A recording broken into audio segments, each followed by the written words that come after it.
data. I've got that lightning inside me, son of a god. I'm like a titan that's rising on just your watch. I'm stepping in the fade. There is no time to waste. I've got that lightning inside me. This is how legends are made.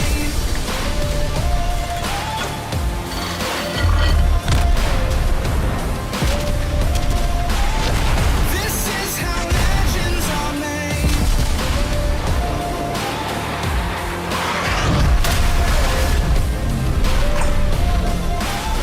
This is how legends are made. I'm cranking up on the throttle, victory is mine. Show you the harder the battle, harder I fight. I've come too far to quit. Stop back, I'm going in. I'm cranking up on the throttle. This is how legends are made.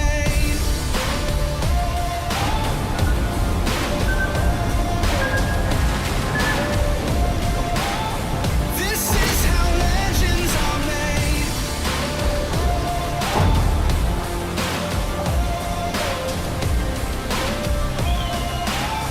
This is how legends are made. Okay. All right. Oh, I didn't notice. Salute. Okay. Welcome, everybody.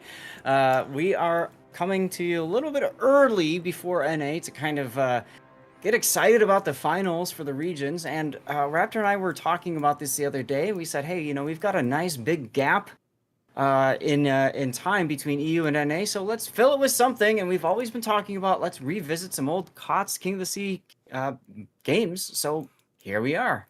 Hi, Raptor. How's it going, Zath? How was EU this morning? How were the games? Puddin sounded kind of disappointed there at the end. Like, that Stalingrad Moskva thing was the best thing I saw all day.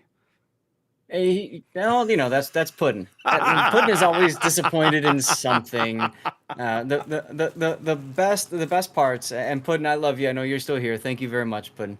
But for Puddin, you can tell how he is by how much he sighs, and it's great when there's that moment when he just goes, and he just exhales, and you know immediately what he's thinking, and especially because I used to play with him so many times. Like every day Yeah. I'd come home and I'd load up ships and we'd play for like 3 hours until Yeah. dinner time. Yeah. So, just like I'd hang out with you too. So, Yep. I mean, Yep.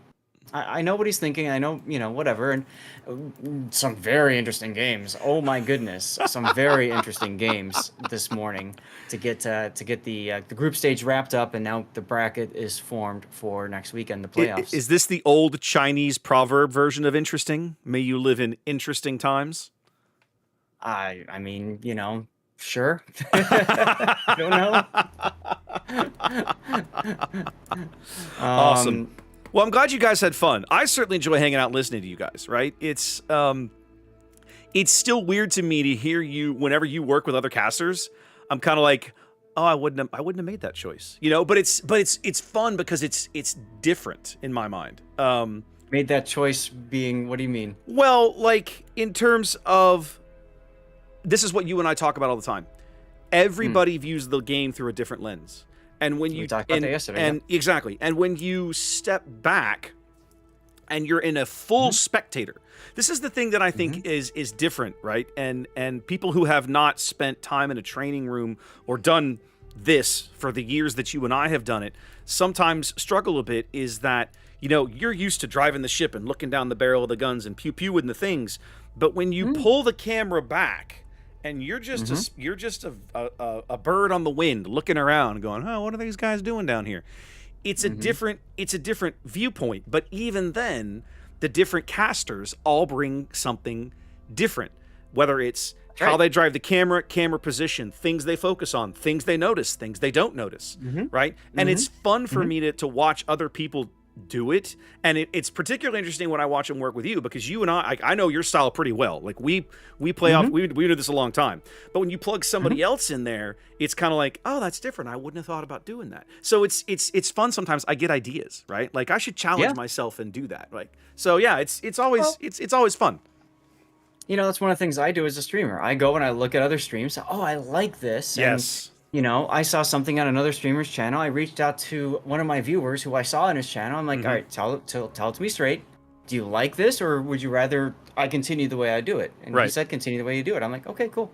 Like little things like that. It's you know, we're always looking to up our game. Yeah. And so I agree. And you know, when Puddin and I first started doing this, oh yeah, rockiness, uncertainty, speaking over, you know, you got to learn that ebb and flow. Well, and you're going to see some of that today, ladies and gentlemen, because we're going to go all the way back in the Wayback Machine to King of the Sea 5, the very, very, very first time you and I ever worked together to cast a tournament. That's going to be entertaining. It absolutely is. So we have isolated 3 different games to look at. It's like Star Trek speak, right? Yes. Like I asked Raptor to isolate 3 different games. Three different gravimetric anomalies. That's right. That's right. We will look at them all. You know, I was thinking something really funny, Raptor, about the choices when we were talking about what to do.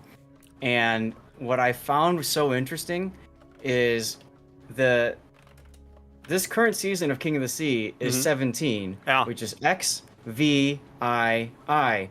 What are we looking at? We're looking at King of the Sea 5 V. We're looking at King of the Sea 7 V I I, and we're looking at King of the Sea 10 X. Yeah. So each of the letters from, and we didn't plan that, but holy hell, does that look fun? I didn't plan that at all. It didn't even occur to me. Represented. So to catch the viewers up, right? About a year ago ish, probably a little more than that, I came up with this. I had this idea, right? Like, if you go back on my YouTube channel, I literally have almost 7 years of King of the Sea games available to watch. Some of them are really good games. Some of them are really not good games. It depends, right? There's like 500 or 600. So if you just go pick one at random, you're rolling the dice. And I thought, you know, some of these games stick in my mind because even though they're 5 or 6 years old, they were crazy good games. And people who have come to the tournament or warships or Twitch or whatever, after those were a thing, they may have never seen one of the best, most entertaining competitive games I've ever cast. I find that sad. And so from like for the same reason that, like, you know, if you go watch the NFL or MLB channels on cable, they will occasionally replay classic playoff games, right? From the 70s or the 60s or the 80s or whatever, because they're amazingly good games. I thought, wouldn't it be fun to do something similar? Like, let's go back and cherry pick a few of these. I don't expect people to go through and comb through and find all the good ones. We have a pretty good idea where they are.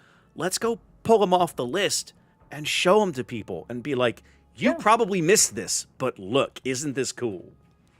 Or look at what it looked like before. I mean, exactly. We're starting with King of the Sea 5. Oh man, it doesn't even look remotely the same. Planes everywhere. Planes everywhere, Zath. First of all, I don't know if you've got the video ready to go. But hang on a minute. The first frame of it. I'll get it up. I'll get it going here. Hang on a minute.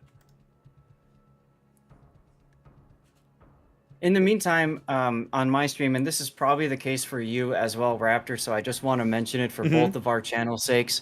We, of course, have COTS drops going, so you should be getting progress over there. The other big thing is, because we're planning on just hanging out, chatting, shooting the ship, all that good stuff, we're not going to be worried about commercial breaks, when they run, when they don't. They will run when they will run. Yeah, we'll deal with it once the games start. I'm sorry, what? I figure right now I don't care about the ads. We'll deal with it when the games start. Then I'll care. Bingo. So because of that, I want to mention both Raptor and I are streaming on YouTube as well. So the enlightened approach to this is have either both of our Twitch channels up or have one Twitch and one YouTube up, so that if you see commercials on one channel, you can flip to the other. Or have 3 up so that you're triple safe from commercials. Mark yourself safe from commercials. But whatever you want to do, I just want to put that out there right now, because I know there's gonna be some people upset that they're seeing commercials and they're not hearing us talk. So I want to put that out there. There's something you can do to magically fix a lot of that, or you can subscribe to both of our channels. Would be fun too.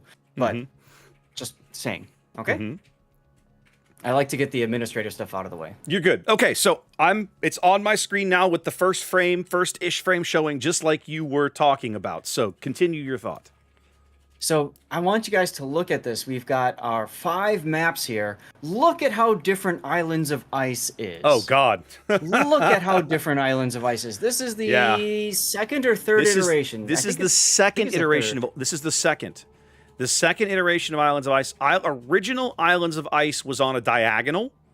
Yes, a diagonal from the top left to the bottom right, and the bottom right was that floating iceberg field that was so insane. Yes, if you played a destroyer, oh my God, that was amazing. And the top left was like Battleship Alley. There was like a corridor up through there with a break that you could turn and come back into mid. It was a mess.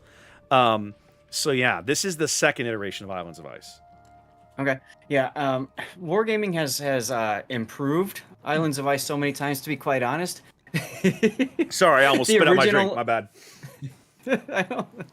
The original Islands of Ice was the best. I really wish we could bring that back. You guys need to see the OG Islands of Ice. I miss that map. You had the destroyer playground in the bottom right corner. You had the cruiser playground in the top left corner. Yes. And then you had the big wide open area for the battleships to just slug it out. Yeah. And back in closed alpha and closed beta days, that's exactly what happened. Because nobody understood anything about strategy. They didn't understand anything about stealth and torping. And, nowadays, it would be very different. You'd have destroyers playing in the middle. You'd have battleships playing in the destroyer playground and in the cruiser playground, and you'd have the cruisers like way the hell in the back trying to play like peekaboo games. It would be wild to see how Islands of Ice would play out. Yeah. Also, Raptor, in the original Islands of Ice, they had areas of shallows where only destroyers could go. That was an alpha thing or a beta thing. That was an alpha thing. It was an alpha thing. Yeah, I never saw that. They dropped it after the closed beta weekends. They dropped it because they're like, we kind of don't like the idea of so many battleships beaching because it looks like water on the map, but it really isn't. Yeah. So anyway, and then look at all the text underneath this. This is like, did you write all this text? No. So remember, the map descriptions are taken out of either the game or the patch notes. These are the same map descriptions that we put on the map page on the wiki back in the day. So that's right. Literally, this is just nothing more than a written description of, what the map is based on, loosely based on. Now, the other thing, obviously, the look of the tournament in this era is very different. Oh, yeah. This King of the Sea 5 was the very, very first King of the Sea that ever included North America. The first 4 iterations of the tournament were EU only. That's right. And it wasn't like they were intentionally excluding us. It was just we had other things going on, and they ran this event as their tournament. And then in early 2017, this game was played in February of 2018 is when this game you're about to see was played.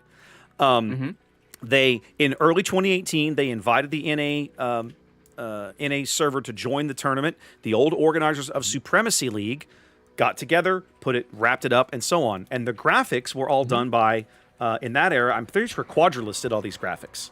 That's a name I haven't heard of in a long time. He's the OG streamer curse. Yeah. You get Quadrillus casting your game, you're screwed. 100%. He was definitely known for that. So, but he did a lot of our graphics work in the first, let's say, I think 5, 6, and 7. And I think it wasn't until 8 or 9 that Wargaming started, their art department started to spend more effort and energy on the look of the tournament, standardizing the layouts and stuff. We were doing more and more work with them on their channels and so on and so forth. Yeah. Okay, we could talk about that forever. We could reminisce forever, but I'm sure, chat, you guys want to see some video action. So we're going to get things ready. Raptor and I are both doing things a little bit differently, which is, honestly, it's on purpose. We want to figure out what's going to work best for us. So please, chat, feedback, audio levels, very important. We haven't even had a chance to practice this or try it. So we're doing it live, baby. Let's go. Yeah. So are you ready to go? Yeah. Give me a count or whatever. We'll figure it out. All right. So we're going to hit play in 3, 2, 1, play. I'm going to tap off for a sec so I can get this this thing set up. Transition to game. Indeed. So remember, guys, playing in the background. And Now, are you still on the screen with the two of us on the side? Guys, again, if you're watching, this is Yes. SeaRaptor. Okay, If you're good. watching my stream, type ! Raffle in the chat there for a chance to win.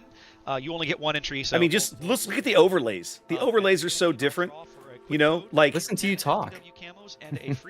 I had a crappy old microphone in this era. I was still on a headset too. boom mic. Yeah. But notice you can only see one side. Yeah, so two things- As last game, no change there. Two things y'all want to point out. One is we are only able to cast one side of the event. So from my camera, you're seeing my replay of the game. So this is all from the 07 side of the map. Zaf is actually, other. on his stream, is casting the PSV side of the map. Unfortunately, I don't think we have that side of the game anymore. I think it's I lost to might- time. I don't know. I might, but if you look on the side, you can see we're both in Eries. Yes. Me, Quadrilus on their side, Raptor, and Umaru. Well, that's another name I haven't seen Yep. in a while. We had to ram each other at the start so that we could die, so we could cast. And because both carriers, we're in the old RTS carrier system, Hakuryu versus Midway, so much of the early game is based on fighter positioning and spotting with fighters. You used the carrier planes to spot the enemy team as quickly as possible to know what they were doing and check out their deployment. And the meta back then was the Hakuryu because there were so Yes. many more different squadrons that you can run. And if 10. you note, this is 07. Imagine trying to manage all that at once. I did Shokaku in Supremacy League, and I still have nightmares Traumatized. from that. Yes. But if you look at it, Anumati, that's a name we haven't seen in a long time, is a super unicum in Midway. And you Midway. can see he chooses Midway, and everybody's like, "What the hell is wrong with 07?" Yeah. This was one of those. At the time, of course, you only had two choices: Hakuryu or Midway. That was it. And almost everybody Yeah. took Hakuryu. But every now and then, you'd see a team bring Midway, and it was a huge talking point. Like, whoa, what are they doing differently? And generally, because because carriers were prevalent, right? Everybody spec'd for AA. Almost all of these ships that can take defensive fire have defensive fire. Nobody's running hydro. And Yeah, because that's why Pulleys and Grozovoy there. exactly, that's why you see ships like Grozovoy. The gearings in this match all have defensive fire. And for example, Yeah. and so on. And because the fighter, the ability to spot with the extra squadrons on Hakuryu you weren't using was largely considered the super strength of the ship. Hakuryu could put up 10 squadrons to Midway's 6. So there was a lot more opportunity to spot with a Shells Hakuryu. coming in. Does he take a hit? Right, but at the same time, there's so many things going on. Sometimes less is more, Yeah. and I think that's why Anumati really liked the Midway. Also, the Midway bombers really were actually pretty damn powerful. Yeah. So be able to break open flanks using Midway strikes Yeah. as well. Maybe, so that's what they're thinking, perhaps. Notice that we don't have consumable monitor. We can't see when Timmy in the Des Moines is radaring. We can't see Polycat using his hydro, his defensive his defensive anti-air. I mean, his smoke, engine boost, any of that kind of stuff. Yeah.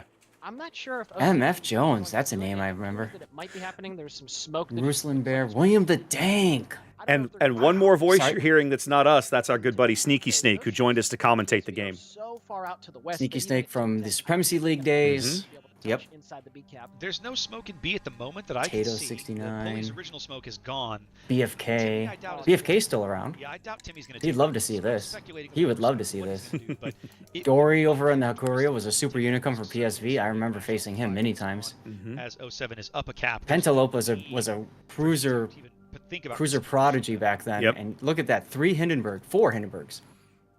07 moves out to about Death an 80 Crater. point lead here as 5 minutes of the match go by.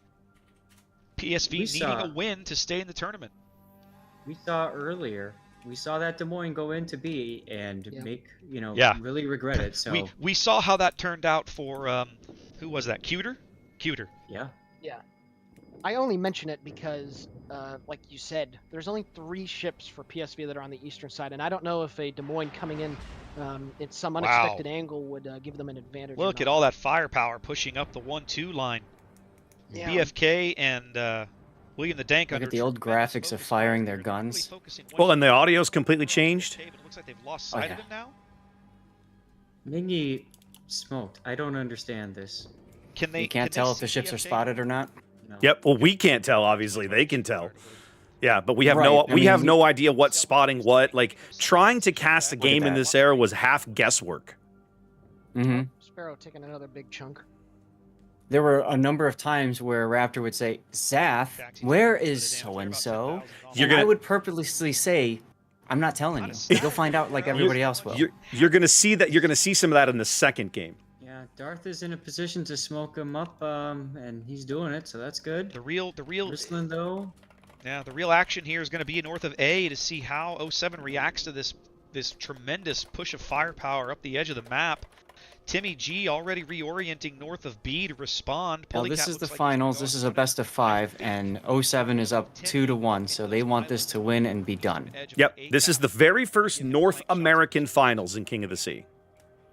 Mm-hmm. That sounds like a good and a prudent play to make for me. Or to me, I should say. 07 now out to about a 150-point lead here on the back of their early cap advantage. Inamati is spotted, and I know he's not going to like that. Well, he's got a bomber over there north of him. Mhm. His AA, Midway's AA should handle that pretty effectively. Right. I'm just what I'm saying is What a different era. Us talking about carrier AA bubbles in King of the Sea. Yeah. exactly. Yeah. In fact, here we see Dory going in on the torpedo bombers north of A as well, keeping them harried and busy, probably wiping those out. The one time we screwed up the ram, yeah, the time that I purposely trolled Raptor by going in reverse, and you were so upset because you're like, you're taking us out of the game. I'm still not over it. Caliber's got to be a bit careful here that he doesn't run aground. Now this move that Pulley and Timmy are making, clear. I've always loved this maneuver, right? close, but They it's good. because Knows how to drive PSV has chosen this tactic on the map where they shove 5 ships up a one line. And so they've left the entire middle of the map open. 07 had set ships up near B thinking they were going to have to contest it. They aren't. And so halfway through the match, they're like, okay, we're not doing any good here. Let's go over here and be harassing jerks. And Yep. and because look of the what way was heading towards A. well, right, but because of the way that Dory's fighters are working the map, this is one of the few times in this era that play like this got made without being spotted. Usually you couldn't make plays like this because eventually the planes would stumble across you as you tried to change locations. It didn't happen here, and it made what came next very, very fun. Dinglebergs? Yep. Seriously? The other Check it thing to out. keep Wait, in here it mind- comes. Watch what's about to happen to Mingyu. Wow. Absolutely. And here comes Oh. the torpedo strike crawling up Williams. see it, I see it. As Mingyu is spotted. Ooh, this is bad. Mingyu is super caught out here. Look at all the ships And shooting look at at that Mingyu. damage. You are dead, sir. Goodness gracious. Bye-bye. Mingyu is dead. Later. Terrible He positioning. had no idea that Pulley and Timmy were there. Boom. That's almost a failure of spotting Exactly. on Dory's part. Pulley taking some heavy Well, fire and in return, from this down view, about we had no idea that he was there either. He just showed up. Correct. We didn't know he was there. And they also know that there is nobody to stop Pulley from moving into A to cap. The other big thing with the RTS, don't forget, fighters and any plane could spot Yep, Pulley goes torpedoes, down. Yes. which was a big difference. Mhm. So that's part of why you see a lot of, especially Hakuri, flying all over the map. He's looking for torpedoes. He's looking for ships. He's looking for strike craft he can take out. Look at Dory's positioning. I can't That's see him. terrible. Where is he? He's on the H line. Uh, H4. I love that. Look at Dory's positioning. I can't see him. Okay. Right, right. What I'm saying is, if Pulley Well, you're doesn't about do to. it, I have a feeling. No. he's gonna spot Well, the heck- Pulley has decided Really? he's going to You run. never north. see In it? fact, what they're Nope. doing is they're swapping him out. Jones is now rotating south to comfort Timmy. We're going to bring his smoke down there and to keep Timmy smoked. Pulleycat is Sure. running north. He's throwing. They're both. Wow. Pulley and Jones have timed this torpedo salvo. They've both launched torps at the exact same moment, right into the teeth of this Montana and Hindenburg duo. Now I don't know if any of those are going to hit, but the timing of them is going to hurt somebody. That spotter plane might spot those torps. Absolutely. Timmy's going to have smoke. Nope. You see the fighter? No. The fighter clears Yeah. out the bomber, and now the bomber, there's nothing there to spot the torps except, and none of those Hindenburgs have hydro because there's a carrier in the Because- game. Now to almost a 300-point lead as we've crossed the halfway mark of the match. Well, the only problem for them is that they're obviously not going to be running hydroacoustic search in lieu of defensive Yeah, AA, Gamer so Wiz. Nope. There's the Pulley smoke spot. that went down finally. Yep. Gotta Pulley get some spotted shots now. on Pulley. Shells coming in. 2,000 HP. Gotta Is get it this enough? kill. Gotta get this kill on Pulley. Darth goes down by Ruslan on the other side. Once again, They put at Montana, least one AP. torpedo into No, Mentality as Pulleycat drops to Ooh. 579 hit points. Wow. He's gonna And there he get well. goes. General Conan bags pulley count, Oh, bye, pulley. but no surviving destroyers on Back the map before for clans was a PSV. thing, there There was are teams, World of Mhm. Warships teams or whatever. For 07, I was on a that team is with pulley. critical. Really? He wanted me in. Yeah, he wanted me in the team because I had a Lexington and nobody else had a tier 8 carrier at the time. Ruslan back over at sea. Ruslan. Yep, 1600 HP and falling, on fire, now repairing. His not in his time. knowledge of Sparrow back strategy on and kill stuff as was PSV really back something to special. almost Oh, Mhm. good kill there. Yep. Falling further behind on the loss of that cap advantage that they don't have. Now Timmy is just getting pushed aggressively by these Hindenburgs. Back to the They future. know they can crush him. Yep. They know he can't stop it. He's Well, smoked, Timmy but made a mistake. Timmy there. must be spotted, right? Yes, he smoke spotted. He fired out of the smoke, and that's a big mistake. He was too close to these guys. Now Montana. Anumati now dropping torpedoes in front of Timmy, trying to dissuade this Hindenburg push, at least Montana slow shells it come- down. Love that. There they The are. teamwork, the level of teamwork with the Exactly. RTS carrier is just Maneuver through huge. those without Yep. much problem. Here comes Montana's stern It, turrets. it took someone Nope, with a no very dice there. special map awareness to work an RTS carrier in competitive. Hindenburgs do have to stay completely And look, balanced, he's though. dunking on the Hindenburg right now. No, they Mhm. can't. They cannot give Timmy even the slightest bit Oof. No. of Here comes angle. torch from the other side. Uh-oh. Yep, here comes Dory's torps on Timmy. Oh, and a citadel on Timmy. Yep, Timmy takes a big hit. He looks like he should be off the And board. this is why Hakuryu, one of the reasons, fighters is one, the other one is all the torp bombers and strike craft they can use. And the torps hit hard. So even if you got a few of them through, they were impactful. PSV closes with 120, 150 Observe. Exactly. They Jones is still, spotted. they still only have one cap. Jones taking a torpedo strike here. No dice. He They gotta did get on dump. one of those He caps, though. he dumped torps in there, right down the Not gonna throat hit. of those Hindenburg and Montana. Are they spotted? Yeah, They they're are. spotted. You're not Okay. going to hit it all. Maybe Caxi. I think Maybe no. Dean. GamerWiz is going to take at least one, maybe two. Yeah, the Monty's gonna eat two. Monty's going to eat two, Yep, that's two torps. and then Caxi's clear. Caxie's good. They gotta get on B though. They gotta hurry And- this up. Anumati is exposed. Now this is back when a permanent flood was a death knell. If you Yes. if you Monty now. took that flood after a DCP, Where is he? you're slowing down and you're dead. Yeah. Gone. Where Bye. is he? He is north of sea. And there was only one flood. You couldn't flood twice. Just Correct. one. But one flood took like 40% of your He's health. about to go out. That's You had to exactly put it what I was out. gonna say. BFK's trying to get him off the board. Look at this. Is he going to get him? Man, it's close. 07 trying to hang on to victory here. They're This down would be ships. disastrous. This would be huge. They do bag him. There it is. Oof. 07 with an 100 They You point. know what him. else? You know what else is missing, Zath? No score timer. PSV drives Yeah. hard for None of This a is- lot of the this is- mods that we use. All these mods that we use now to monitor the game At this didn't point, Sparrow exist. needs to get on the C cap, and they need to get on the B cap to at least keep the Yeah, point total they've from got being to high. slow But look these how points similar down. Warriors Path is It's today. serious That's why I'm so business. bored Also driving playing on it. victory. Casting Map it. really hasn't changed. Now, No. do they have Anumati still spotted? Yes, Mhm. they just spotted him again. Alright, Only Jack's- Sparrow can shoot him, though. Yeah. Anumati realizes that dive bomber is the reason he's spotted. Sparrow would continue to take him under fire. Caliber is spotted Oof. broadside to Jack Sparrow over at C. 07 within 50 points of victory here, but things unraveling fast. Can they hold on to win here? PSV needs this win to force a game 5. Sparrow looking rough here. Oh, this is 17,000 also feet before falling. smoke fire penalty, so Correct. Caliber could shoot from smoke At this point, you have to. 2.5 kilometers away from somebody and Well, never but- be detected in the But same Caliber's out. Caliber's behind the smoke. The planes are spotting him. No, they need I think they need a kill. I really think if they don't get a kill, they're not going to extend the clock. But look at those torpedoes. You can just barely make it out. I'm not even focusing it, but he just cross torped That Jones. was a massive. In the Grozavoy. Yep. Goodness gracious, Yeah, I see that. Are they going to go? I think they're going to lose Sparrow. But look at the score, 978. Yeah, but watch what's about to happen. Within 20 points now. AP going out at Caliber. Sparrowed. Not a big enough hit on Caliber. Oh, they get Jones! Oh, they get the Grozavoy! They get Jones. That's Oh, huge. Time extension. It buys them just a tiny Oh, bit of but time. just a tiny bit of time because there goes Sparrowed. Is it enough serious business driving for all he's worth for Is it C? enough? You got to get that They've Hindenburg. got to get into C. They have to bag a kill. They've got to stop these points. Look at the I don't score. think- Yeah. And you know what? I don't think. Yeah, I don't look at think the score and the Serious fact that Business there's at the same time, he might- 2 caps to 1, but PSV Serious Business is does going to well. step on this Wants cap. Victory. Is it enough? Can Serious Business stop this point gain in time? Here come the bombs. Here come the torps. 12 points separating 07 from the finals of a victory. 991. Business takes a torp on the bow. 994. 2 more Not gonna get ticks. there in Is it time. enough? I don't That'll think slow him so. down. I think he's going to get there, but I think it's going to cost him his ship. He's not. He's not going to get there. Nope. Holy cow. That torpedo hit. He had to The change last course. Second effort by PSV does not materialize, and 07 is going to the grand finals in the top seed. Wow. Back when we What a sorted by finish. plane Back kills. when we 'cause sorted by what else plane can you kills. Yes. What a finish to this tournament. Man. use? And look at the old ranked I don't know about symbols. you guys, I couldn't keep up. No, there was so much going on.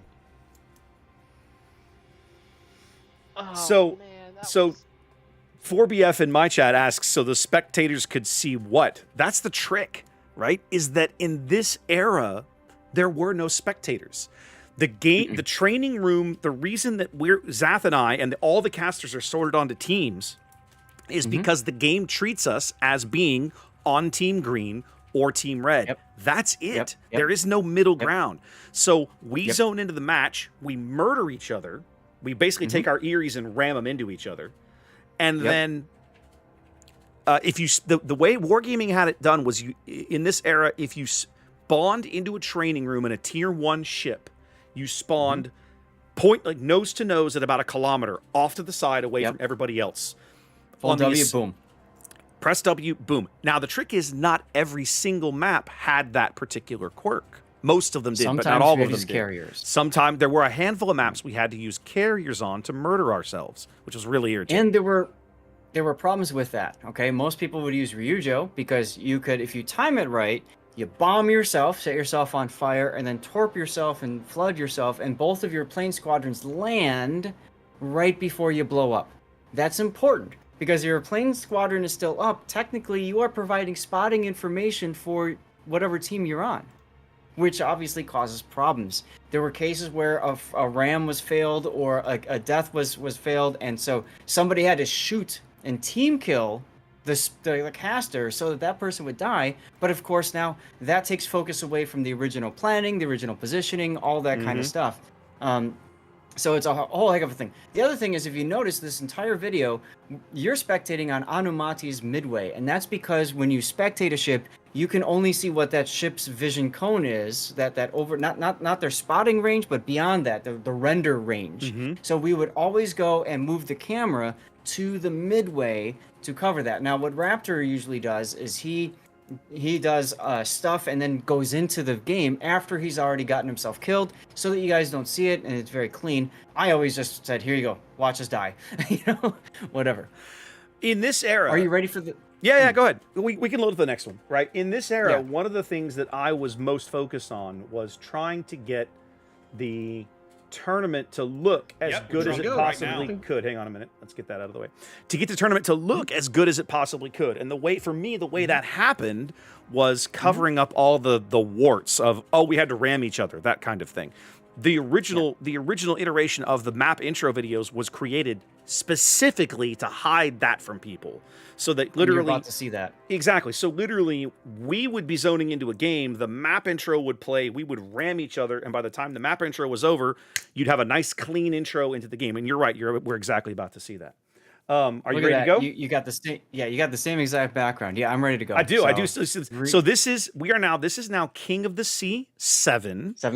7. This is the NA quarterfinals. Now, I'm going to give you a little bit of background on this. Team RIP, okay? RIP, Dead Clans United. This is late 2018, okay?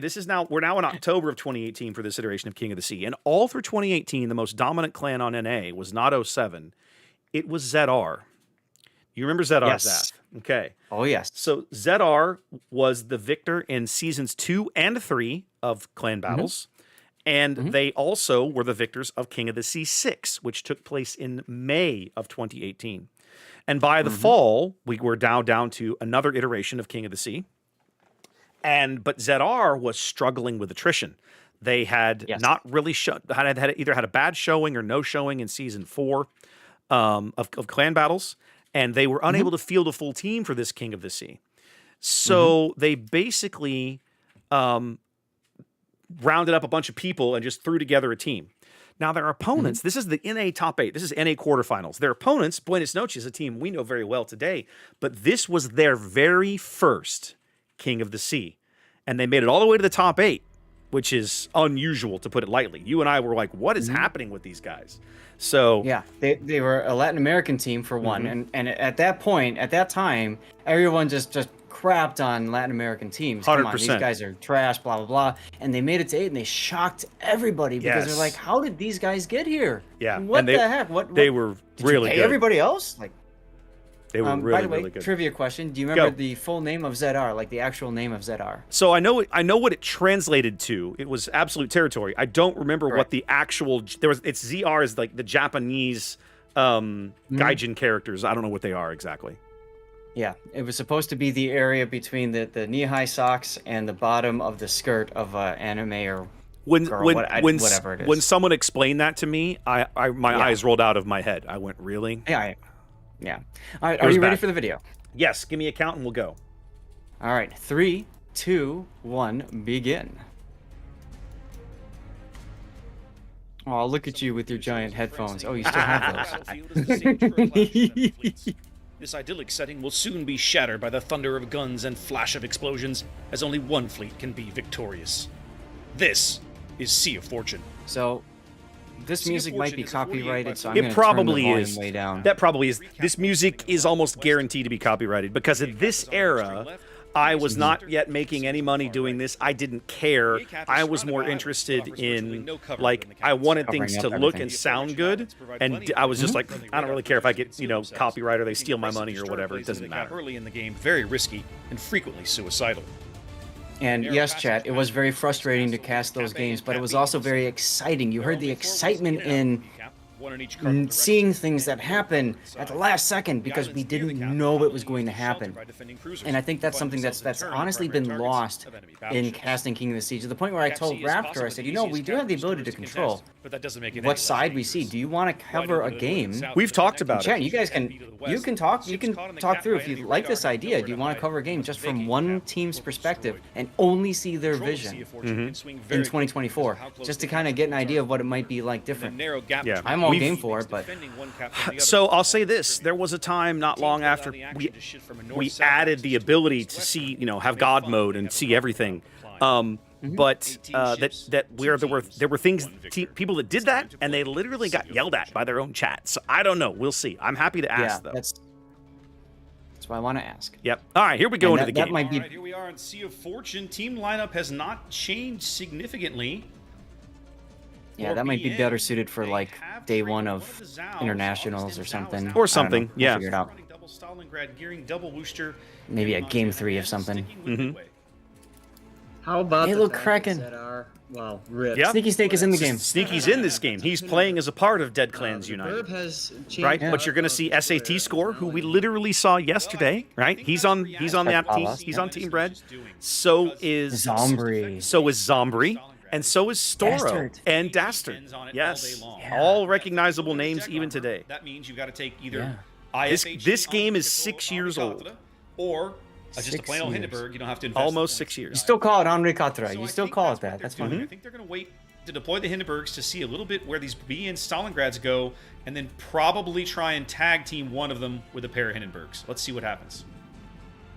Yeah, Look absolutely. at the graphics on the It's gonna bottom, be, how they've changed. It's going to be an interesting move. You see This Zombies overlay doing was one of the something first they did last times I time, think so going up to the Wargaming island got and- involved in our overlay process, because Well, you in put King that of the Sea in the cars, 5 hey, and bubble 6 in the we middle did of it all that, you internally, can't care, and then for something King of the that Sea happens 7, themselves about. Look at that this was the line of first time fighters that we started.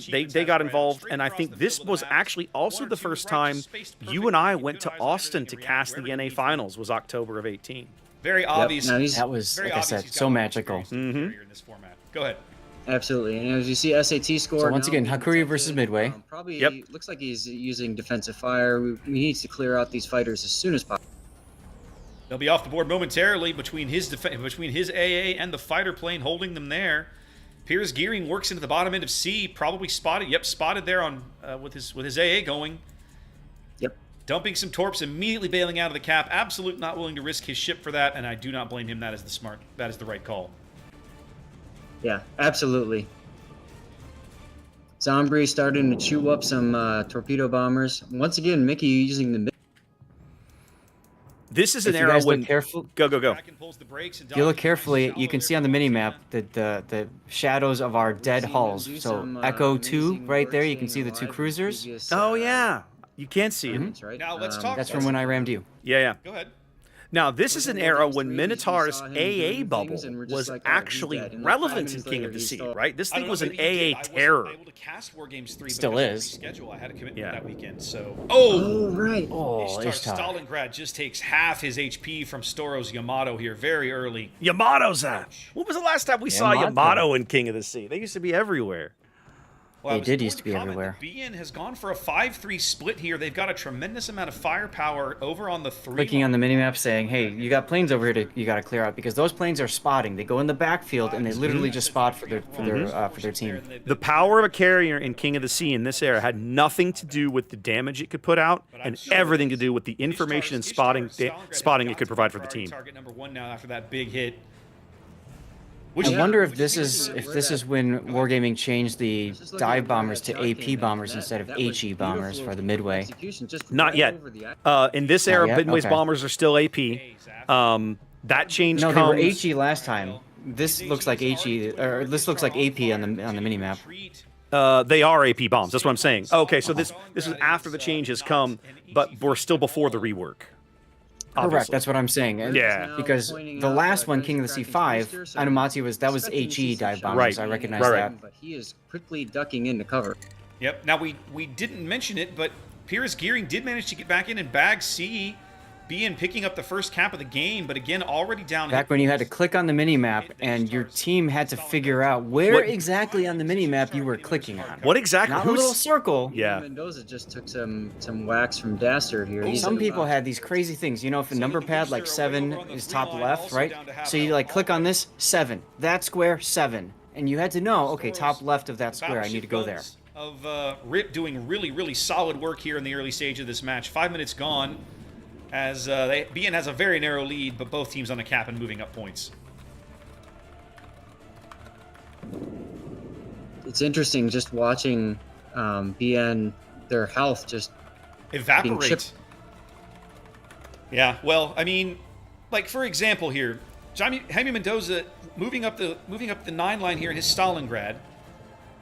He knows there's a Hindenburg in front of him in gearing smoke. So if I'm him, my goal was to put my ship somewhere where that Hindenburg can't really do anything to me until the smoke is evaporated. I want to be able to fire back at that guy, to fight back, but he's giving up a lot of health, continuing to audio move his sounds ship so weird. forward, and In what way? not much need or Like when he's taking the hits, it's like, whoa. Like, Yeah. this is There's kind been of loud, yeah. bombastic There's thing. that low rumble. Like they've changed the audio of this game like 5 times, I think.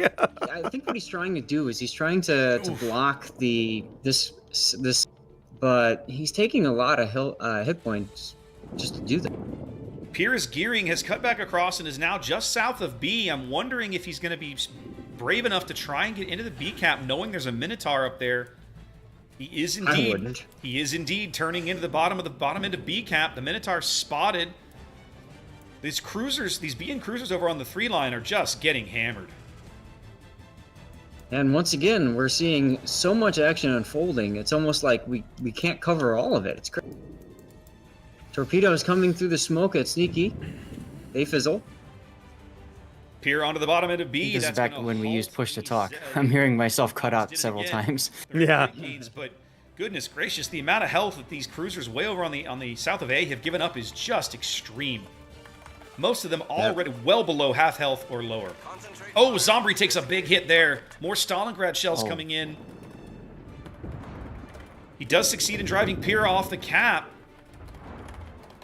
And he prints himself a new ship, too. Pushes the button, but just showing back when himself. Stalingrad a few was, like, seconds the there, he took a ship. massive hit. I didn't see it happen, but Well, I mean, Stalingrad in this era was probably a little OP, right? This was before they had changed her. there he goes. Ooh, a rare mistake by Zombie. You don't usually Yeah, see right? him get knocked out like that. To No, we would usually see him run around, people shoot him for days. Sure, Yep. BN is I feeling, mean, Kenny mod today. better That's now. Yes, Zombie same, back same then. idea, Kenny right? mod Same, today. yeah. Kenny also a bit of a cruiser savant. Same idea. They finally managed to do it here on Sea of Fortune. That's a big loss for Rip. It is. There's furious pinging now at 3 parts of the map. 1 where the gearing is, 2 where the Montana is on the 9 line. and So 3 now where the Yamato is. the They're realizing Rip, that, the Team Red here, battleships they're have in a- cross-shot- they're scrambling, right? They need the carrier to spot Pyrrha to try and cap B. This is it. They lost their radar, so now it's going to take planes to spot him. They have to do this to try and prevent the cap. As quickly as they can, in my opinion, anyway. Now, Jaime Mendoza, I'm sure he didn't hear me, but he's definitely put his Stalingrad into a much better position. Not really able to get shots over that island on him right now. Sure he didn't hear me. No, he didn't. There's no way he can hear me. Well, 5-minute delay. Talked about Come on. trying to get SAT in there. This is but funny. He's going to struggle to do it just because there's all this radar nearby. See, Pyrrha just got nuked by the HE bombs. Yep. They're shoving the Wooster into A. Zath, am I seeing this correctly? Yes, there he is. Yes, you are. There's the question right there. And Yep. Blaze doesn't have a shot on him. Mechanic's doing a nice Well, job. and you'll notice, who haven't we seen in a long time? But, SAT scores gearing hasn't been spotted in You don't like get to go 5 or there. 8 minutes. And in a minute, I'm going to ask you, Zap, where's SAT? For it to be any other way, he's burning And I and won't tell healing you. simultaneously. If I remember right. BN's board position is very good, but they've given up a tremendous amount of health to achieve it. They own all the caps. Right now, Rip not gaining any points at all as we approach the halfway mark of the match.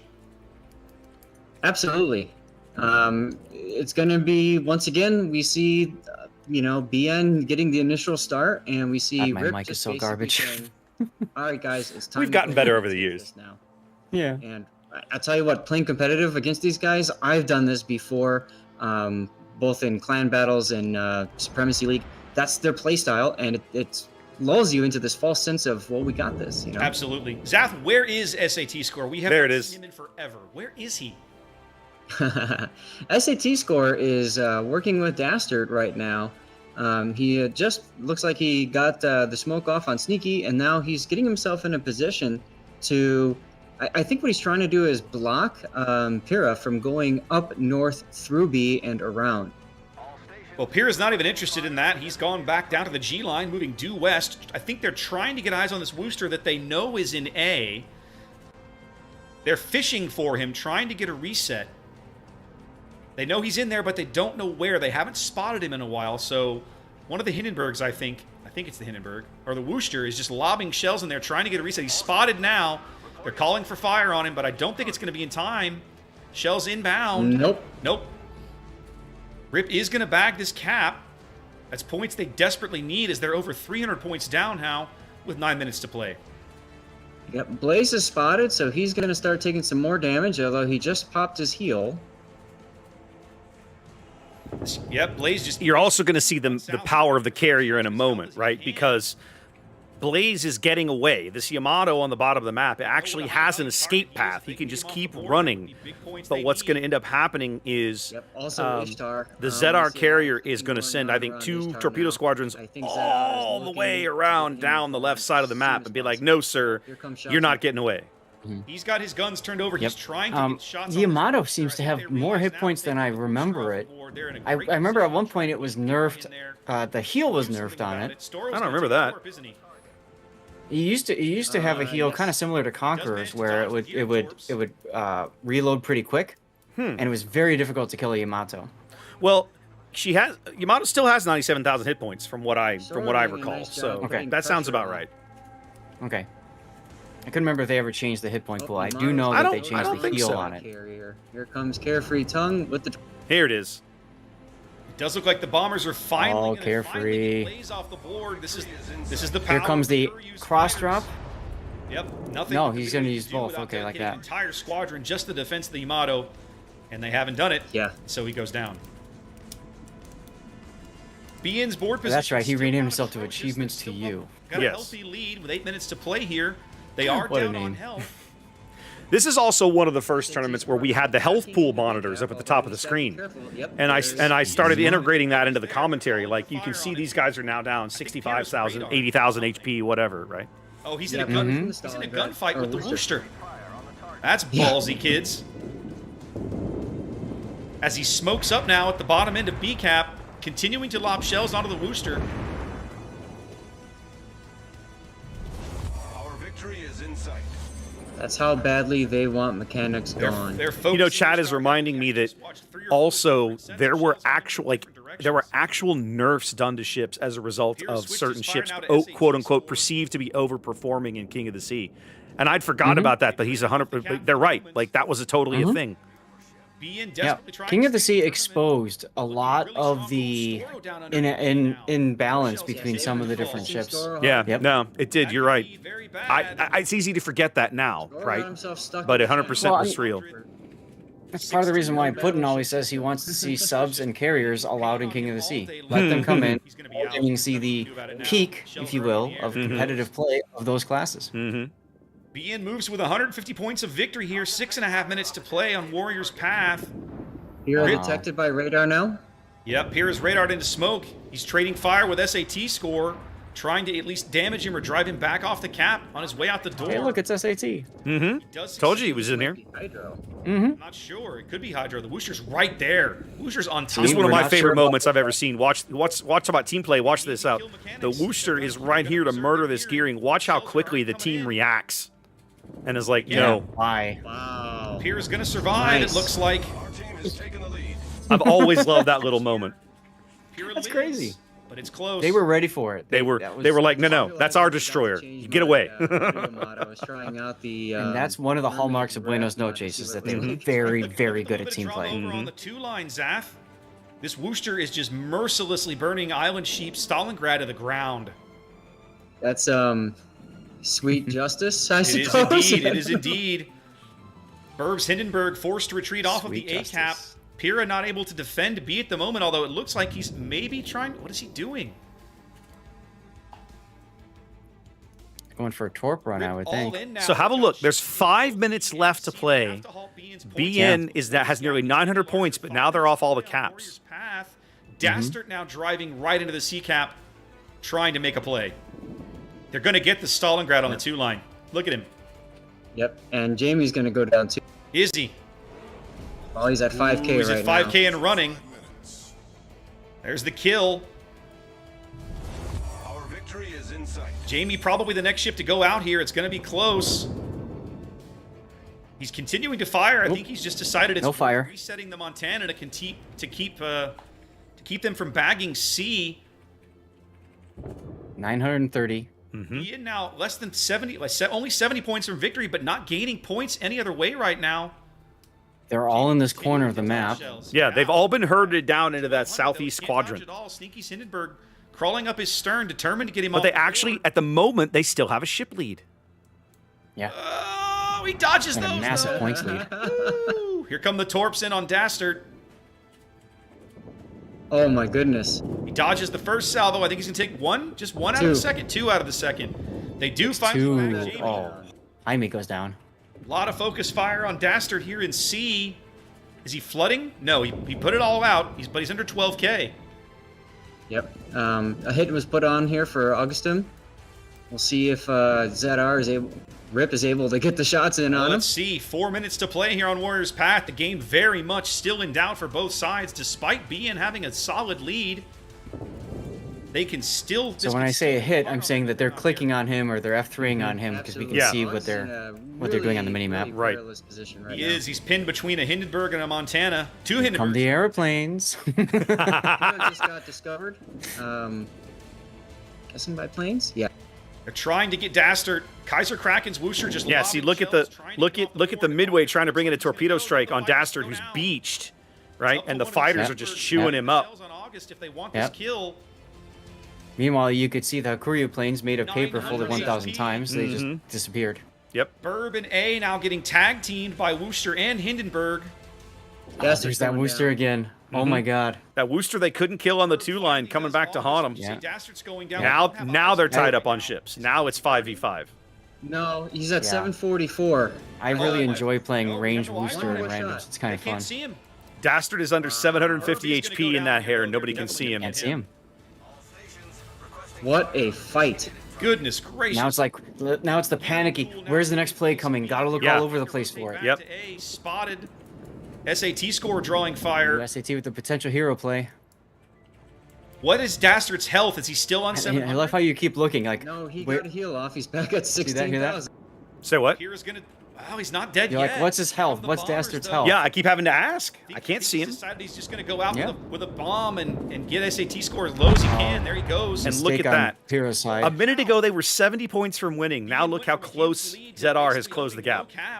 And we saw that this morning on EU. And now, if he yep, comes out right in front of Rip is Dastard. about to take the lead point-wise with only 2 minutes to go. Less than 2 minutes to go. Tots Yeah, Wooster will be on game A timer's a big as factor in this one, too. Kraken's Wooster is going to charge SAT score in the cap, I assume. I don't think he's got any other plays here. The game will be tied momentarily with 90 seconds to play. Oh, Dastard takes a solid hit, but that's just the forward guns. Here's the stern guns. Not enough. Got AVI. Not enough. Island says no. Rip with a 10-point lead and growing on the strength of their cap control here. 90 seconds to play on Warrior's Path. They're using the Wooster in A to shell SAT score in B My and God. kill him. Right over the island. Right over the island. Right through that saddle. Must have him on hydro. There goes There Dastard. goes Dastard. Taxuary's Whoa, gonna try right Dastard Sneaky. with- He's oh, probably going to try jeez. for a torpedo charge. It's about the only play I think he's got right now. Yes. Kaiser Kraken. Meanwhile- Wild Hindenburg appears. Yes, exactly. Kaiser going for SAT score here. Oh, is he going to back up and get the torps? Rip clinging to a game here. They're not out yet, but man, is it going to be close. There goes That's all SAT she score. wrote. Oh. Bye, SAT.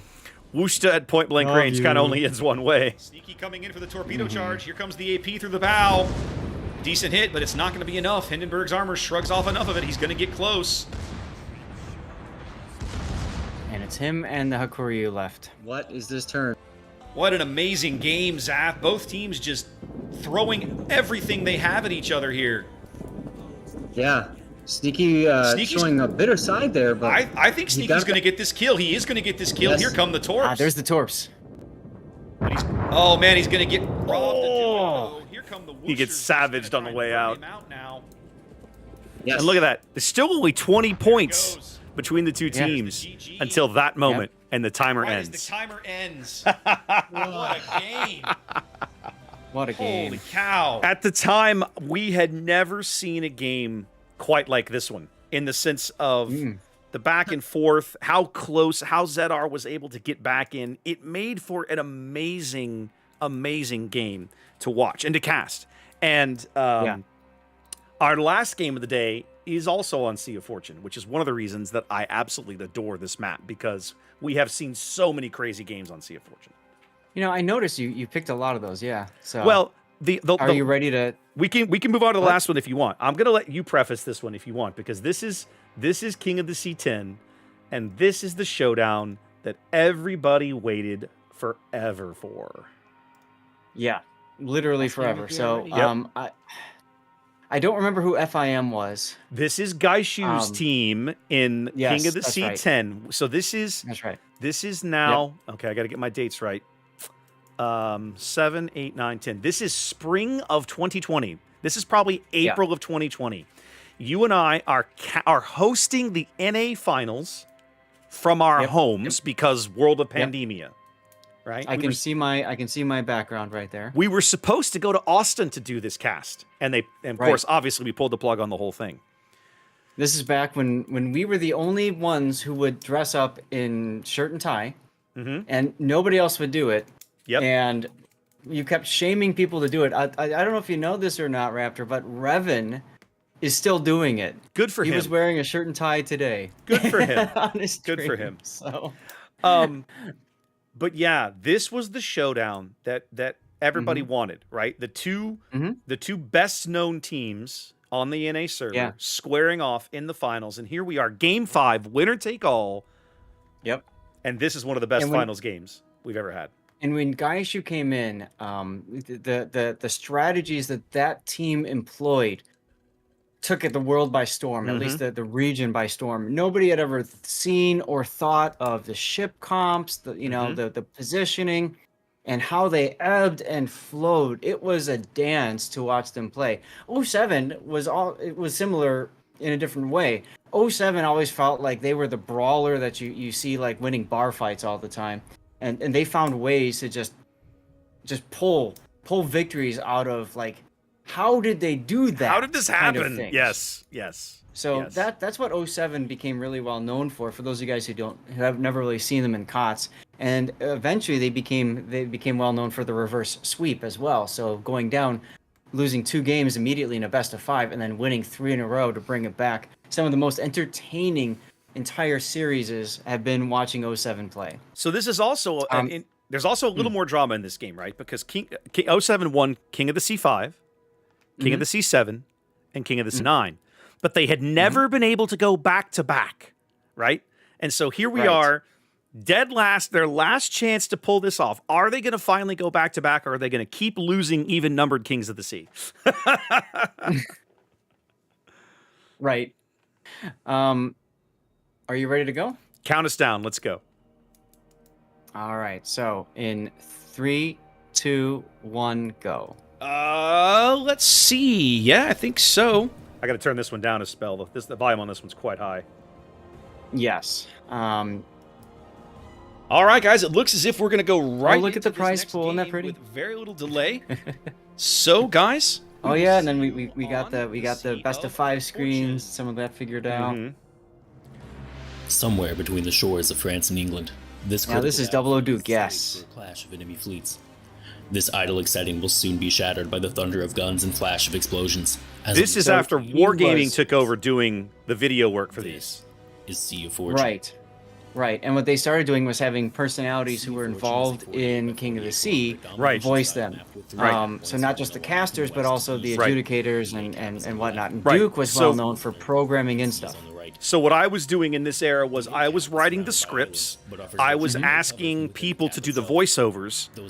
They would do the voiceover work, send it to me, and I would pass it to Conway, who would give it to the video team in Russia, and they would do all of this work behind it.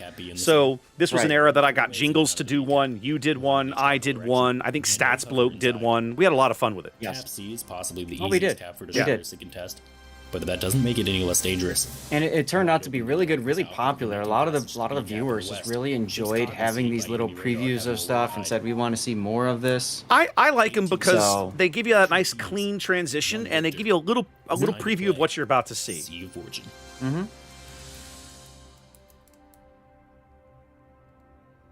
Ladies and gentlemen, boys and girls, welcome to Game 5 of the North American Finals here in King of the Sea 10. That's right, we've gone all the way to the wire, both teams playing their guts out, and we've gone all the way to Game 5, winner take all. 07 zoning in on the north side here of Sea of Fortune, coming to the dance with double Montana, triple Des Moines, Hindenburg. We've seen a very similar lineup from them before. Adding to that, Venezia, Daring, and Shimakaze. This was also an era. Yeah, and over on the FIM. Hang on, I'll shut up and let you talk. Ohio, Kremlin. Go ahead. Double Des Moines, Venezia, double Smolensk this time, and now we're down to 2 destroyers as well, Summers and Daring. Indeed, both teams opting to drop to There's double Zombie again. here on Sea of Fortune. Yep. This was like, I think this was the only King of the Sea that Smolensk was legal. I think after this it was always on the naughty list. Like we don't ever want to see that crap again. Yeah. This was also one of the first tournaments I remember distinctly seeing people change their names to stuff to troll us as casters. Now here we're seeing this iteration of Zombie in a Smolensk. Yeah, they want us to say their name because it's a funny name. Because it's ridiculous. Well, and you've also got FIM, I think, also at one point. They're not in this match. Oh, they do. They are. They have 2 different Kelsiers. They have a Kelsier 1 and a Kelsier 3, and I'm just like, I never considered that. That's horrifying. Yeah, and I see no carrier, so at this point, carriers were removed from Also, the competition. I need to Yes. apologize for a moment to my chat for because the rework happened. spoiling- yeah, King of the Sea 8 was the last King of the Sea that had carriers. It was right after the rework, and it was an abject disaster. And we never, at that point, we never let carriers back in. It was like, You're nah. not supposed to do that, Zap. Right. That's funny. Yeah, we all knew We- 07 was winning anyway at that point. You know, it's funny to note that we didn't spend that long in the training room between games, right? We were like, what, 3 minutes? And it was like, let's get this done. And I think that was kind of the reason I had sent it, was I wanted them to know, don't get up, like... Yep. Game 5 starting pretty quick here. Now, let's talk for a minute about FIM. We saw FIM play this map earlier. They played it with Worcester Smolensk kind of death snail up the one line. They can't do that this time. No, Worcester's on the ban list. And so they've opted for Gaishu in a Des Moines, sticking with the Smolensk. Interesting that by now we also have bans. I'd forgotten when that got introduced. It came along somewhere. Yes. With the exception of Gaishu's in a different ship. But I think it was only NA that did it. Yes, NA was the first. NA were absolutely the first people to introduce bans. Matsukaze discovered by radar. Indeed. By Virginity. Virginity pops his radar there, gets a You can also see we finally have God mode. That came in King of the C9. We now actually have spectator mode. We have the ability to see both teams at the same time. This is only the second King of the Sea we had this functionality. And we don't have to ram each other anymore. Yes. Actually, now that I think about it, I think it only came in the last. Came in the last week of King of the C9. So this was the first time we had it for the entire tournament. As he turns And so you all understand, this all came about because one person in Wargaming St. Petersburg took a liking to King of the Sea, and she said, I want to make this better. So she took on the task of adding a spectator mode into the game, as well as so many other improvements, and we all miss her very dearly. We miss Great you, to meet Mimi her. Missile. We miss you. It was great to meet her in It person was- at St. Pete. It was awesome to meet her in St. Pete 5 years ago at the last CC Summit. But I remember getting there. She grabbed, I think, you, me, Flambass, Indeed. Flamu, and maybe one, I think Penguin. And we sat in a room and she talked to us and showed us spectator mode for the first time. And everybody's head went, It was amazing. it was like, No, it yeah! was game 3. Yep. Game 3 where Yep. 07 did that. Wargaming to, culture. So FIM with that hammer you guys on understand, it. Wargaming's culture is you have your tasks that you've been assigned, and then if you see an area that needs improvement and you want it, go for it. Yeah. So Mimi saw that and said, I'm going to add this to my plate. I'm going to take on this piece, and I'm going to make it mine and my personal pet project. Pigeon Award did the same thing with the wiki. He said, I see the wiki, I want to make it my pet project, and he turned it into what it is today.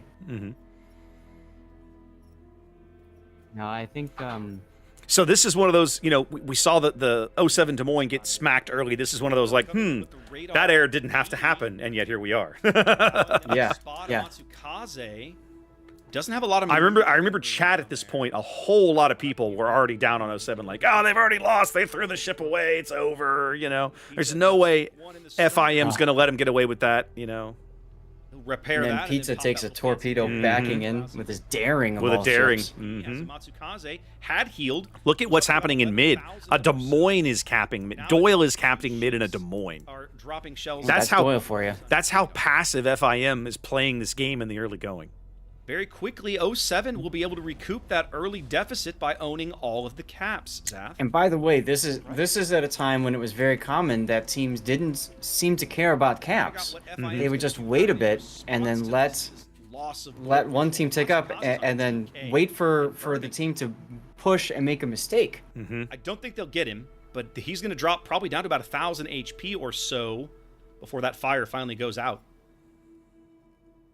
He's trying to His heal engines are through it broken now. too. Both FIM destroyers, Zath, are horribly gutted. Look at them. Yeah. Oh, Summers. Look at that. Kelsier's in a Summers. One of the only times you got to play Summers in this event, too. Yeah. Matsukaze pops a heal, is back up to 4K at least. He's got a little bit of breathing room, but goodness. I'm not sure what they did to Kelsier, but he just got hammered.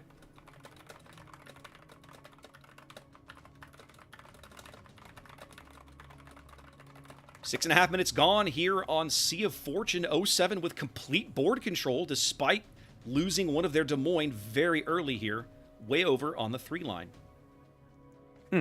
Now we're starting to see the FIM push roll up the 2 line with the kind of the doom snail, right? The Des Moines, the Smolensk, all this sort of thing. Guy just got smacked in the face by potato claw. He did. PQ is under a tremendous amount of HE spam, but he's not letting it get to him. He's continuing to fight back. Smacking Gaishu in the face with his AP. Probably about to do the same again, or at least either hit him or Turkish. Not sure who he can see. Look how quickly these guys are getting. They own all the caps. The points are just racking up. 2 points a second. Spotting, actually. 4 minutes to a win already, and you're barely into the game. PQ just And this is back to where you still kept the old, like, here's the view, what we used to see, and then now you're flipping back and I forth. would toggle it around a little bit because, I don't do that as much anymore, but in this era, it was still so new to me, I played with it some. Mm-hmm. But they're kind of very balanced on a razor's edge, Zath. Either one of these destroyers gets spotted, they're going to lose points that they can't afford to give up.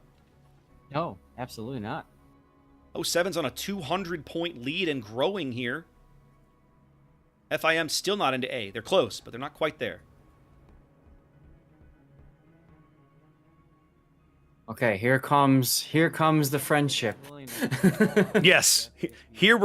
Please allow us to demonstrate our friendship. Please accept these shells as a symbol of my friendship.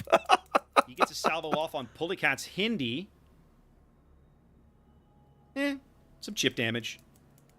8-0 quality, there he is. Mm-hmm. Still around? Lion's share of the work right now, but I'm willing to bet Amatsukaze. PQ ends up being one of the heroes of this game. Keep watching. He turned to the inside. He's running into the inside gap here like he's going to go to the B cap. Now, this is one of the things that I love about Sea of Fortune. These caps are... This is one of the reasons this map plays so fast. These caps are smashed together, and you've got these little passages straight from one to the other. This map will flip on a dime. It's so much fun to cast. This cap without being... Even if they're radared, they won't have shells on him. Right? He's got a spot over here. Pulleycat with the brilliantly timed reset on Kazakh. Did they get a reset? So they did. Got a full reset on him. Yep, twice now.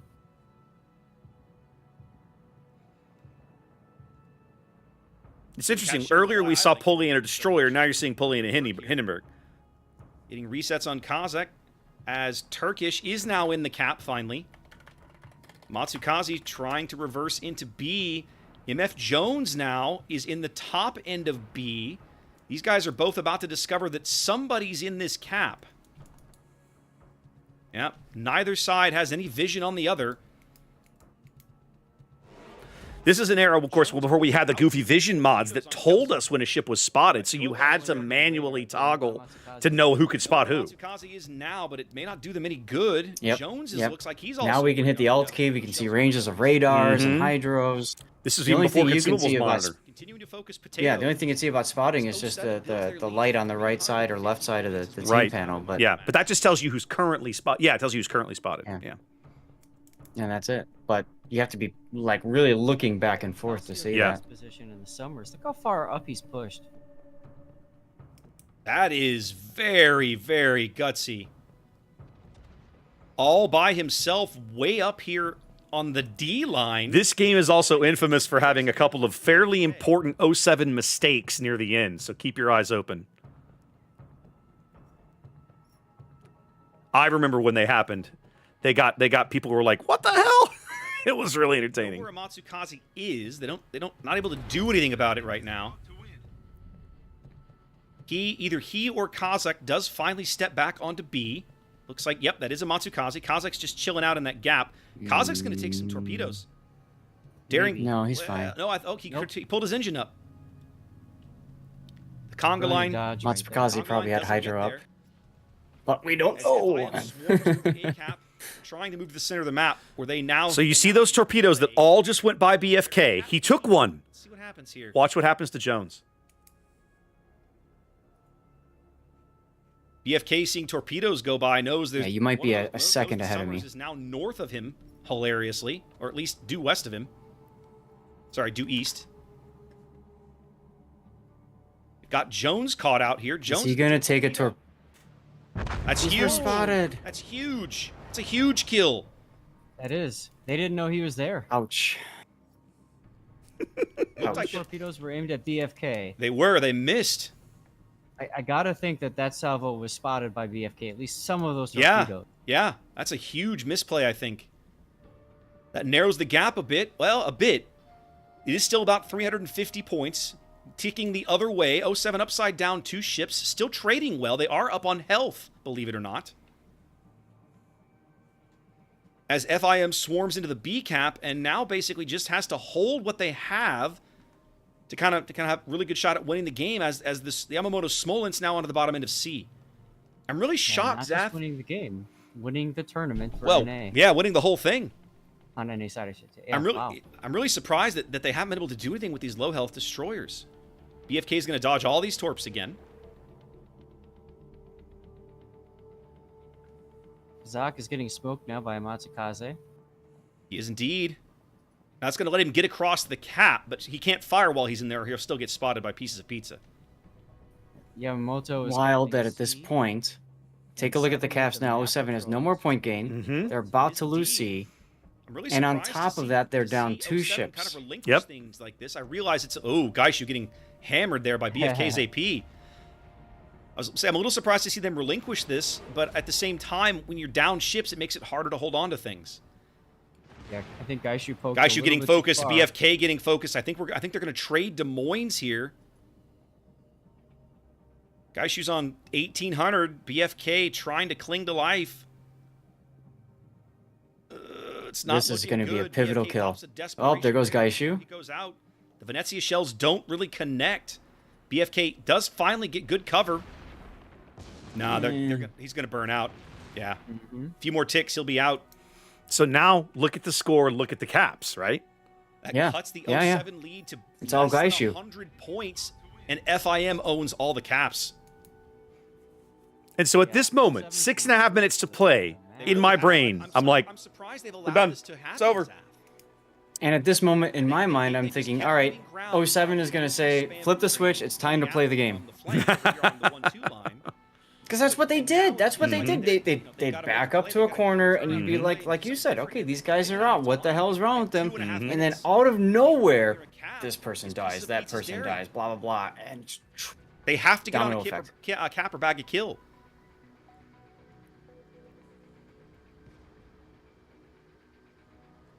I'm not sure Pizza's play here. He's going for the top end of the B cap. Can he step on it and slow down the bleeding? I don't know. We have had a lead change here. The conga line torpedoes on Kazakh could be really impactful in a little bit. We'll have to see.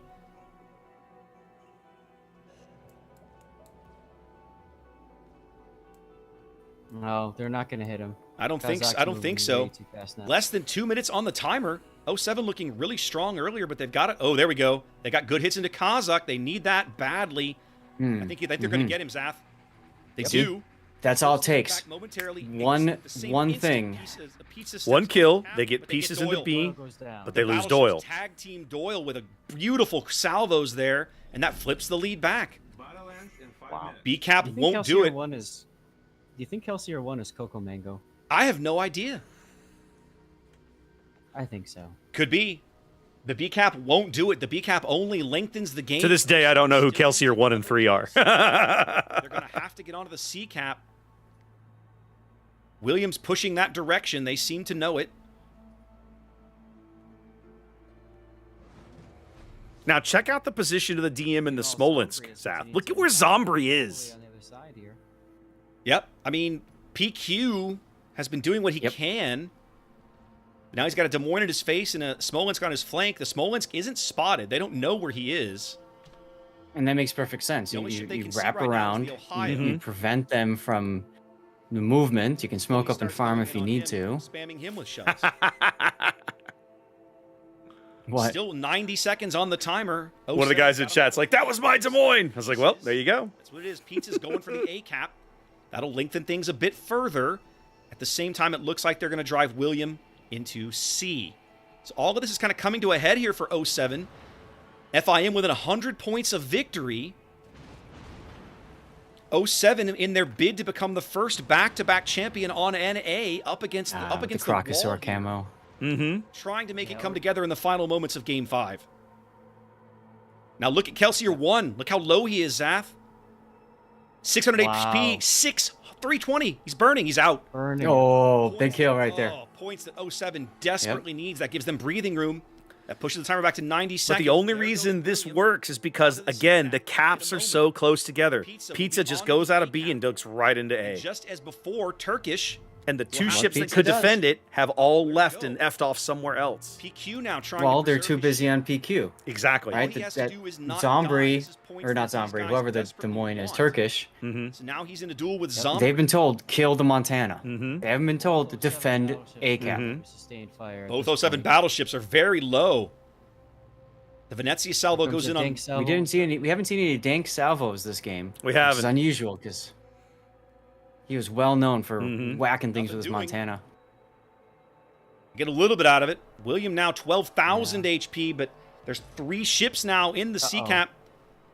They're basically they're going to lose William, They're gonna and they're lose William. yeah they're using him as a William. sponge so the cruisers can cap. Are going to pick up seas. But look at Pulley Turkey and down Venezia dink Gaming for salvo. Jesus, and Oh even my Pizza goodness, Pizza Zach, opening they up did with it. his There's your with his daring to kill there's your that dank Des Moines. salvo, by the way. He just killed Turkish at There it like is. 20 5 kilometers. seconds on the timer. Now we're back out to Yep. about a minute 15. That's what My we're used to seeing.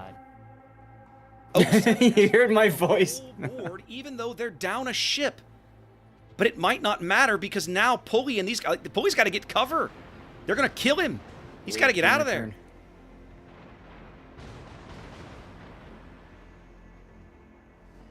Yeah, they flipped after they owned the whole board, they Seven lost has the whole to board, leave and they at this recaptured the exact whole instant. board. A minute 45 to go.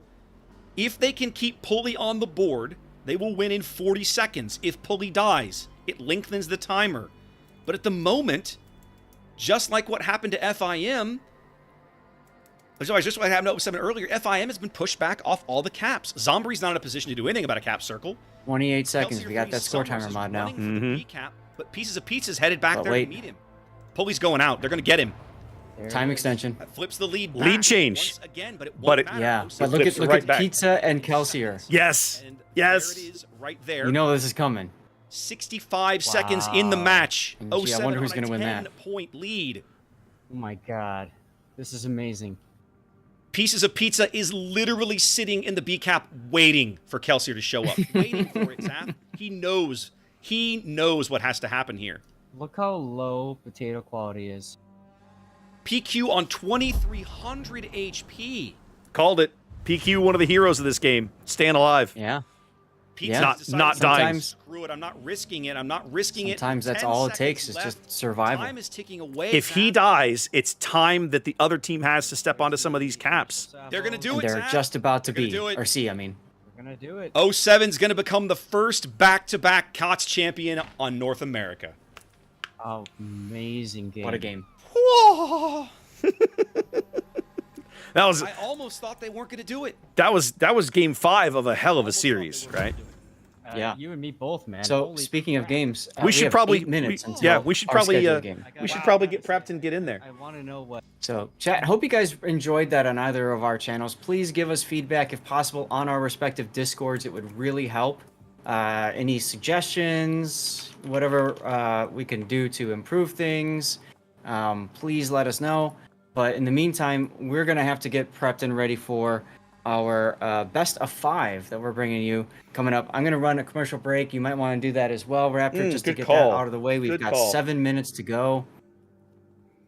And yes, pick bands have all been done already. Yep, that's been up for a bit. I'm just kind of making my notes here, and I got to get everything put in here. Yeah, I'm letting the room host know we are on our way. I told him before I that joined we were already. doing this. I joined already. We're good. I didn't even have the game open because I'm. I like, didn't until like the game that we were just finishing that up. I joined. Okay, so we have, That was fun, dude. That was fun. really fun. It's Yeah, fun to go we gotta back do that and more. watch. Yeah, it's fun to go back and watch some of these old games because you forget how far we've come in terms of just the capabilities we have in a training room, how much we can see. It's really fun. It's really cool to go back and watch some of the old stuff. Mhm. And they were good games. Absolutely. Okay. All right, All I'm right. gonna run to the bathroom for Go, a sec go, go. while we get. Go. I'm in I- the room already. I'm good. Yeah, I'm in there too. I'm getting my little stream helper set up with all the info.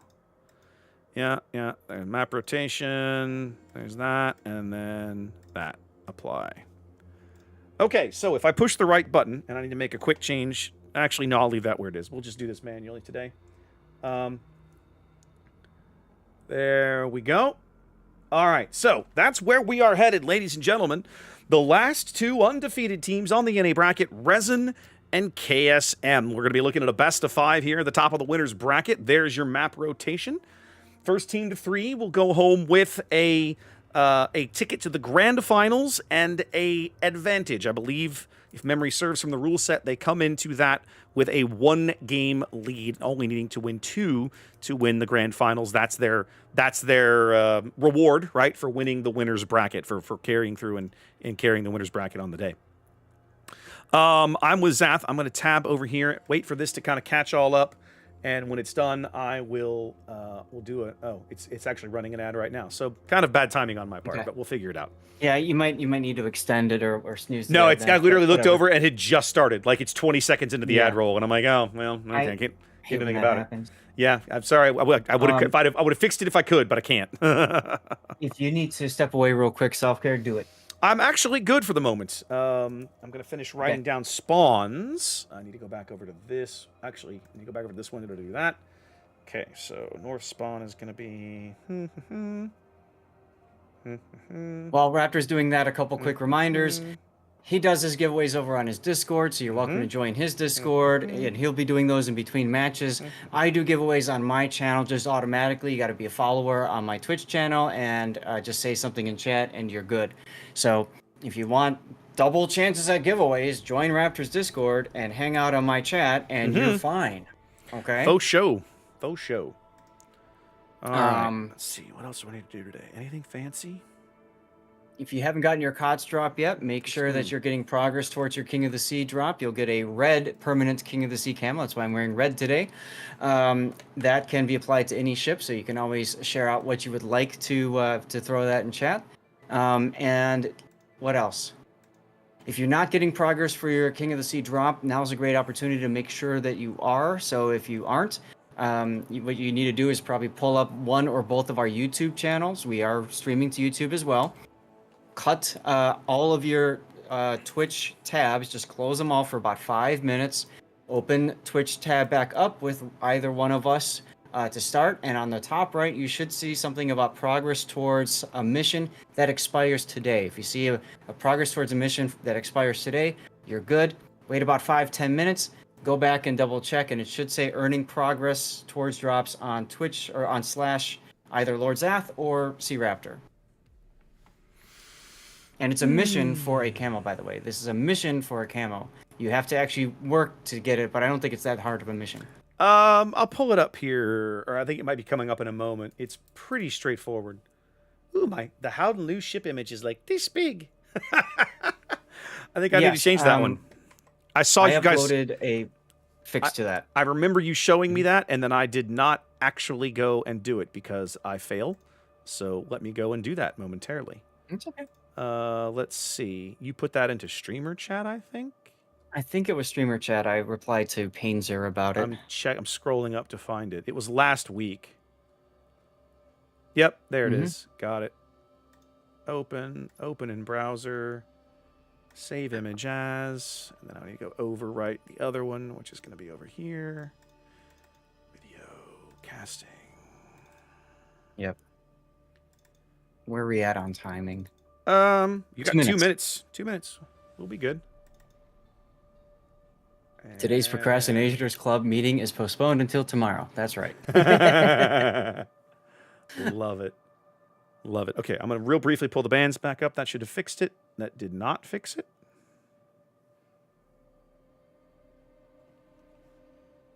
I'll deal with it later. Oh, because it wrote... Hang on a minute. I know what happened. That's okay. There it goes. I had to rewrite it to the band ship. Now we're good. Now we've got it. Brilliant. Okay. Awesome. Remember, okay, so let's go back to you. This is a best of 5, and Indeed. There are 4 ship bands per team. So enjoy the bands.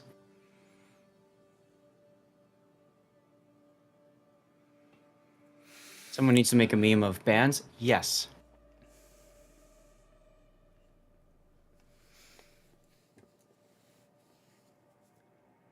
And some back and forth in the training room.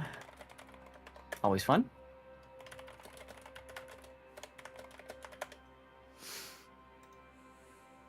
Cool. We're all excited. We're all nervous.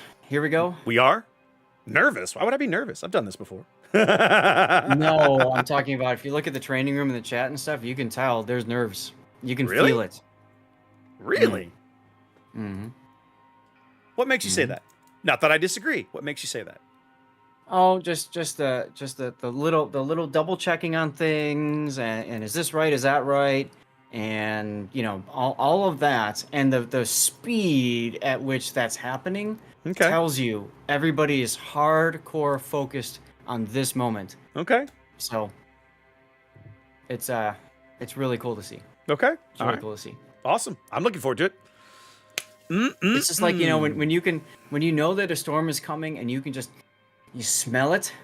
That's I'm true. smelling it right now, SeaRaptor. I'm smelling it right now. You can smell the rain and the lightning in the air. That smell of ozone after a lightning strike.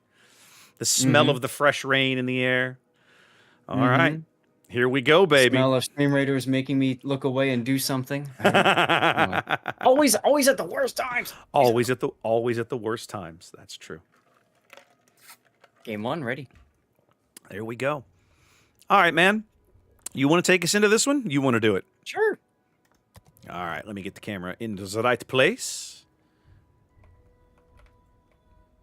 All right, Zath. What do we got cooking here? Let's go. All right. Well, ladies and gentlemen, boys and girls, I'll let Raptor finish the rest of the statement next time.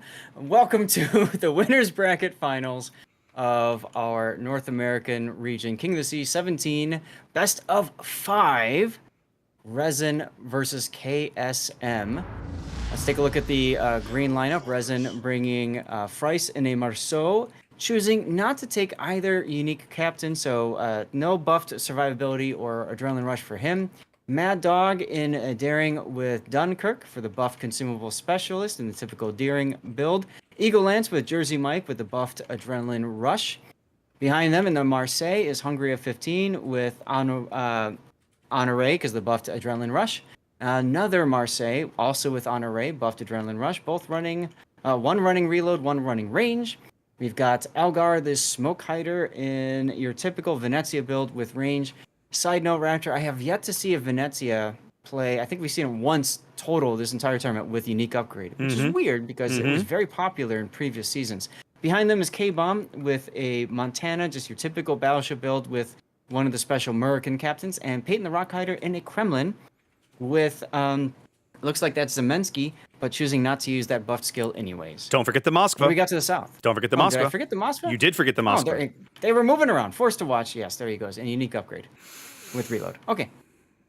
All right, KSM spawning in on the south side here of Game 1 in North. Let's have a look left to right. We'll start with Paranoid's gearing. Fairly typical build there. Lots of torpedo reload, unique upgrade. Love it. Acarona's Daring headed up towards the Sea Cap. RPF, concealment. Okay, yeah, love it. Looks good. Malikan's Brisbane. This is a little more closer to what we would sort of expect out of a Brisbane build. We kept seeing a full gun build Brisbane yesterday. This is not quite that, but he is running outnumbered. Backed up by Red's Conqueror. Not a battleship we've seen up to this point, at least not. We didn't see one yesterday that I can think of. Yep. Let's have a quick peek here. We've got Jinsy's Moskva kind of hanging around mid, very nice and slow. Unique upgrade and top grade gunner. All the way on the right, Ganser's Marceau making a beeline for the ECAP. Opposite of Rice's Marceau. Might be a little bit of hot French destroyer action here in a few moments. He's backed up by double Marseille, Moko, and WH Knight running nearly identical builds. And then John the Impaler's Kremlin there, unique upgrade and of much survivability. Yep. And that's with Kuznetsov as the captain. Yes. So here we go. On to Game 1. Both teams opting for a Kremlin double Marseille-Marceau flank to E. So literally mirror images of each other here along the 9-10 line. I'm going to be really curious to see how that plays out, Zath. The only real differences in the lineups are all over on the left flank. Ragnar Venezia versus Brisbane Gearing. Yep, I was just looking at that. Ragnar Venezia wanting to just nuke whatever destroyer they find, which will probably be the Gearing. So I'm sure that's what they were thinking would happen on this map. Or Marceau. So Marceau's blocking E going nowhere. Decap sort of just being overwatched but not contested. Mad Dog's Daring working on C should be able to wrap that up. No way for KSM to do anything about that. BCAP, however, first one to actually convert as Paranoid's Gearing takes care of that. Well, so far just one cap. Now there's the second. But Resin is about to get their second cap, so they will start ticking up points at a more rapid rate. You know, it's wild, Raptor, how few ships fight for the cap at D. That usually is the C cap, and usually there's a lot of fighting for it. Yeah. But now, that's changed. Not on this cap configuration, right? And I, we talked about it yesterday when I was asking you about how the new maps were playing out, talking about how this E cap felt like it was really going to radically change north because, like, routinely you would see people put ships over here, but before there was never any objective points here. Now there are. And so it makes it almost, I won't say more critical, but more likely, let's say, that teams will actually push ships over here. Yep. Resin trying to push this advantage, forced to watch as Moskva sliding up into the decap, should be able to pick it up. No way to stop him here. Nice hit on Vifire's Marseille. Jumps him down a bit. Yep. Akarona going to reverse into the C cap now that Mad Dog has backed off. Take a look on the other side. Paranoid Era's Gearing. Caught on Ragnar Raider for a little bit. Yeah, taking a big chunk there. Yep, that was Elgar Smokehider's Venezia Sap, as well as Eagle Lance. Yep, Malikan's HE working over Eagle Lance there on the Brisbane radar as well. There's Akarona working on C. B converts. Sorry, D converts. C. Thank you. Man, the 5 cap configuration is just going to mess me up something fierce. Well, we had something earlier. Look at the torps on the 10 line. Yeah. Doesn't 2, 3, 4. Despite Hydro, I mean, that's really good utility. And more coming. These ones in front of Moko are spotted, but reversing like this, you pretty much can't do anything about it. WH is actually reversing into 2 more of these. There we go. He finally got his engine flipped, so he can avoid them. Yeah, but Moko takes a sticky flood. Yep, great torpedoes from Freiss there. Now Freiss opens up, going to draw a lot of hate for that move. Yes, but he knows their DCPs are likely down. He knows those DCPs are down as Moko floods. So this is his opportunity to take him down. He's got room for 2 more fires. Now Knight on a fire as well. His DCP, of course, also down because of those torpedoes.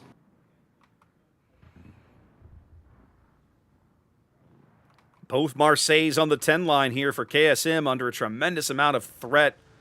Moko double fire. Finally gets to a DCP, but 60 seconds from a heal.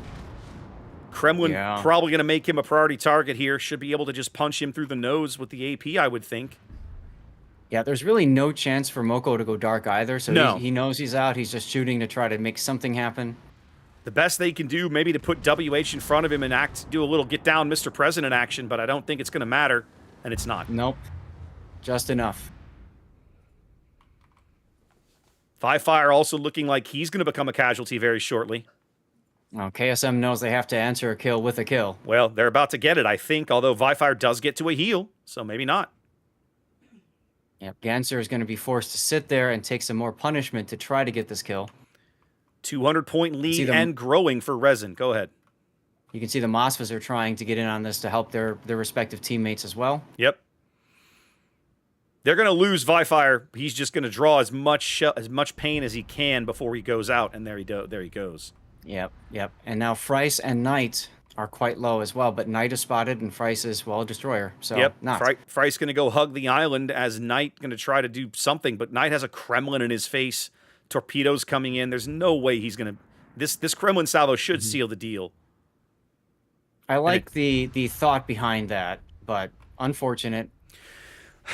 We have 2 Marseilles that sink next to each other. I gotta say, Seth, one of the things that baffles me a little bit about that play is it feels like you're giving up a lot of the mobility of a Marseille by just parking it on the 10 line. Well, yes. Part of the problem is the Marseilles are faster, and so when you get the Kremlin together, if you look at the mini map, they were right about the same height. So they were basically, I think, just waiting for the call, go. But then Frice's torpedoes were there, Yeah. and the Kremlin was there. I think the big problem is the Kremlin was there. So they just Yep. kind of stopped, thought they were safe. Let's farm out the Kremlin. Said no one ever, because Yeah. that's just not going to work. Yep. So- Brilliant torpedo strike from Price there. Really, really cleaned up that flank nicely. Ganser back into the ECAP. Going to hold that from ticking up. But it's a 250-point lead and holding more or less for these guys right now. Yep. They're trying to shove Red's Conqueror through mid, but I'm not sure they're going to get there. No. Meanwhile, on the other side, on the 2 line, Malikan has taken some damage, probably got radared by Eagle Lance's next radar. You can see his next radar is about ready to go. So we might see him try to make a play here. Technically, I guess you could say they don't need to, but Torps on the Venezia, though. Uh-oh, he decides to turn at the worst possible time. He's going to take 2. Ouch. Yep. 2 big hits on Elgar. Speaking of big hits, Acarona. Acarona. Yep. I saw that there. Acarona takes a daring torp. I just got the camera back in time to catch a glimpse of it. They do convert B, however. So for the moment, KSM on a cap advantage, closing the gap slowly but steadily. Still down a ship, though. The answer is in trouble in the Marceau. He decided to sit in the exact same place where his teammates died. Yeah, there's already 2 wrecks underneath your keel. I'm not sure why you're hanging out here. I think he snuck out to try to get torps on Peyton, I think was the plan. Yeah. He may yet get... Nope, they don't have the range. So now they're just fishing blindly for Ganser. They know approximately where he is. It's the problem when you butt up to an island. It's hard to get away from that island. Mm-hmm. Fry's going to slide back in briefly and hold the ECAP steady. John's done a brilliant job of weathering the fire on this flank and staying in as well. Mm-hmm. Kremlin doing Kremlin things. He has 1 final heal. Peyton has 2. And he's using his now. Second to last. Well, Acarona does get the C cap, so that's good for KSM. They're closing the gap. It's almost down to 200 points now as D&E remain contested. But you have to I feel like they're probably just waiting on a kill. Like it feels like until something changes from a ship count perspective, nobody wants to make a mistake. Nobody wants to be the guy that gets dead. Yep. Absolutely. And at the same time, you've got this poor Marceau that has to sit there to stall the E-cap. Yeah, I feel like the Conqueror is is going to be the next thing to die, Zath. Red's trying to sneak out of here. He's got conga line torps coming in. His next heal is 10 seconds away. I'm not sure he's going to make it.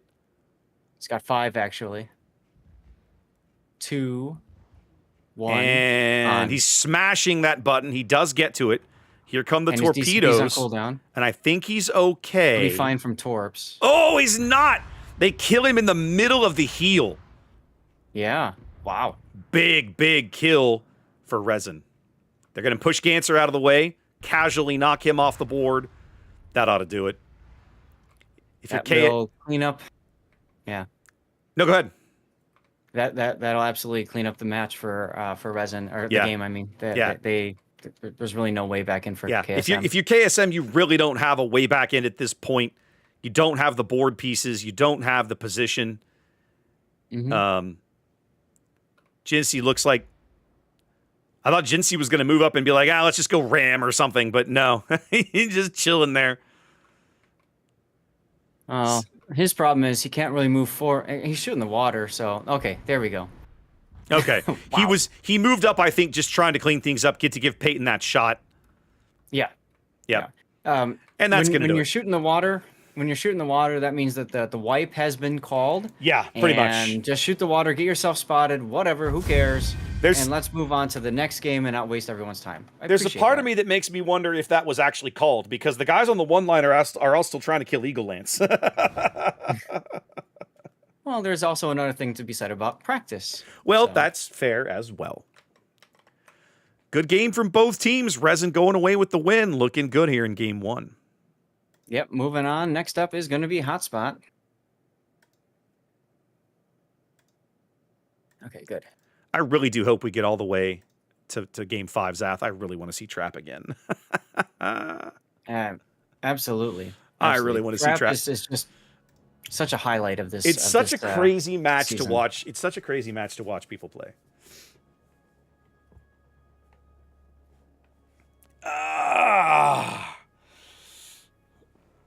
One of my chatters says, Resin spent a lot of time watching mini-map renders for this series. And I'm kind of thinking, oh, could be. Like, that's one of the tricks, you know, when you play in an event like this, so many of the games get showcased, get cast. By the time you get deep into the tournament, it's very, very possible for you to have a large body of work, right, for you to watch of your opponent play certain maps. And, of course, we're now playing 5 of the 7 maps, so you've probably seen stuff that they've tried. And that's another difference, too, that we didn't highlight when we did our little look over of past COTS is now you have beyond the vision and watching casters, the easier thing to do is you go to wowstournaments.com, wows-tournaments.com. You at home can do this yourself. You can go to wowstournaments.com. You can go to King of the Sea, whichever region. You can go to matches. You can search for a specific team, and then you can download any and all replay renders, and you can download the actual replay file if you want to watch it yourself in your own client to see what your opponent's doing. There is so much more information available at your fingertips. And then there's this whole statistics tab, too, that you can go and play around with. And Raptor and I have done that in the past and looked at various stats and stuff. But all of this is available. And I've told this I've mentioned this to Raptor before in previous seasons. Because all of this is available, there are actually teams out there that look for people that will specifically download all this stuff, psychoanalyze everything, and say, okay, 9 times out of 10, this team runs this lineup, or this team bans this particular ship, or whatever. And there's just so much data available now. It's wild.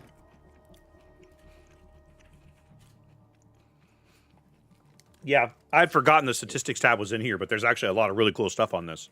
That's what I mean. And that's one of the things that you and I did at one point to just kind of blow time, because we had a long delay, and we can think about that for later today. When we have that delay, we can play around with stats if you want.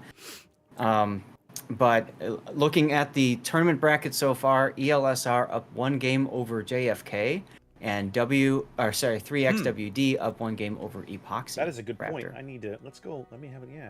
I need to pull that up for today. Yeah, while we are doing the winners bracket final, losers bracket is playing out. When we finish our winners bracket final, we will move down to losers bracket 4.1, which, if this goes to all 5 games, will most likely be in progress or just starting when we finish the winners bracket final. We asked all of you yesterday, what would you prefer us to do? Do you want us to go into losers bracket, or do you want us to go into winners bracket final? On both of us, our channels, it was like not unanimous, but heavily weighted towards winners bracket final. So that's why we are here bringing you this this match today. Okay. Sorry, grabbing a munchie while I'm sitting here. No worries. We're all seeing it. Yeah, Sorry. It's fine. You'll get over it. So looking over these stats, this is actually kind of interesting too, because, you know, one of the things that I like is there's an average. They show you the by map. You can see the game duration, minimum, shortest, longest, and average. And the average game on any map is roughly 12 minutes long. Like 12 minutes is the average game duration. Yep, I'm seeing it. I think that's interesting. And it also shows you that on only one map has there, even for the entire North American bracket, on only one map has any of these games gone all the way to time. And that's Shatter. That's it. Every other map has not had a single game go to time. In fact, the longest game played on North is still less than 15 minutes long. That's interesting. Yep. Something else interesting. Look how short the game is on Trap. It's 59 minutes and 07 seconds. And it looks like Hotspot Well, I mean, these are probably draws called, so this unfortunately these stats aren't The gonna help. shortest games Or are maybe probably there's a forfeit. Yeah, who knows? The shortest one, unfortunately, probably not very valid, but interesting. Mm-hmm. Okay, they've got to remake the room, so we got to bail. That's fine. I'm not surprised. There's a lot of spectators. A lot of people in there. There's issues and stuff. So The most banned map is Shatter, without question. yeah. The most played map, interestingly enough, is Land of Fire. Kind of curious. So here's map bans. There's Shatter. Hotspot, the least commonly banned. Yeah. I find that kind of interesting, considering that it's one of the ones with a wild new cap layout. A lot of interesting data in there. I like that. Yep. So we can chew on this a little bit as we go. And one of the things that might be really good for us to do in an extended break is take a look at the difference between regions. That's always one of the fun things. What's it looking like over on EU compared to NA, compared to Asia, that sort of thing. So keep that in the back of your mind, chat, and you too, Raptor, and we can look into that later. Now, the EU data isn't quite complete, right? Because their tournament has a whole other weekend left to go. Kind of That is interesting. true. Same thing with Asia.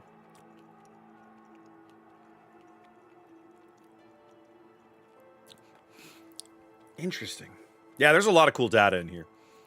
See, you can tell as soon as I told him about stats. Well, he's this gone. is cool. Well, the other thing is what I almost want to do also is go back in and pull this data from like previous events.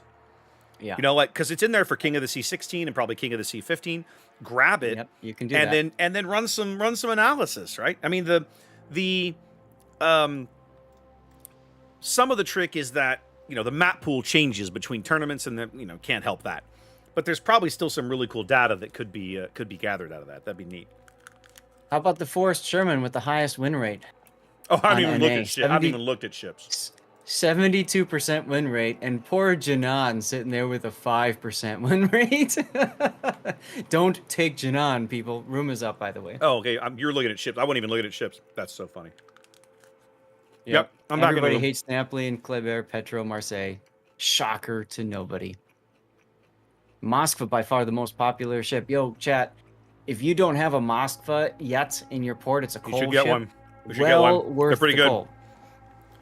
Well worth the call. I did a Zap chat about commander utilization. I talk about how important it is to have each of the commanders for coal that you can buy, the legendaries or whatever. But as one of my viewers, Instant Cthulhu, likes to say, make sure you also have one premium ship per nation so that you can train up that captain and any other commander. So Moskva is a fantastic one for the Soviet tech tree. Any of them, because remember, you can place a commander on a premium ship and they can put cruiser skills on, and then you can train that captain up and then apply that to a tech tree battleship, destroyer, carrier, or in the future sub in some cases. So Oh, there we go. All right, once we got the room remade, that was super quick. We are already on to game holy 2. crud. Well, that's good, though, right? Like, again, we were going to be slamming these games out with 5-minute turns. They got to be on the ball.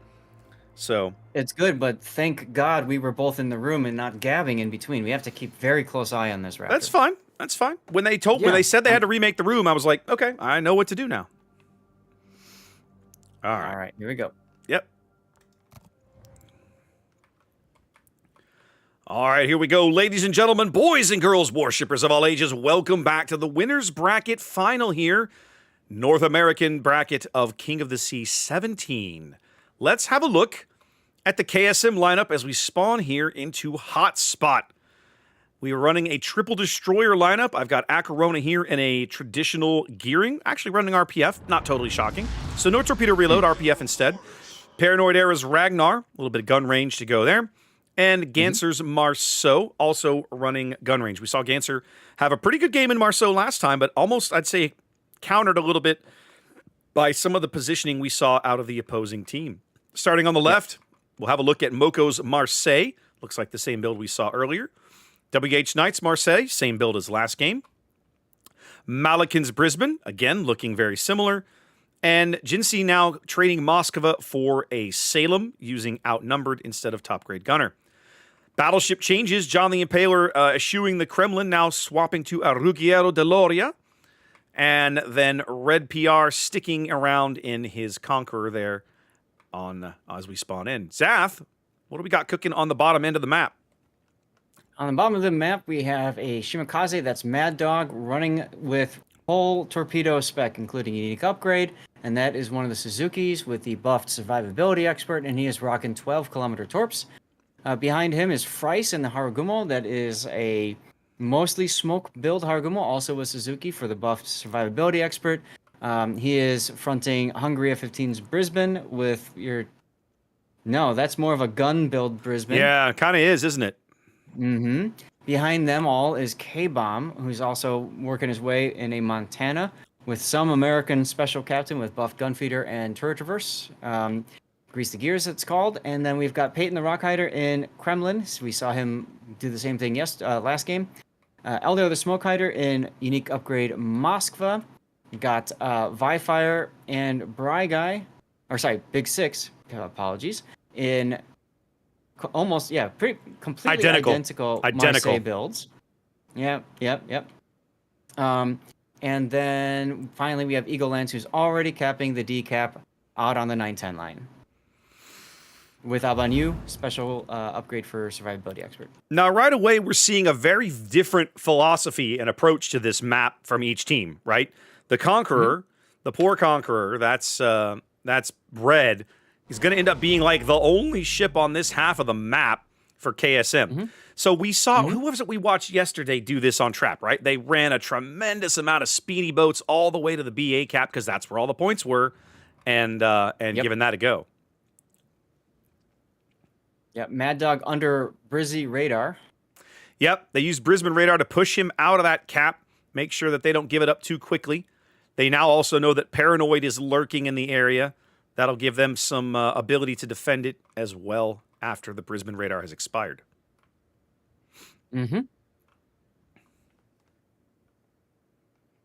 So that leaves one cap ticking right now, and that's for Resin.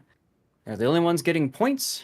That will change shortly, as I'm sure KSM is fixing to go into C. Actually, it looks like almost from two different angles. Ragnar's position, he was recently spotted, and also the gearing. I kind of like that idea. Going on both sides. Well, and I like that the Ragnar's coming back at the minimum. He's going to be there to help defend the cap from Mad Dog, right? I mean, they know he's down there. Yeah, but he's going broadside to torpedoes. He'll be okay.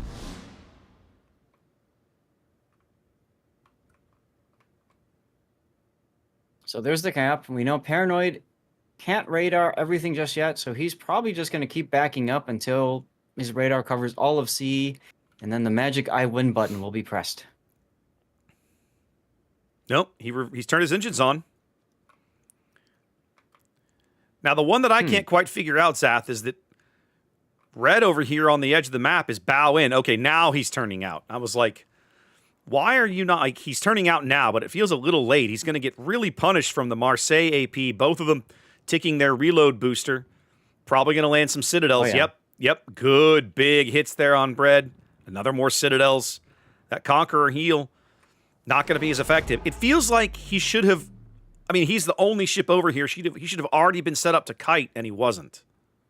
I don't understand that decision. Sometimes that's an indicator of you listening to the caller, being told to go here, and waiting until you're told to do something else instead of doing it yourself. Or it could be he asked for permission to do it and never heard back.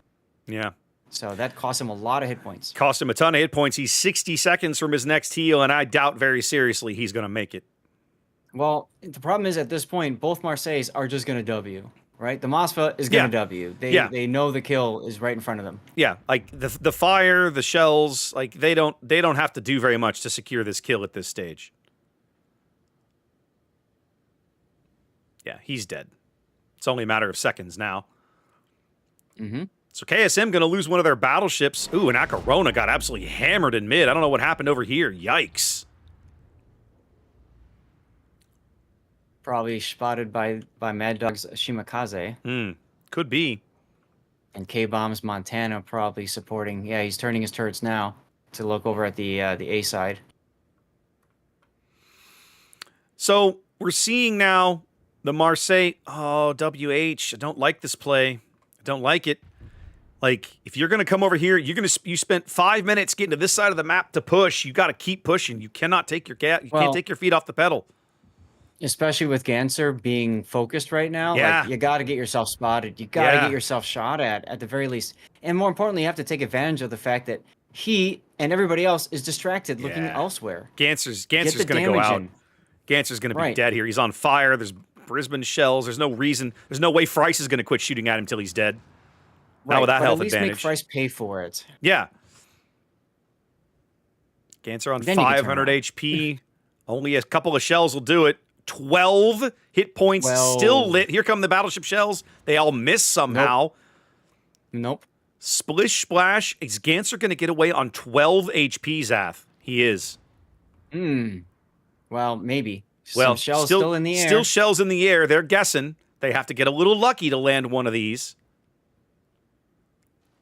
They do. Oh, they get it. Wow. The very last shell. But it's a 700-point lead for Resin Zath. They're just manhandling KSM right now. Yep. Oh, yeah. Speaking of which. Yep. You see my point? You see my point? I think for my money, Zath, as I watch this game, I feel like it feels to me like the flaw is not necessarily in KSM's execution. It's in their strategy. You know, we've talked about taking the speedy Marseilles, right? And doing fun things with them, and they're fun boats. But my frustration isn't the word. My concern with how they're deployed in this game comes down to, on this map, on the new hotspot spawn, you spawn intentionally way up here in like the northeast or the southeast side of the map. And then they tried to run all the way to A before being impactful. It took them 5 minutes to get over here before they could really impact the game.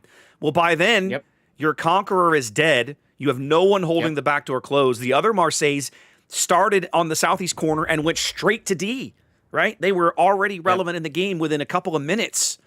And so the whole thing just fell apart very, very, very quickly.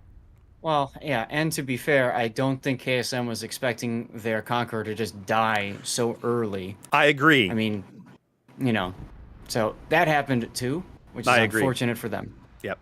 And sometimes, and good Lord knows I'm not immune to this either. Sometimes you just have crap games, and it happens. We've seen it happen to teams before, even at this level of play.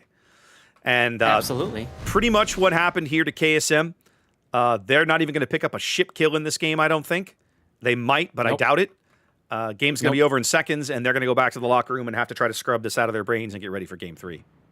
This is best of 5, so they have one last chance to win. Yep. If they don't, they will be knocked down to the losers bracket final, and they'll have another chance to get back into it. Yep. Now, this is one place that I will say I don't like the 5-minute turn. I feel like at this stage of the event, a 10-minute turn is fine. And it's exactly for this kind of reason, this kind of game. Yep. Or like I was saying before, like, you know, teams can call, hey, we need some extra time to figure stuff out, whatever. Yes. Like this would be a perfect opportunity for you to take advantage of your timeout suggestion yesterday. You would go into the training room, you would tell the ref, we're going to exercise our extra 5-minute, you know, whatever you want to call it, timeout for this break. And so in this break, you say it's not 5 minutes. We have 10 minutes between games, right? And everybody knows right as you get in the training room, you have an extra long break. Exactly. All right. Well, back to the training room, back to the drawing board. KSM not looking so good so far in this series. Got to try and get up off the mat and figure something out here as we head to Game 3.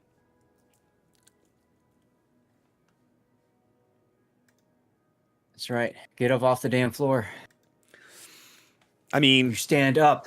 They played really well in Game 1. They weren't able to pull it off, but they played really well. Game 2, I mean, there's very little you can say about that, but it was an absolute disaster. And I think they would agree with me. If one of them was sitting here, they'd be like, that was terrible. It's like, yeah.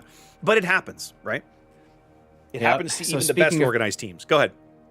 Speaking of 2 O's, take a look at your bracket. ELSR, 2 O's, JFK. JFK is now out of the tournament. We're still waiting on Epoxy. Well done. 3X, well done. I'm a little surprised by that, Saf. I really liked I really liked what I saw of JFK. I'm a little surprised they weren't able to at least take a game off of ELSR. They looked really good. Yeah, there it is. 2-0. Okay. But like I was saying yesterday when we caught that final game last night or yesterday afternoon, ELSR, they have something to prove now. They've been knocked down to the bracket. There was some drama around decision making, whatever, but they're coming back and they say we're still going to do it. And it's kudos to them for having the heart to do that. That to me is the mark of a competitive team that wants to win. Remember, they are previous kings of the Sea NA. Yes, they are. Resin and KSM have not been kings. That is correct. Right? That is correct. Yeah. One of these teams will be claiming the crown for the very first time, never having held it before. I believe there are individual members, right, that have been a part of a team that held the crown. Like I see Eagle Lance, and I see Peyton, and I believe they were on 07 at one time when they held the title as an example. But yeah. I always love random people joining training rooms for tournaments. Isn't that always fun? This poor guy shows up and readies up a Colorado. Get out of here. Get out. What are you doing? What are you doing? I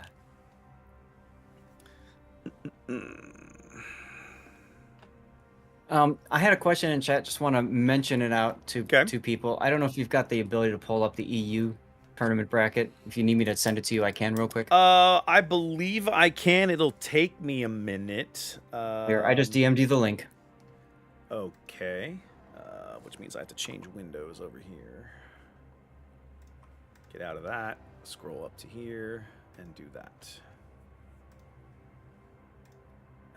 Yep. Okay, I have it open. What am I looking at? Okay. So some people in chat were asking, why is EU playing next weekend and NA isn't? And the short of it is EU has more teams involved, and so EU had to do something a little bit more detailed, complex. There you go. Yeah, to put everything together. So if you go up to matches and pull up the bracket, you have a qualifier stage 1. That's your typical group stage. We're all used to seeing that. You go to qualifier stage 2. That's then they've all moved out into different groups, but then they put the groups into brackets. So if you go into a specific group, you can see the best of 3 brackets. And then from there, they have a groups stage where, again, it's best of 3 brackets. And in order to get out of the group stage, that concluded today, and into the playoffs, for next you had weekend to win 3 matches out of 5. Right. Now, all right. They also don't do double elimination. Right, the NA, or at least their playoff bracket next weekend, is not double elimination. Whereas we on NA have been doing the NA orgs have been doing double elim for a while now. Right. So I mean, this just highlights that that King of the Sea is different per region. Each region's able to make decisions, and some of those decisions are frankly based off how many teams have entered into the tournament. Okay, well, we're going to do this, we're going to do that. So with fewer teams on NA, there's really no reason to do a full group stage followed by a full Swiss best of 3 group stage followed by blah blah blah. Now we're going to do group stage, and then we're going to move to the playoffs bracket, and we're going to double elimination it. So teams are rating up, by the way. Yep, we just dropped.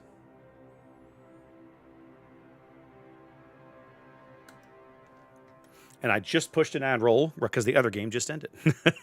Yeah, I saw you looking. Yep. I'm with you there. No problem. Let's get into game 3, ladies and gentlemen. Resin coming in with a 2-0 lead. Yeah, this is do or die time for KSM. This is Resin's map pick, though. So let's see how we do with it. Zath, talk to me about the Resin lineup. Resin lineup, we've got Frice, again, with non-special Marceau, but he does quite fine with it. Eagle Lance in a Ragnar Jersey Mike, Mad Dog in a Marceau now with Abanyu. Elgar the Smoke Hider with unique upgrade Moskva. Big Six TV with Marseille with buffed Adrenaline Rush. Forced to Watch, not moving in his Moskva with unique upgrade. To watch that carefully. Hungria and Marseille with buffed Adrenaline Rush, that's on array. Peyton the Rockhider once again in the Kremlin. K-Bomb once again in the Montana. Not much else changing in that lineup, But I'll tell you what, if we're going back to draw, nope, he's moving now. Yep, he's moving now. He's moving now. Okay, there we go. All right, Poke him with the stick. Go on, move. KSM backs to the wall, trying to figure this out here. Coming into game 3. Let's start with Ganser's Marceau. Same build we've been looking at. Acarona now in a Z42. A little bit of RPF action, looking like he's going to go hang out near this island along the 4 line and contest to hang around the B cap. Their last destroyer is Paranoid's Ragnar, making revolutions over towards the D flank, backed up by Moko's San Martin. RPF on that boat. I always kind of when you see RPF on light cruisers, but I suppose I can see it in this format if you want to be using the triangulation. Yep. Red's Conqueror, probably smarting a little bit still after getting manhandled last game. Also heading over to the decap to flank to work with those guys. Kind of both games he got manhandled. I think he did better in the first game. He wasn't driving a Conqueror in that first game too, though. Or no, was he? Yes, he was. Yeah, he was. Yeah, he Yes, was. Yeah, he was. Here we go. Jinxie's Stalingrad going to hang mid, going to back up Acarona here. Looking at gun range and top grade gunner. And we're looking at double Marseille again, the Marseille twins of WH Knight and Malakin. Actually, it's not. Malakin was been doing the Brisbane. He's now in a Marseille. Okay, so we've made a bit of a lineup change here. So one Marseille player holding, one Marseille player changing. Same build still. Backed up by John the Impaler, St. Vincent, headed over here towards the A cap. Yeah, I think it was Jinxie that was in the Marseille last game. I believe you might be correct. No. Yes. No? Or Moko. Moko, I think, was in. Yes, you're right. Moko's in the San Martin now on the other side of the map. Yep. I think we're By about the way, quick action happening. I was going to say, I think we're about to have a little hot Marceau on Marceau action here in just a moment. I believe these guys are going to be inside. They're definitely going to be inside their detection radius, and there they are. Freiss and Ganser at it again. Yep. The difference is that Freiss has friends that can open up if they want to. Doesn't look like anybody did. I think John took a shot, but he got it for free. Malakin now spotted. WH Knight still dark. Yep. One of the things I want to point out with Ganser's Marceau engagement with Freiss, he was on torpedoes. He was probably looking at radio location. Yep. And he was ready to go at the onset of the engagement. He dumped his torps and then switched to guns. This is a difference in competitive versus randoms ranked. A lot of destroyer players have their guns ready, see a destroyer, switch to torps, then switch back to guns. That wastes so much time. Now have a look at the 9 line. Speaking of bold Marceau plays, check out Mad Dog. Ooh, yeah. He is very alone up here. Now, he's not spotted. He actually, I think, is coming up right on the edge of that San Martin radar bubble. But they don't for sure know that he's there. Although I think Paranoid has radio location. He does not. Well, Moko does. Moko does, though. There's the radar. He gets caught right at the edge of the radar bubble. Moko's going to get one salvo off, and Mad Dog's going to be out of it. Flirting with disaster there, but Mad Dog's going to make it out. Yeah, imagine if Moko was just a little bit closer and Mad Dog was forced to run along this island without, any sort of darkness or stealth. Woof. Moko probably opting for the smart play there. He would have had the option to turn in and chase. He didn't take it. He doesn't know what's behind Mad Dog up there. And so didn't want to risk it right now for just a few extra shots on the Marceau. Right, and with this kind of lineup, you would expect both Marseilles to be heading towards the 10 line. Now That's usually where they go. Yep, and we're gonna see some big toilet bowl action, as you like to say, Zath. We've got 3 ships down here in the corner for KSM. They're gonna have to retreat back to the west or the south, I believe. You've got there's a big 5-ship push available for Resin to make down into the decap, and on the other side of the map, you've got the Marceau capping A, the St. Vincent double Marseille, going to be pushing this direction. So going to be a little bit of a clockwise goings on. Yes, and remember, this is do or die for KSM. Yeah, losing is not an option for them. I mean, it is. I guess you go back to the losers bracket. Yeah, but come on. Certainly not a choice they're going to make willingly. Let's put it that way. Yes. Okay, now we are seeing the push form up over on the resin side as Peyton moves forward, and you can see a line forming with the Marseille and Kremlin, almost a full horizontal line. You've got one Marseille in front of the other, and of course that is to protect against torpedoes. If they're going to hit a torp, then at least the one behind will follow in the same path and not hit the same torp or different torp from that same spread. Peyton making big steps towards the decap. Obviously going to go camp in there.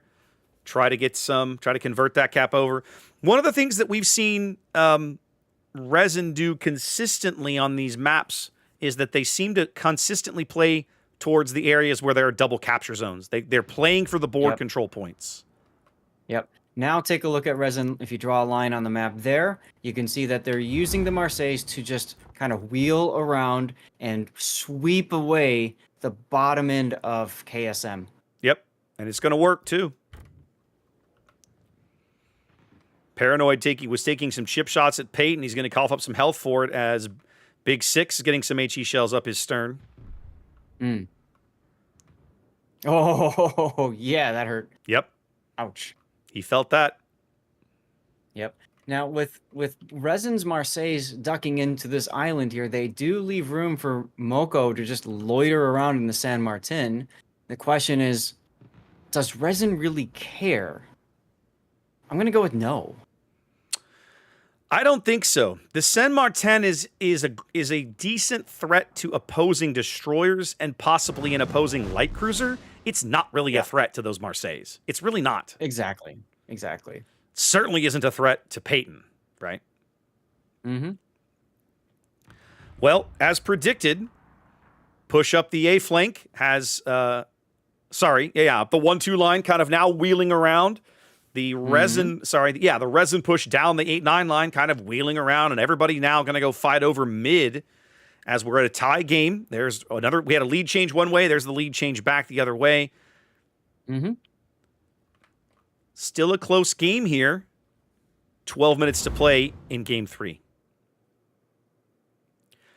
Now, Resin's also doing something else I like, Saf. They've pushed KSM's decap team all the way down to the bottom of the map, and now they're turning and going back north, back into the board. Like, we're going to leave you there. We don't care about you anymore. Right.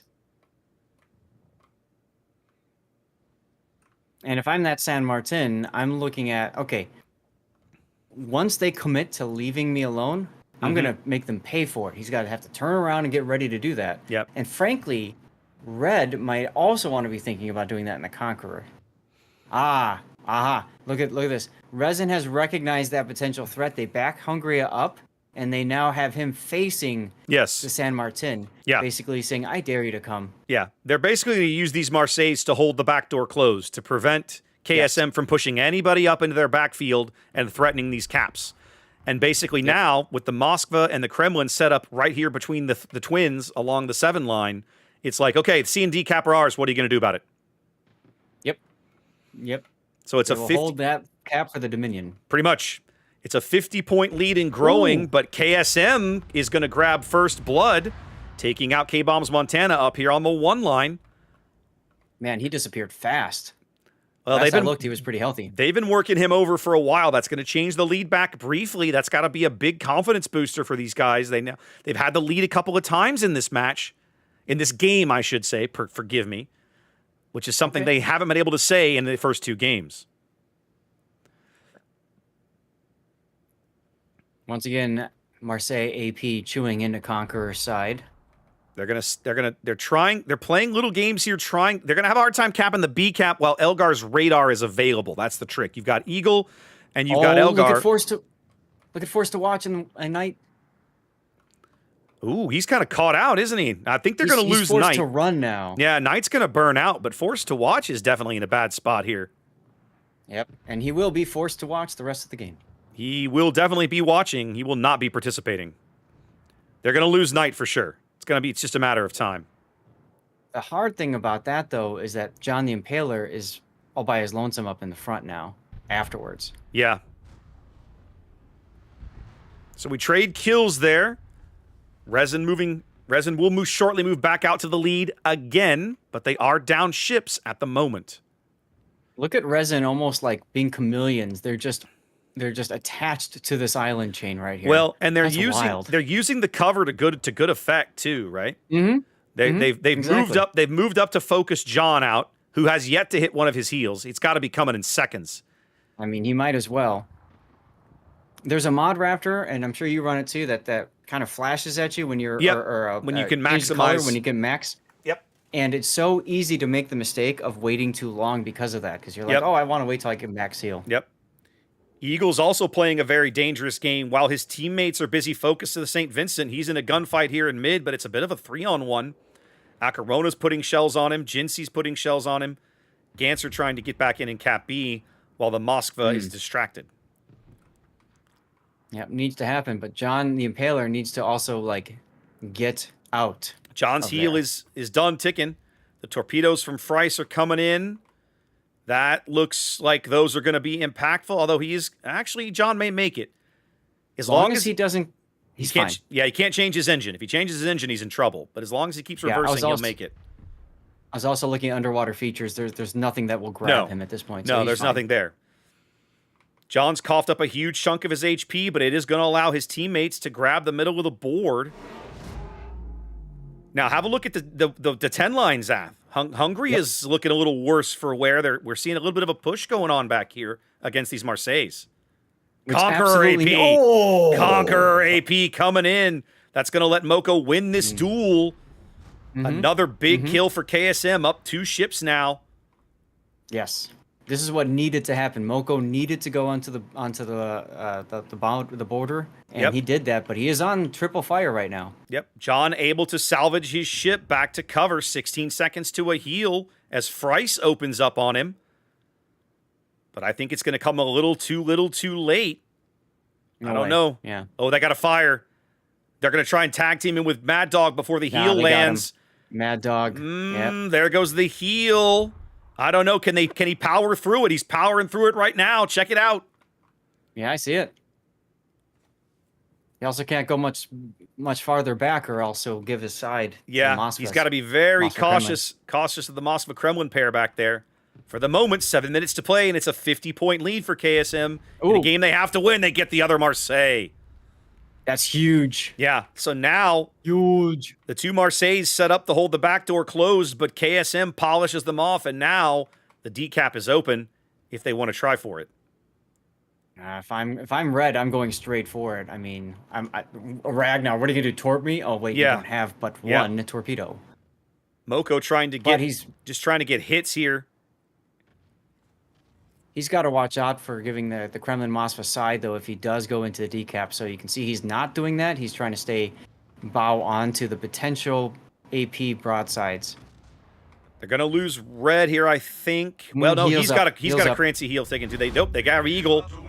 And now we're 60 seconds from a KSM win in this game. Paranoid's Ragnar headed to D. Red's got to try and hang on here. Try not to get blown off the board. Armor holding for that shot. Okay, as long as he doesn't show side. Double Marceau's trying to farm out Jean the Impaler again. They're going to get him this time, I think. Well, bloody hell, Zath, his next heal is 10 seconds away. Can he make it? No, not this time. No. He's going to get one last salvo out. Resin's finally going to pick up a big kill they needed to grab several minutes ago. Yes. So the problem with Red now is his heal's on cooldown, and he's on this. Never mind, he's dead. Yep. That's his problem. Right now, he's dead. Yep. It's still a 60,000 health point advantage here for KSM, though. Resin executed their plan to perfection, but KSM found a way to get back in. Yeah. I love the use of the Z42 to provide some respite for Malikan with the smoke. Yep. The short little smoke is all he needed. Just give him a little break here. The big problem, though, is Paranoid. Lost a lot of hit points for his insolence of shooting. Ooh, and they're going to guess. Are they going to get him? Ooh, they clip him again. He's still burning? He is still burning. Well, that was yeah. And the big problem, too, is they're going to get him. Oh, yep. He's in the cap, and they know that he's not within radar range, so he goes right for where the edge of the cap is. Brilliant Oh salvo my for Algar. goodness. KSM doing good work to get into the back door, but not able to maximize it. Maybe getting a little too cheeky here. And now Lead we're change. we're still on track for a resin win in 60 seconds. I can't believe this, Seth. After KSM worked their butts off to get back in this game, they may have yet still found a way to lose it. It looked so good for KSM. And you're right, maybe a little cheekiness there with the Conqueror, Now- maybe going a little bit too aggressive. Moko's doing something smart. He's got hard cover from the Kremlin and the Moskva. He's going to drive right up in and stop the points on C. He is going to have time to do it. There's the radar, so they can. He's going to have don't time. do that. He's going to have time to stop the points. The question is it going to matter? That's a question I can't answer right now. KSM Problem with has this to get a radar- kill. The problem with this radar is it just told them he's coming to C. Like, I'm sure they know it already. Yeah. But the radar confirms it. The radar Yeah. confirms it, and you can see already they're like, all right, well, let's prepare for that. Well, 15 seconds now. He's going to step onto the cap. That buys them 5 seconds. he is capping at least, but it's not going to happen in nearly enough time. A game that KSM Juicy. almost came back from. They almost found a way, Zath. 10 seconds, 5 seconds. They need a kill. They've got nowhere to get it. Not going to get it. No. Man, Zath, they lost the Conqueror and the Ragnar. And you're right, the Ragnar didn't need to be shooting, and that literally cost No. them the game. That cost them the game right there. If he lives, not only do they retain the points, but they cap D and are able to stay in the lead and finish the game off because Resin has no way back into that cap. None. Man. They got a little too overzealous, I think. Yep. Rough. Yep. Very, very rough indeed. But hey, congratulations to Resin for looking extremely good these 3 games. Absolutely. There's your winners bracket final. They a straight sweep by Resin. They are clearly the team to beat right now in King of the Sea 17. Yeah. You got it. All right. Let's take a quick look at the bracket. I checked in. Voting starts in 4 minutes for the losers bracket, the next game that we're planning on going to. So let's bring that up. And that will be ELSR and 3XWD. Epoxy 2-0'd out of this tournament. So we will not see another Resin Epoxy rematch. Okay. All right. So let me put, where's my, there it is. I'm looking right at it. Okay. Yeah, let me pull over. Let me go back to the tournaments page here. I got to get to the right tab. North America, matches, playoffs, losers bracket. Got it. ELSR and 3X. Y'all, if voting starts in this amount of time, you're looking at probably 15, 20 minutes before we get started. You got at least 10. Scheduled start time is on the 30. They might move it up because obviously there's no need to wait, but we'll see what happens. So now's a great time. Self-care, check your drop progress, whatever you need to do. Okay, let's go back and look at. Are they still voting? Oh yeah, they haven't even started voting yet. Okay, Yes. so we got time. We've definitely got some time. I may get up and stretch my legs and get some water as well. Take a couple of minutes. Go for it. Go for it. I'll take the helm, and then I'm going to do the same. So Okay, I'll- let me do that. yeah. We certainly got some time to kill, so I'm going to step away for a moment, hit the head, refill the water and everything. I'll be right back. Sounds good.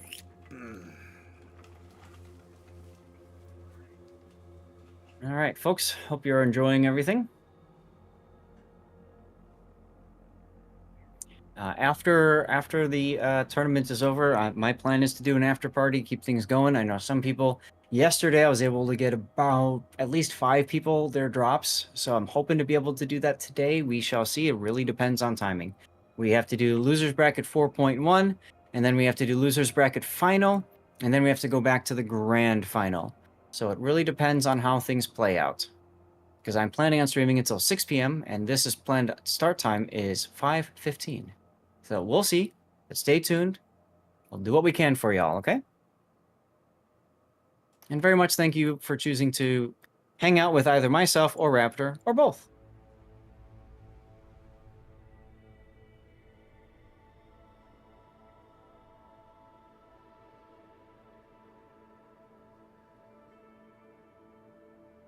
let's see. Mouse tournaments. Let's go into our match.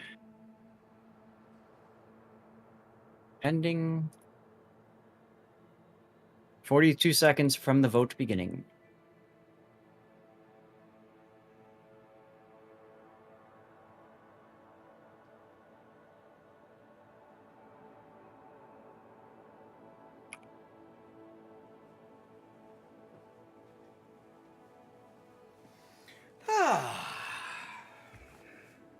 I should have got me a glass of bourbon. I didn't do that. Oh well.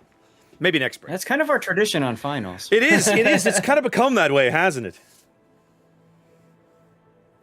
I may join you for that. We'll see.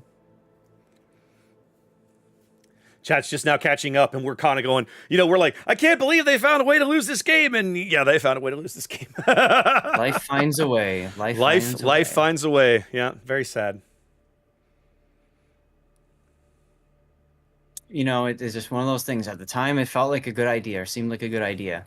And, well. You remember those Bud Light commercials? It's not Real Men of Genius, but they did something before that series. And they have Mr. Losing Locker Room Reporter. It's one of my favorite ones. I'll have to go look those up. I don't think I've ever seen them. Mr. Losing Locker Room Reporter. And they go and they sing about it.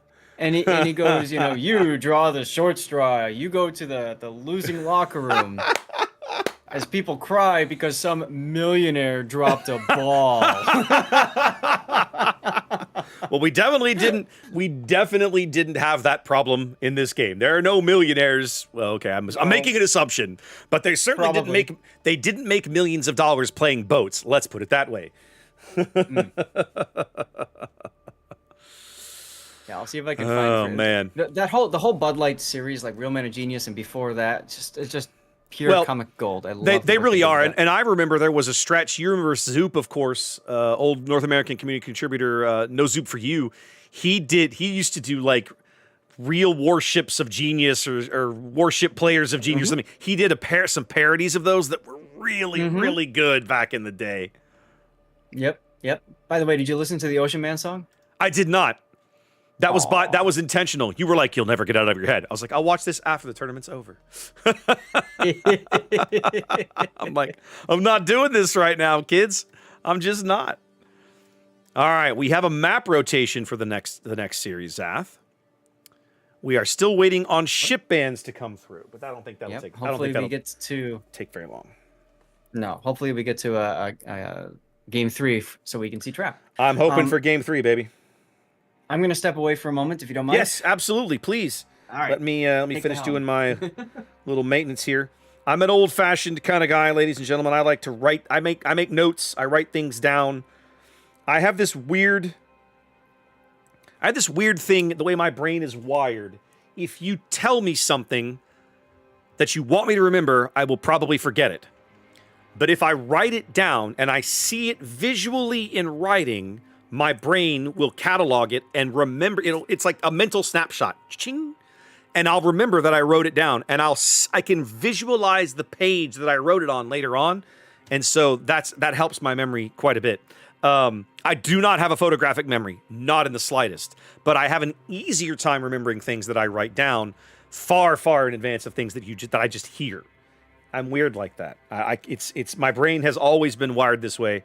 It's just something I've known about myself for a very, very long time. All right, we've got ship bans, we've got a map rotation. I'm betting that this next series we will not sit around very long. I'm going to finish getting these ship bans in here and then go check on the training room. There's Gdansk, Venezia, Napoli, Henri IV, Moskva, and Ragnar. All right, so we do all of that. I can pull these out of the rotation because we don't need those right now. There we go. We're back to that. Oh, I need to reset, hit that. And then when I push, hang on a minute. I've got to change my buttons around real briefly. Mods are still out. Absolutely. Yeah, so the casters, we're given a mod pack that we are like supposed to use when casting. Some of us take that baseline mod pack, and add a couple of small things that we like to have on top of that. As far as the players go, they can put whatever mods in that are legal in the various Aslans and or mod station, wargaming mod station. As far as I'm aware, I've never heard anything any different. Okay, I came over here to do something. Oh, training room. Yes, I need that. Training battle. There we go. Okay, so we're in there now, and that's done, and that's done. I have to change something in my Stream Deck. A little bit of programming action there. Change that to this. Change that to that. And then change this to that. There we go. That should get me all lined up so that when I come in and push this button, we are ready to go. There we go, guys. Next match will be ELSR and 3XWD. There are now 3 matches left to cast in total. We have to play an elimination match in the loser's bracket. Whoever wins this match, whoever it is, will go play KSM in the loser's bracket final. And the winner of that match will rematch. We'll play Resin again. Is it a rematch? Let's have a peek. But I believe it's a rematch. Let's see. Have Resin and ELSR played? They have. So if ELSR wins through, it'll be a rematch. If 3X wins through, it will be a rematch because Resin knocked them out. And of course, if KSM wins through, it will be a rematch, obviously, because they just played the winner's bracket final. So whoever makes it through at this point will be seeing Resin for the second time at a minimum. So that's good to know. Ugh, you guys again. Yeah, God, didn't we kicked you down already? Do we have to do it again? Jeez, fine. Would you just stay down? Why don't you just stay down there already? Yeah. All right, so we have everything scheduled and ready to go. Please, please tell me you guys are not going to wait. Yes, please. Please start earlier. I'm going to beg them, please start earlier. Please don't make me wait 25 minutes. Oh, mein Gott.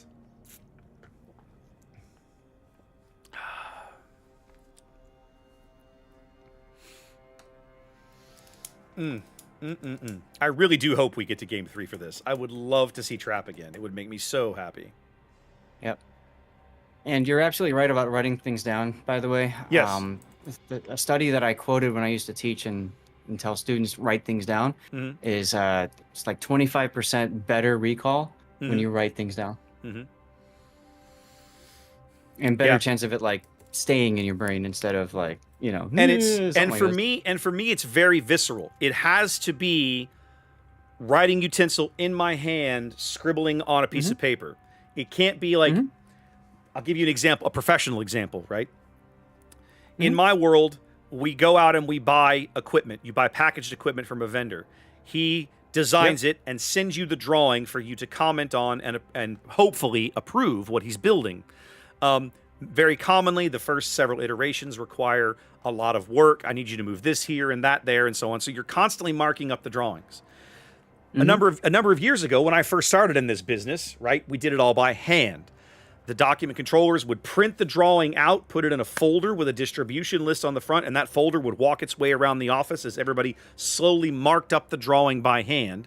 And then it would come back to me as the person responsible for like consolidating everyone's comments, and I would decide which comments that had been put on actually would go back to the vendor. And again, everything was done by hand. Nowadays, we do it all digitally. The vendor sends in a PDF file, and I pull that PDF on my computer, and I make comments into the PDF file, and then that is eventually what will go back to the vendor to tell them, hey, I need you to move this or do this or change this or whatever.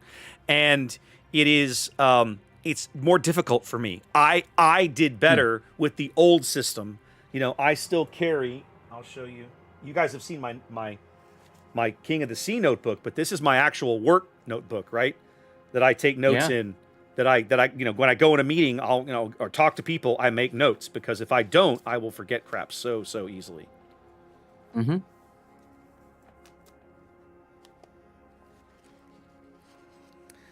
reminds me again, Zap, this notebook, right? This little spiral notebook. This was one of the things they gave to us in St. Petersburg, right? 5 years ago when we were there. So if I go back, This one, right? that's it. Yep. Let me show. Yep. I almost never show the cover, but that's it. Or actually, no. Yep. Mine looks different. What have you got? Show yours again. Oh, hold on. I got it. You have something else. I don't know what that other one is. I don't have that. That's it. This is the one. That's the one that I have. Yeah, that's the one that I have. Because it literally says Wargaming St. Petersburg on the front of it. Yep. And on the back, Yep. That's it. for chat to read. Yep. We deliver legendary online games globally with passion. That's their. I I'm love guessing. that. I'm guessing that was their mission statement. Yep. But if I go back, let's see. This is probably King of the Sea 9. I'm betting. It's not shown, but I'd almost guarantee that's what this is. Well, we're talking about Wargaming St. Pete. Mm-hmm. I don't know if you snagged one of these, but I definitely did during the CC Summit. What is that? I don't even recognize that. A coaster. You thief! No, I don't have one of those. Remember when we asked a certain former Wargaming employee if we could take one of those Wargaming cups from the NA office? And that person's like, I won't look. No, I don't remember this. What have you got hiding back there? Oh, it's one of the little plastic cups. Yes, Yeah. yes. Okay, I don't have one of those. I did not steal one. Sorry. No, I didn't take one. But I remember the conversation. So no, I don't have. I don't have. I don't have anything that I stole. Sorry. I only have stuff they gave us. Should probably not cop to stealing Wargaming stuff. Zaf the logo thief over here. Yeah, they're going to be really excited to invite you back to the office. Man, watch that guy. He's going to come in and steal more of our crap. Oh, jackass. They watched me like a hawk when I was at the NA office. They're like, "Don't you touch or take a picture of anything." I'm like, "Are you serious?" Okay. Yeah. And wow. Like, I'm obviously not going to take something without permission. I would never, ever, ever do something like that. As opposed to the cup on your wall that says differently. Shush. Okay. Anything like anything seriously important. That's fair. That's so many of those damn coasters. And hey, now that's something truly special because of the split and everything. Yeah, this Wargaming St. Petersburg no longer exists, right? Like that's not even a thing anymore. It's back to being Lesta. So no, so you know, if they don't want to invite me back, that's fine because I stole from them already, and that's the end of that. Yeah. So my chat is like, Raptor is a project manager confirmed. They write everything down. I'm like, no, I'm not. It is a potential for me to do that job someday, but at the moment, no, kind of in a weird way. Ask me later. I'll explain. So, anyways. Is there any way to ensure players are not using mods that highlight armor points on enemies? Armor. So there are a few things. What this person is saying is, and I remember once upon a time there were mods that would show like where's the weak point and do you have an angle to pen that particular plate of armor and stuff. Some mods. That's a mod. Wargaming's got the ability to detect them if they are running, essentially with the client, and that's something that's years old now. That's how the old aim bots used to run. They would inject themselves into the client, and there was a big ban wave, and that actually included me in that ban wave, and I was banned for a week because I downloaded a program. I remember when this happened. Reshade. Yeah. And it was a program called Reshade that literally helped improve the look of screenshots. And most of you guys know I take screenshots, and at the time I was taking screenshots for the World of Warships wiki. So I downloaded a program to help me do my job, and I'm banned for it. Yep. Ouch. I remember when that happened. Yeah, I got 1 day of premium as their apology. That's like, we're sorry we canceled your flight and stranded you in a foreign country. Please have 500 frequent flyer miles. Yes, thank you for that. That is so worthwhile. That's almost like we're sorry we did something horrible. Please let us kick you in the nuts. Wow, as an apology. Like. Well, and the thing was, I remember this distinctly. That week was Fleet Week, and they had a special 200% first win bonus all week long. And you I couldn't. missed out on all of that. There was a time that would have been rage-inducing for you, Zath. Oh, it was. Yeah, It was. I literally sat down on the couch, and my wife looked at me, and I'm like, I don't know what to do anymore. I don't know what to do tonight because I'm banned. I can't play warships. Zath.exe has failed. Like, what do I do? Like, failed. literally, what do I do? What do I play? You know? So chat wants to crazy. know if my notebook is the one that you wrote in. Yes, it is.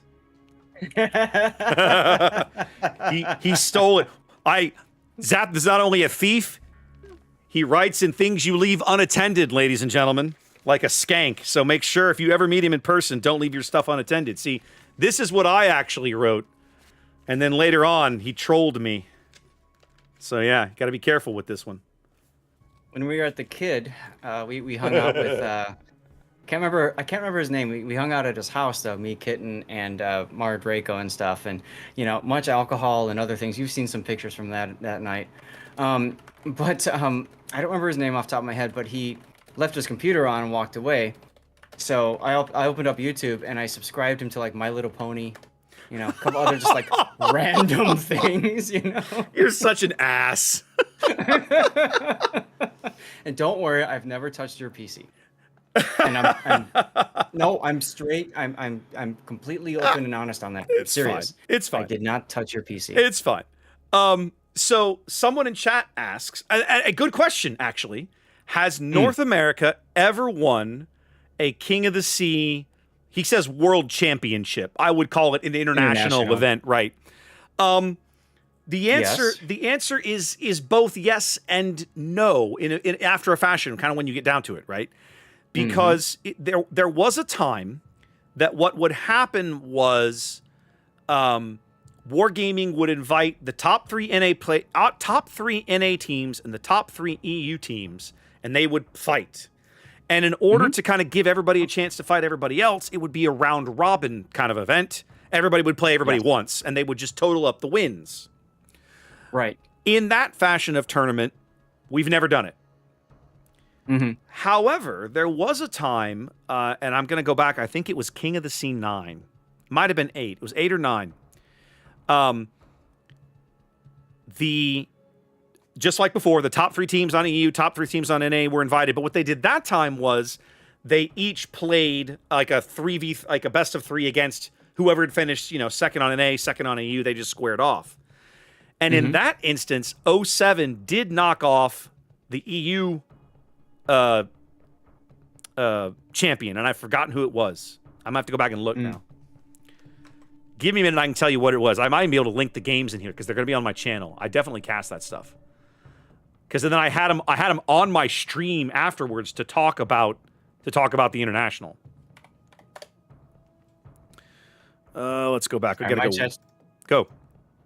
My chat's just catching up to the discussion of all the loot from the various places, and they're like, "All right, Zath's coming to the office. Nail everything down. Nail everything down." Yeah, 100%, 100%. Here it is. I've got it now. King of the Sea 7. Okay, so I don't have the actual games for some reason. I don't know why I don't have the games, but you and I, Zath, we did an interview with them. Or I did, or we did, I don't remember. But they beat Omni. So 07, back in King of the Sea 7, they did an international clash after the event was over. They knocked off Omni. That's the one time that I know that NA was able to say, like, shut up, we beat you, right? That kind of thing. Because it was a big deal when it happened. Because at the time, the EU teams and most of the EU competitive players used to look down their noses in NA like, y'all suck. And then finally 07, well, at the time, give me a minute, okay? And then 07 came in and was like, smack, smack, smack. Okay, we can compete up here too, fellas. Now, in the years since, the formal international events we've been doing since, NA has never, in my experience, I don't believe we've ever really performed all that well. Maybe a third place finish. Formal. Maybe a third place finish, I think. I think KSC once came in third. Maybe. Or ELSR. One of those two. Yeah, I don't came in third. I don't recall. Yeah. So, but, hasn't happened in a while. Yep. I remember there was a show match we did for Supremacy League, and I they remember told this. us to go over and play on the EU server, and they told the EU guys this is like the hardest competitive environment ever. You must win or die. And then they told us, "Oh, go just play, Go have have fun. and Go show have a good everybody time." like what you guys do." So we go into it with diametrically opposite perspectives, right? Yep. And the EU teams just completely dumped on most of the NA teams. And Raptor Except- and I are in APOC. And our first game, we were playing a three game round, and the first game, or 3 throw matches, the first game dumped on. The second game, I think it was dumped on too. And third game, I said, can I please just take a Lexington instead of Shokaku? And I said, please just give me an AS Lexington. I'm I really remember sick this. of me losing my planes, blah, blah, blah, blah, blah. And they go, all right, whatever.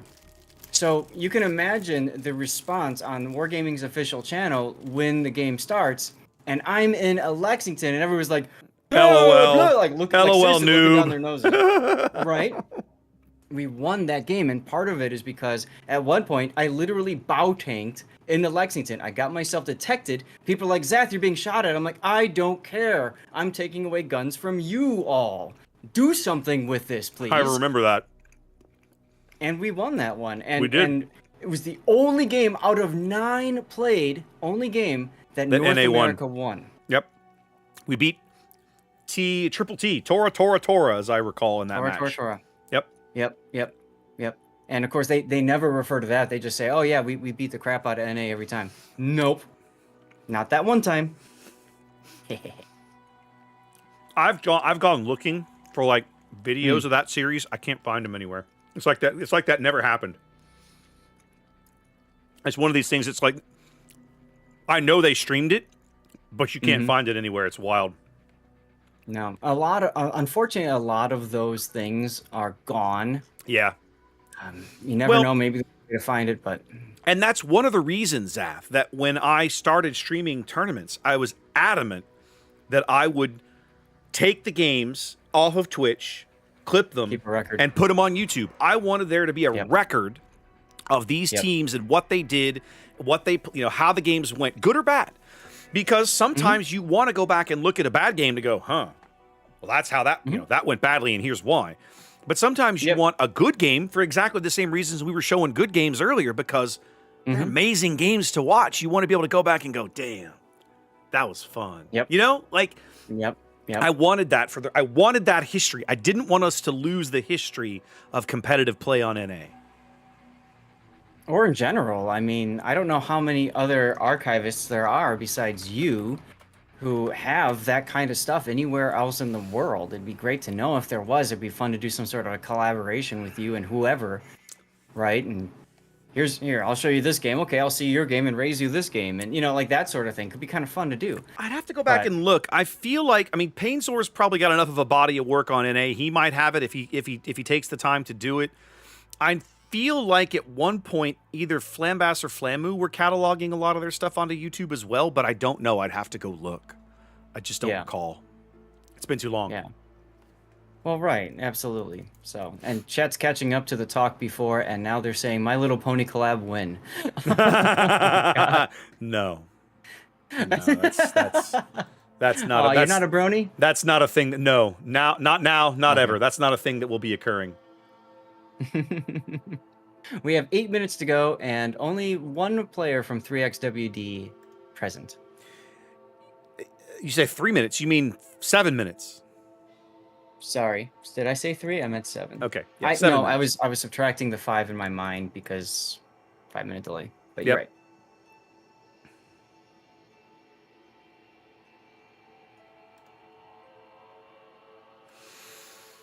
We also something else I didn't think about that we didn't have as one of those mods that's really impactful right now is the build viewer, and that's a very recent addition.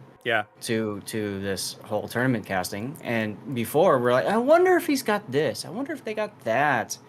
Is that Minotaur radar or smoke? I don't know. We'll find out soon. And that of course is the consumable monitor, but. Yeah, Tedster's in my chat reminding me there was probably at least one other time that we wiped the floor with EU and internationals. He thinks it's King of the C9. I think he's probably right. Knowing Tedster, he's right. He's probably right. Like I don't have international games from that event on my channel, but he's probably right.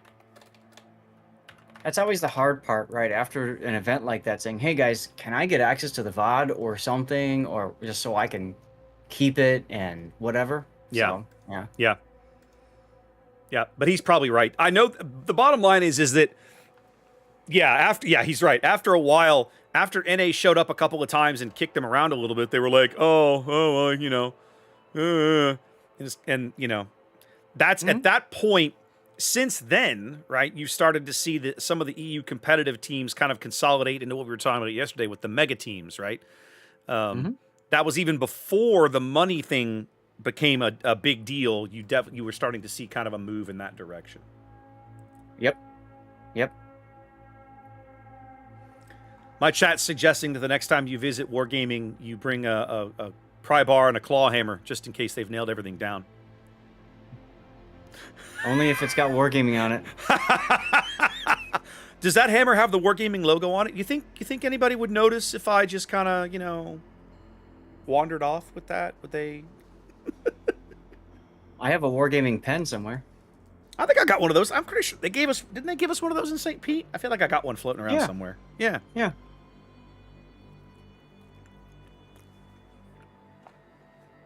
I don't know where it went. I'll have to look around. The best part was one time we were at the North American office, and Boggsy wanted to take me into their treasure cave, their room where they keep all their stuff. I remember this. And he's like, "Okay, I got to go to the boss and get the keys, right?" So he's like, "I got to go to Arthur and ask him to go in." So he goes to Arthur and he says, "Can I get the keys to the loot room?" Arthur immediately looks at me, like immediately eye contact with me, and I'm like, trying to look as innocent as possible and failing miserably in the process. But, you know, obviously I'm not going to lift anything like that. But, you know, when they pull out a box full of those little mini torpedoes, I'm like, can I just... That was awesome. That was awesome. And they didn't even give us one. I'm like, you and I think, ended up with some of the only Anchors Away 2020 shirts to end up in the wild, right? Yes. Because... Anchors Away 2020 was scheduled to start in March of 2020 with the stop in USS North Carolina, and then would continue in April aboard USS New Jersey. And when the pandemic hit and they locked everybody in their houses and threw away the key, Wargaming had already printed shirts for those two events. Exactly. I had my North Carolina shirt on yesterday when I was streaming. Exactly. So on the back of this shirt are all the stops on the tour that never actually took place. And I remember when we were there in 21 or 22, I can't remember whichever time we were there. And just like you say, they took us into the loot room and they had boxes of these shirts for an event that would have happened 2 years ago and it had just never happened. And we were like, hey, can we, do you think mind if we, and they're like, oh yeah, grab one. And I was like, hell yeah, let's go. So you guys know the 2020 locations of Anchors Away: North Carolina, New Jersey, Turner Joy, Intrepid, Wisconsin, Haida, Massachusetts, Alabama, Iowa, Lexington, Vampire 2, Vamp Deuce, Yorktown, and Hornet. We had tickets on the books to Sydney. We were going to Australia for the Vamp Deuce thing, and of course Australia kept their borders closed for like 2.5 years. Yep, I was having chats with my wife about that. And then, of course, there's always the Massachusetts cert where they misspelled Massachusetts.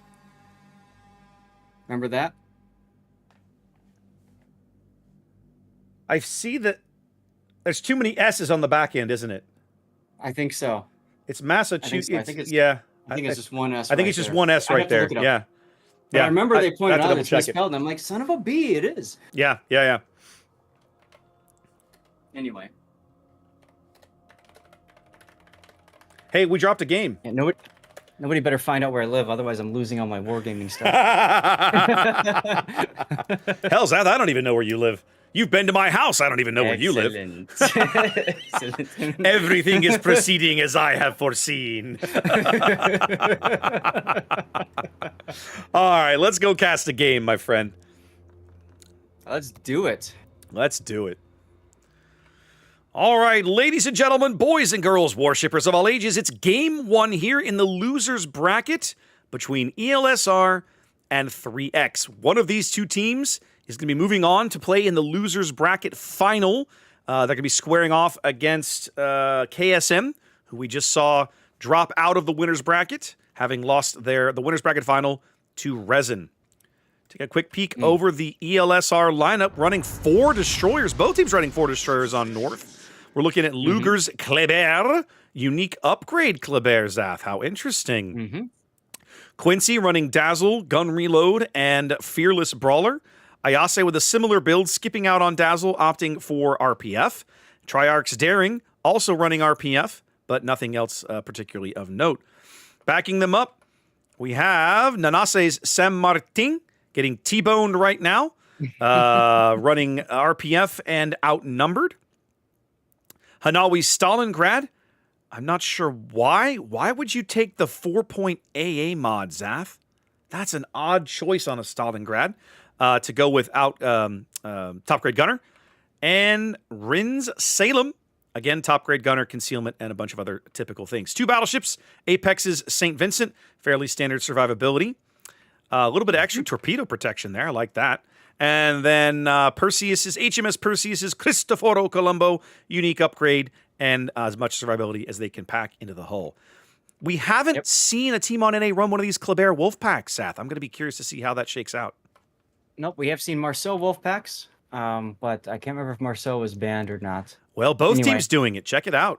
No, yeah, Marceau was not banned. Okay, anyway, so Stalingrad, that 4.8 skill might be a recognition of the concern of Dutch ovens of Hanlu, Dutch airstrikes, but because Stalingrad, of course, gets defensive anti-air automatically. Yeah, could be. So 3XWD to the south in red. We've got Junpai in a utility build daring with Dunkirk. 2 Crazy Eyes in San Martin, doing the San Martin thing of going on one side and being by himself. Lude Boy in the Montana with special American captain with the buffed upgrades and unique upgrade. Yes, indeed. So he doesn't burn and or flood as long. Yep. Geo Brigade in a Stalingrad with range upgrade, taking the typical kind of position there that you do with the Soviet radar cruiser. Well done, X3's Colombo with unique upgrade, and what's his name, Sansonetti, that's the captain. Backfires in front of him with a Salem with radar, with one of the American commanders, and about to make contact is both Death Ball destroyers. Bugfire now detected by the Marceaus, or sorry, by the Kleber in his Marceau. And then we got Pastorsk and Scamano to finish up their builds. So, ELSR doing something that we have seen them do previously. Running 1 Kleber with unique upgrade, which reduces the detection but nerfs the gun reload a little bit, and then pairing it up with 2 other Klebers that are of higher detection but retain all of the advantages of the main battery. So they run Quincy. I believe it's Quincy that had the fancy upgrade. No, it's Luger. So Luger is a slightly stealthier Kleber than typical. And they were using him to kind of detect things while the other 2 Klebers lurk and wait behind him and then try to ambush whoever they spot. Yep. Interesting, a couple of them choosing not to bring a flag at the end there. So, okay, whatever. Pastursk, though, is in trouble-ish. Caught kind of bow in. Bugfire trying to back into position to possibly Luckchuck Torps up things. We got the Salem now trying to get into position. Now this Salem's got radar. Salem can only choose radar or hydro. Bud and I usually talk about we prefer hydro on Salem because the radar, 1, doesn't have the range, and 2, doesn't have the duration of like a Des Moines. Feels like this entire game is going to be decided on the 10 line, Zath. Look at ELSR. 5, more than half their team in the same square along the 10 line. Well, I'm going to take a screenshot of this right now because it almost feels like if you've seen those like funny moments where it's like somebody's behind a pole, like a bunch of people are behind a pole and they're trying to dodge like incoming shots and bullets or whatever, and they just kind of move around behind that. But that's what we just saw, like everybody behind the island, like it's a pole. It's crazy. It definitely some odd, I mean, We keep seeing teams just spend everything on this position. I'm a little baffled, but here we are. Yeah. Yep. Watch Geo Brigade's Stalingrad, Triarch in the Daring looking to back up and just single fire. And Geo knows this is coming. Yeah, I'm a little surprised that he's going to let him get away with it, but it's going to happen. There's not much he can do about it. He was already put in a position there. He was already told go here or just did it himself. And that's going to be our first blood for ELSR right off the bat. Brilliant play by Triarch. Nicely done. Textbook execution. Geo survived 5 minutes and 10 seconds in this battle. Skamono, on fire. DCP is available, choosing not to use it just yet. I will say that ELSR's Kleber's feel like they've traded better than 3X's French destroyers on this flank. I get the feeling as well. Oh! St. Vincent speaks and Salem collapses, but I think the same thing may be about to happen to Rin. Mm-hmm. Yep, here comes the SAP right down the nose. Ooh, Rin weathers that salvo. Yeah, that was not so bad. Trick is there's still a whole lot of incoming pyre looking for Rin. Next heal's over 25 seconds away. And the big thing, though, is look at well done. X3 moving his Columbo. He's sensing the cross torps, but he's going to dodge into one of them. Yeah, he's going to take it. Nope. Nope. They run out of gas. Skill, no luck. Run out of gas right at the last second. They are going to kill Rin, I think, before the heal comes up. Here it comes. There it is. Yep. But he did his job, right? He tanked an awful lot of fire for his Kleber friends. Quincy working on the cap. The 10 line of Bloodbath. Have a look at A. Junpei and Crazy Eyes going to grab A on behalf of 3X. Nanase Sen Martin not really in a position to do anything about this with the radar offline, although it's about to come back. Gonna try. That's the result of having Triarch play on the other side of the map at the start, and you can see he's just walking into C now because he knows there's nothing there to stop him. There's nothing there to stop him now. 3X kind of put... Go. All right, 3X WT, both their Klebers quite low right now as they try to get out of E. Go ahead now. I say Pastor getting spotted on the surface, getting dunked a little bit. Skamono now opening up as well. I was going to say 3X feels like they kind of put all of their eggs into the 10-line basket and they got stuffed, right? They're not going to make it out of here. It feels a little bit like what we saw yesterday on Land of Fire. I forget the exact match that it was. I'd have to go back and check. I think it was Epoxy and Buenos Noches right at the very beginning of the day, as I recall. Epoxy just coming in and just stuffing BN's play at Land of Fire. Yep. Now, this is not quite that, but it feels a little bit like that. Yep. So, now, for those of you guys who are new to seeing ELSR play, this is their hallmark. This is one of their hallmark strategies. This is what they exploded onto the NA scene with, 2 years ago? Mm-hmm. And kind of totally mixed up comps and everything for a lot of the other, common name teams for NA. I gotta say, go ahead. When you know you're facing them, I'm really surprised 3XWD did not ban Kleber and Marceau to prevent them from using that strategy. I got to give props to Junpei. I mean, 3X I think is going to lose this game at this point, but watching him kind of bow tank and go in on this San Martin shows an amazing amount of knowledge and understanding of how to play both daring and how to fight against an AP only cruiser. Mm-hmm.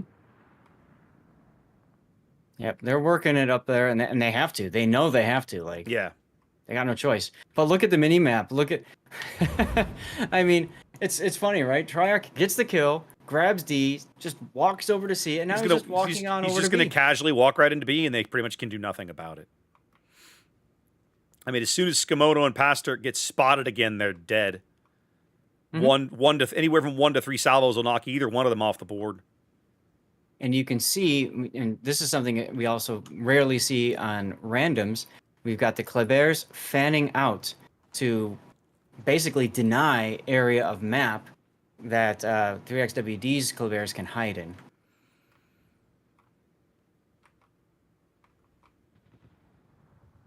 I like the boldness of Ayase just saying, I'm just going to sit here and shoot you Yep. in the open, in a Kleber. What are you going to do about it? Oh, that's what he's going to do about it. Took Lewd Boy's attention away from the potential of that Columbo.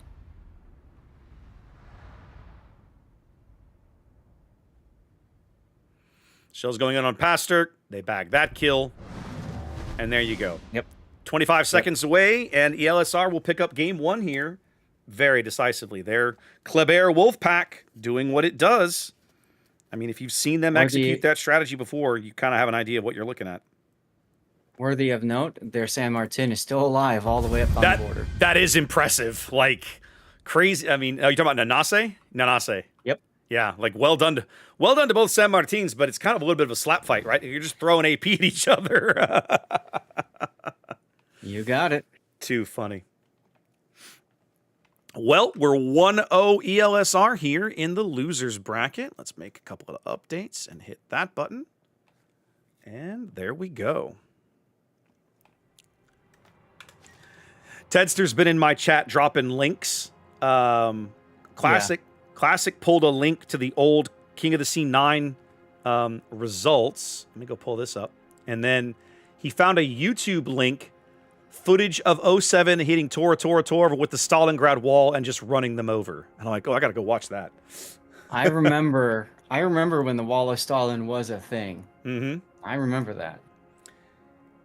Matter of fact, one time I was streaming, this is back when I was like relatively new, but I added some music because I thought people would like the music and stuff, and I was blasting the Soviet national anthem, Sayulski, like as you know, as we switch over to it, because it just sounded perfect, right? You've got Stalin, Kremlin, Stalin, Kremlin. You know, it's just like, okay. Let's see what I can find. Let me see if I can find that same. They pulled the article. Classic found a link to it on EU. I'm going to look on the NA site and see if I can find that article. The EU article has links to old YouTube videos that should be the whole stream, but it doesn't seem to want to come up. I know that Wargaming has gone through at some point, and their old Twitch VODs that are gone now, which is unfortunate. Whereas the CIS guys did their cast on YouTube. That's still available. I might have to go look on their old YouTube channel and see if it's still there. Let me go look. Because they even in that era, they would stream to both. Warships.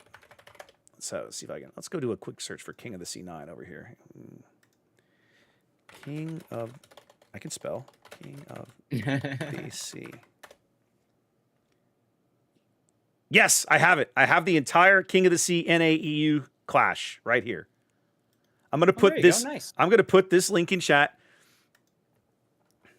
Share it with me too. I can post it online. Yeah. Thank you kindly. There we go. Okay, and I'll send it to you on Discord, which is this window here, like so. There you go. That's COTS 9. Yep, King of the Sea 9, many moons ago. Now I want to watch this, but I can't because I'm streaming.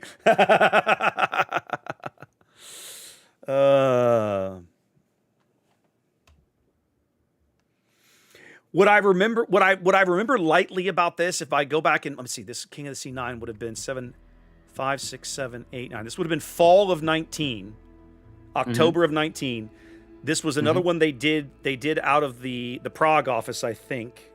Okay. And I remember this was when they brought Flamu in to do casts, and I remember memory serves, he's like absolutely just gutted, right? Because EU just gets their face smashed in.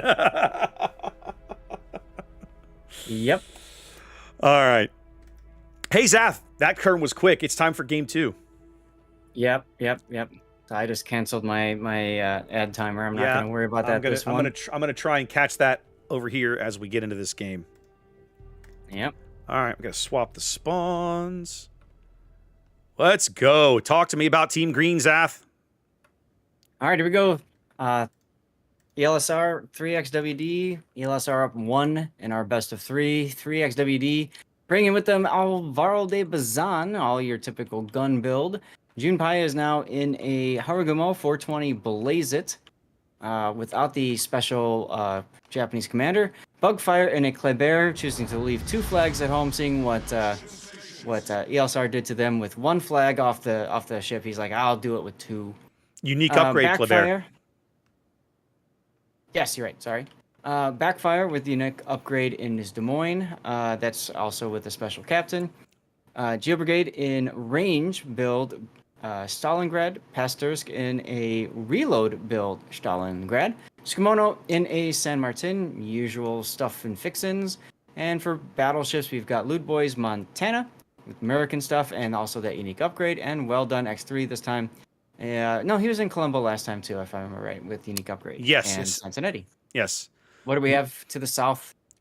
Lude hasn't moved. Keep an eye on that. Okay. Hey, look, it's a Kleber Wolf Pack. Actually, it's a 5 Kleber lineup here for ELSR. I feel like maybe 3X made a mistake by not banning this ship. I guess we'll find out. Ayase is a very standard, typical build Kleber, run into mid. We're looking at Luger, Rin, and Quincy running a similar setup as they did last time. Luger running the unique upgrade, playing the spotter out in front of his buddies, which are right behind him. Give me just a moment. I need to push that button. There we go. Okay. Last Kleber is Triarch, headed over to the decap in a fairly standard build of his own. Backed up by Double Cruiser, I've got Nanase's Stalingrad, range and top grade gunner.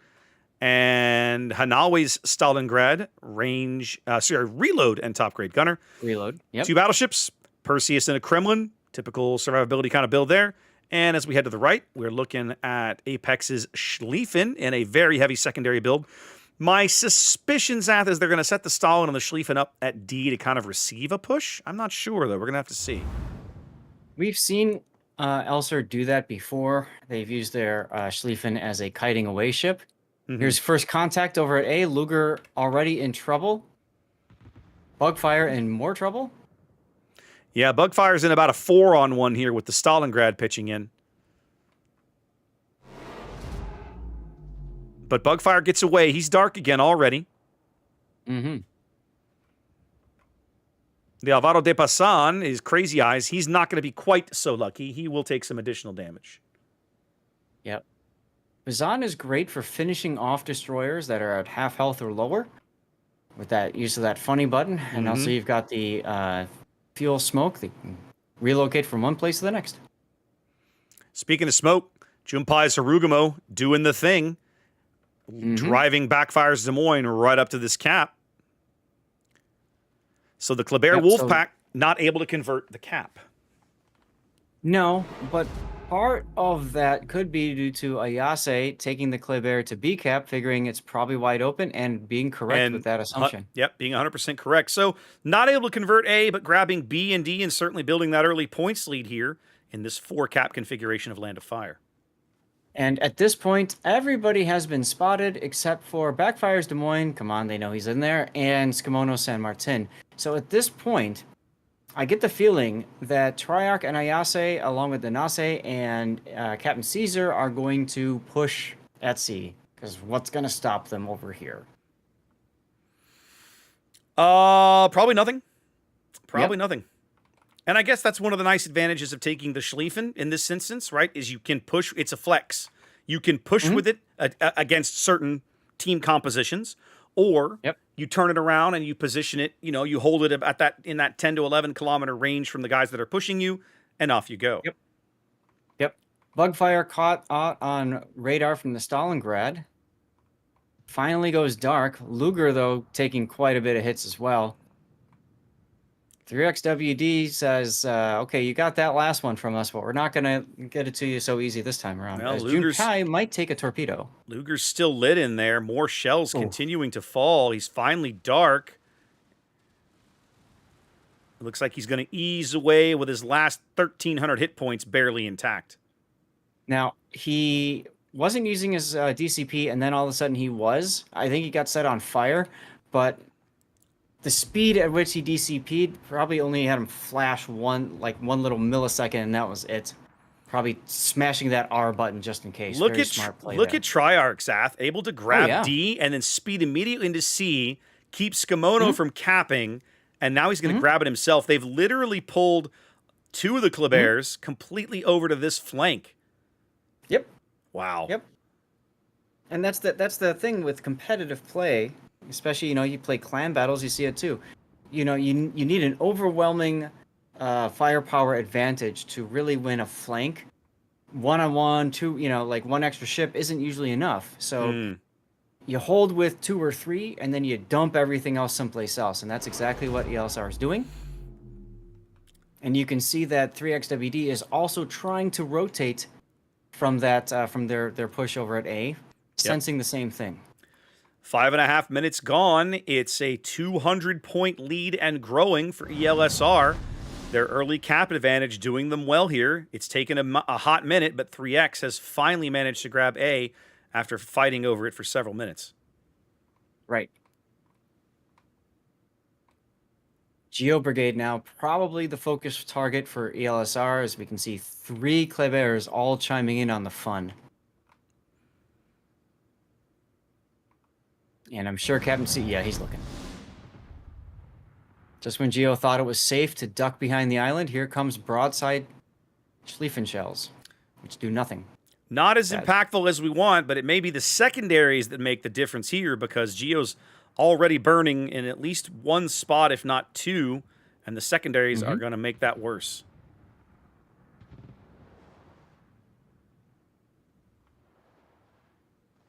And if he doesn't burn out and he gets to face a Kremlin, congratulations! Indeed. Speaking of which, here comes the Kremlin shells. Yeah, Open up. decent. Certainly nothing to complain about.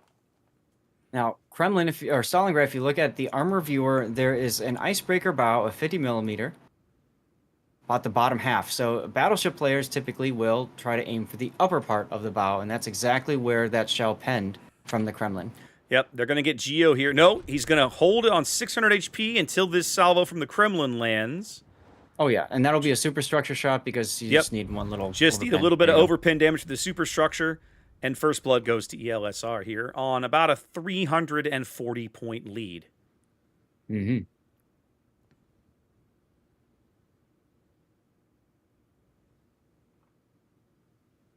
Now, Skimono is San Martin. It's going to be interesting to see what he tries to make happen. But how about we take a look at Rin, as he's just going to come out and dumpster Lewd Boy, I think. I mean, if you trade at this point, if they trade, they're in He's gonna turn pretty in front good of the shape. Torps. Bad idea. Yep, they saw this play coming. Lewd Boy survives on 400 HP with his next heal over a minute away. A stiff Right in front of a Kremlin? Yeah, a stiff breeze will knock him off the board, but it's going to be the Kremlin HE shells coming in right here. They're going to seal the deal. That's right. Having reacted away from A, Quincy ducks back into the caps, going to draw some Columbo fire. Crazy Eyes goes down. Was he in smoke? He was. Yes. Yes, Ouch. but they knew he was that low. Yeah. French radar. Ah, they just kept is a fishing. thing. Yep. Mm-hmm. So, if you're not... Well, guys, welcome to King of the C-17. If you're not familiar with seeing ELSR execute these kinds of strategies, then it means you probably haven't seen them play in the last couple of years. They definitely have been running these Klebear Wolfpack things for a while. We've seen them do it at the international level. We've seen them do it on an A. It doesn't work on every map, right? This is not a strategy that you can just spam and it works for you on every map. But they absolutely have it honed on certain maps, and it works very well for them. They have great players who execute it well. Now, notice how Quincy left that corner at A and put the Stalingrad in. Why? Because they can see the smoke train coming. Mm-hmm. And they can see the Des Moines up there, so they know they're like, well, we're not gonna keep a ship out there. And he's looking at well done X3's Colombo right now. Junpei just got dunked by the Kremlin. Like he took like 7,000-8,000 there just out of the AP. Yep. So Quincy's like, all right, well, never mind dumpstering a battleship. I'm just gonna go and help kill the destroyer so we can win the game. Yep. looks like he's going to get there too. Junpei's not going to be able to go dark. You see the Stalingrad radar coming up to make sure the radar is active, and Junpei never gets the opportunity to go dark. And yeah, he's dark now because he's dead. Permadark. Very much And permadark. backfire with the Des Moines trying to make something happen with his radar. Nah. Or Sidra, I'm sorry. His radar's down. But well done, X3. As soon as he saw Quincy, he immediately started turning the Columbo. He's like, nope, not letting you do that to me. Doesn't really matter, though, with 40 seconds to go. No, the LSR is going to sweep this series, Zath. They're going to go right back into the losers bracket final. You know, we said it on stream yesterday when they fell into the losers bracket that they've fought their way back through the losers bracket into the grand final before. It would not be a shock to see them do it again, and they are well on their way. 8 seconds.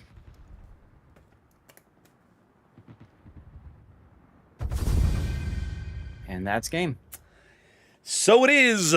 So our losers bracket final is now set, ladies and gentlemen. We'll be seeing ELSR square off against KSM here in probably a few moments. I'm guessing probably about 15 to 20 minutes. Hopefully they won't make us wait the full hour or whatever it is until the game is scheduled. We shall see. Ugh, that would be exhausting. Please don't do that.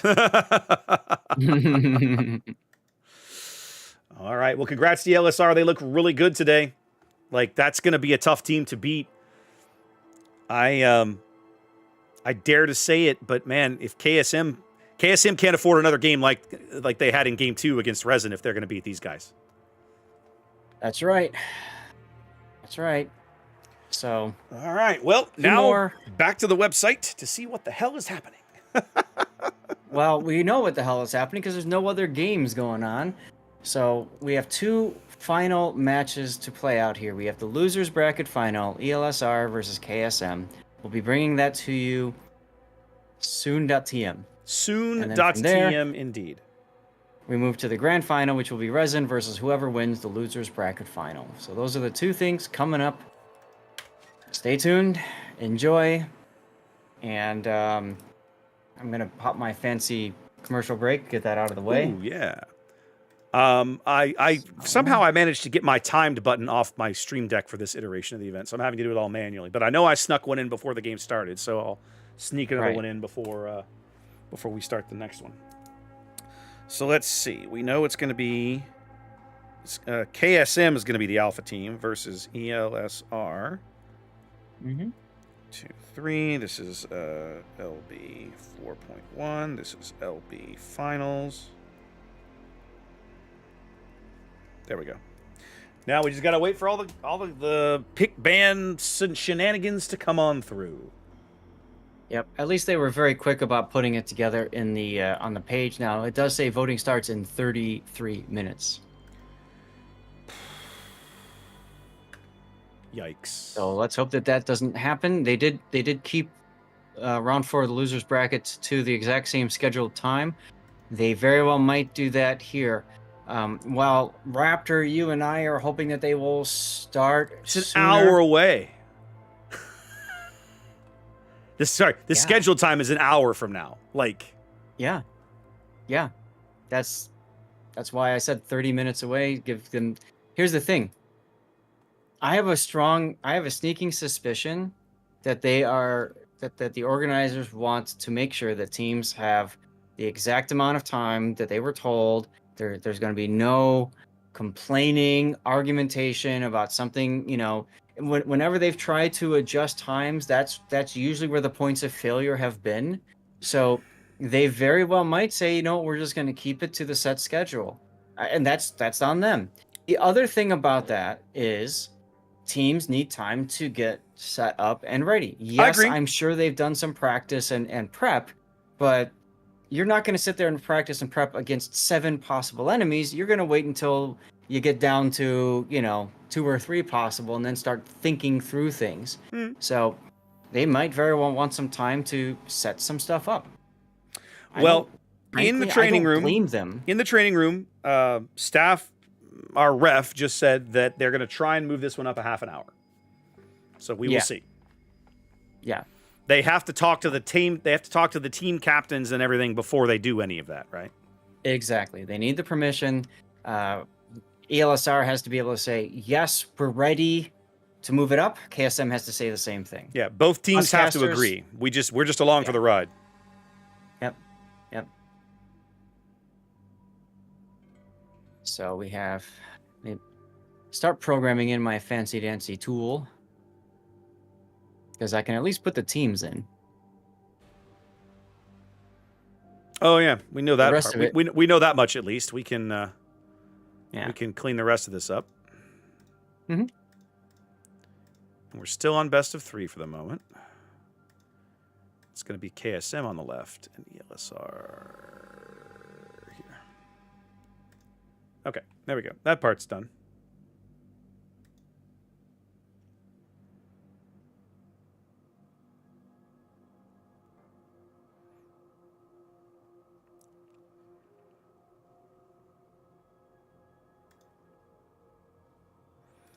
ELSR says they are fine moving up half an hour.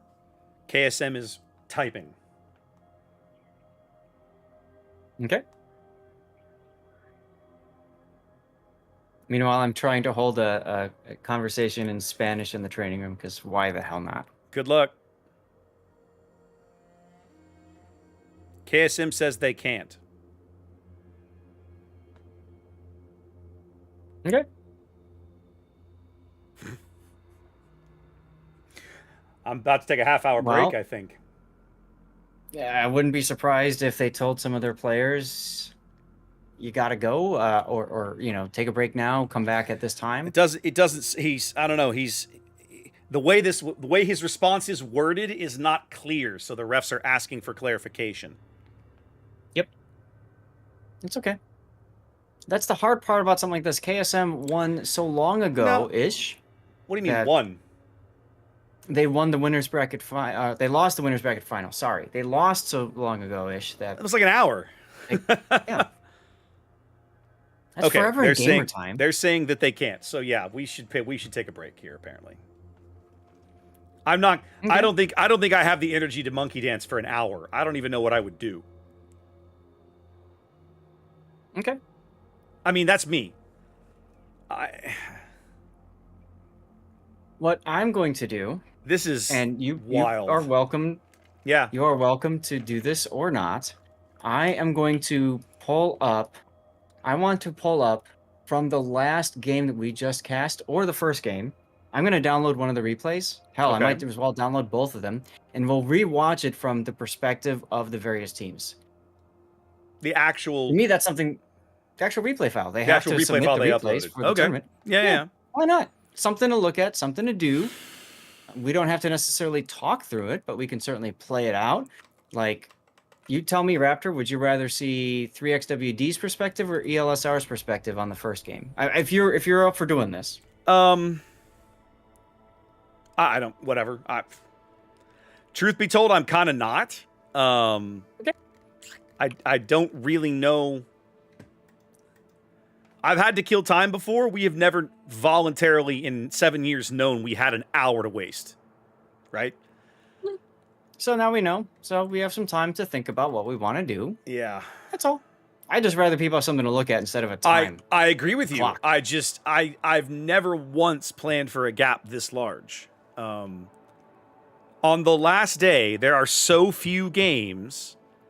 It's like you just try to get it done. Chat. What I might do, Raptor, is I can play this out. If you're gonna go to your be right back screen, that's What fine. I'll I can play probably this do is out. turn my camera off, and if you want to do this, I'll just step away and let you do your thing, and you can do whatever you like. The Okay, trick I was is gonna I say, gotta 'cause I can go ahead. I can mute my mic and my Discord and OBS so that we can talk freely if you want.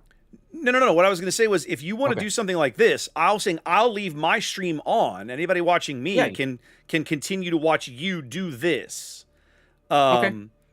And after I get a small break, maybe I'll come back and be more interested, and we can talk through something. No, that's fine. Yeah. So what screen or how are you going to show this? Because I got to figure out how I'm going to be able to see it. I'm gonna put it on my game screen and I can stream the game. Can I stream the game to you from this? The game feed? I think I can, I can't I? think Or you- does that screw up our, No, our I think video? you Well, if can turn off because that part. no, you can because last night we were on a video call and I was still sharing my screen with you. So as long as you do a screen share, that will work. Okay. So let me get that all set. You get your stuff set up with your timer if you're gonna put one up or whatever you're No, gonna no, do. I'm not even gonna bother. I'm just gonna turn okay. my camera off and step away for a spell. I'll mute my mic or whatever, and then because I know where I gotta do that over here. Yeah. So I know I've got all mine figured out here. Okay. I just need to figure out. We'll need to get it set up so that I can capture whatever it is that you're doing. Yeah. Let me do that right now. Okay. Share screen. And World of Warships there. Okay, so that took the place of the video call. So now I have to figure out how to do this. It's not going to show me both. There we go. Okay, I'm going to have to make some changes to how the window captures are working. That's fine. So the reason I'm doing this is because I don't have to change anything with the stream helper. It's already there. No, you're fine. You're fine. And if you're going to the Be Right Back screen, you don't have to worry about video because you just go to it. I'm trying to remember. No. I'm gonna leave all that up. I'm just trying to figure out what I'm gonna do. How am I gonna show this? Okay. There's what I want to do and what I should do. Let's try. This is gonna take a minute to fix. Okay, I can wait. I don't mind. Yeah. Give me a sec to try and get this squared away. Sure. Okay. Because what I want to do is, well, the first thing I got to do is fix your camera, which is over here. Yeah, no, that's not helping. That's definitely not going to make a difference here. The irritating thing is that once I fix this, it's going to be, and we come back, it's going to be unborked for later. So what I want to do actually is duplicate this source. I have a way to do that. That's why I didn't even touch it. I figured it won't matter much. The other thing is I have to keep manually sharing my screen after each replay expires because the game closes.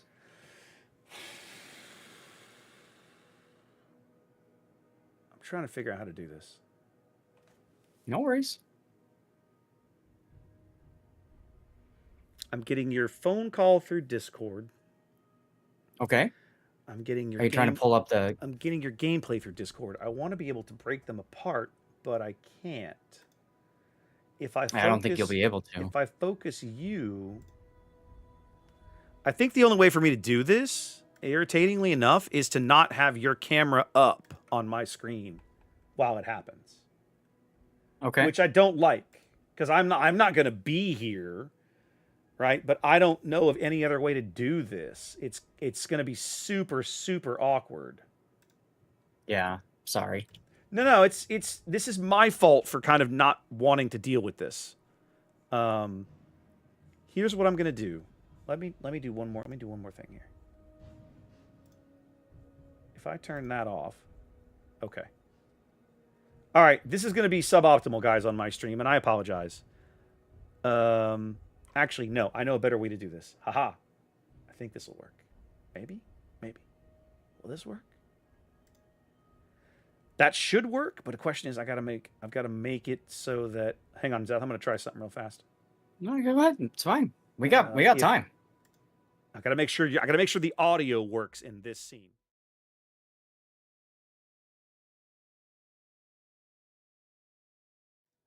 I know how to fix this though. That's the good thing. So give me a moment. I'm going to. Oh, for God's sake, stop that. I was gonna say, does. No, this is the joy of trying to add scenes on the fly, right? Hang on a minute. What I'm gonna do? I need to take this. I need to duplicate it.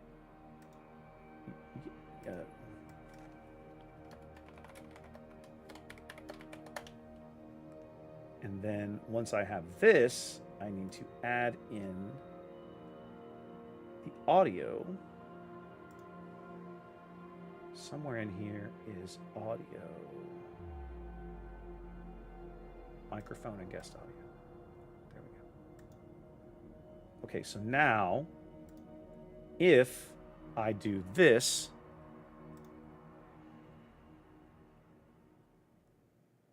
yes, they should still hear me. They should still hear you. They're going to hear your game audio. That's perfect. Okay. That's perfect. All right. All Testing right. to make sure you're good. Yeah. Perfect. Okay, here we go. So right. I'm gonna mute my microphone for a spell. Okay. You won't hear me, and I will be back in a little bit. No problem. All right, man. No Have problem. fun. All right, we'll do. So your chat can hear me too, so I can talk through stuff on both. No worries.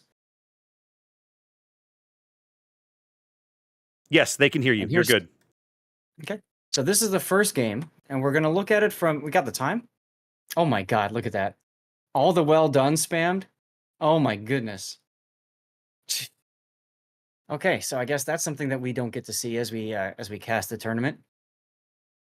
We're gonna look at this from 3XWD's perspective, and then we're gonna flip and look at it from ELSR's perspective. No hands are on the keyboard. We're just gonna go.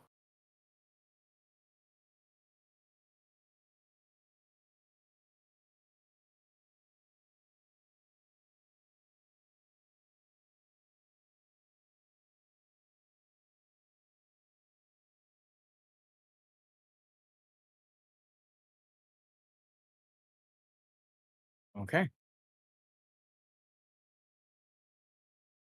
So this is the first game of the match that we just watched.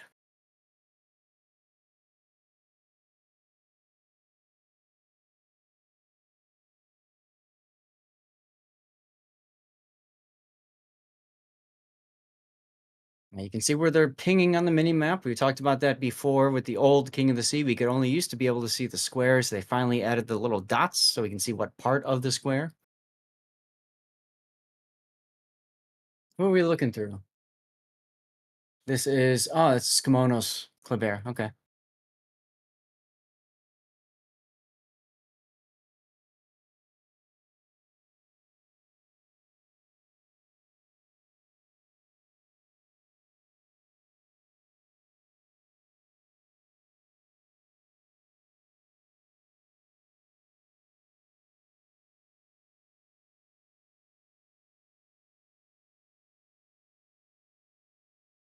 There we go.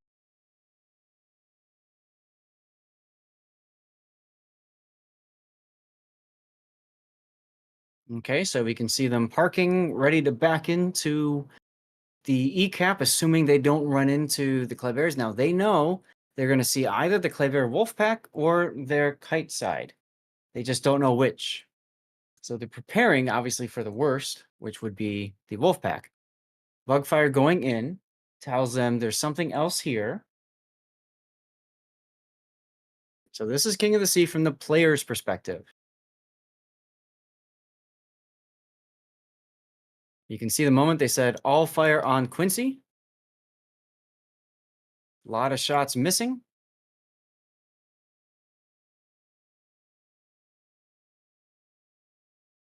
Quincy clearly using engine boost, full speed ahead. Scooty. Shake that booty. And then a wild Kleber appears, Ayase. Stalingrad spotted at the decap.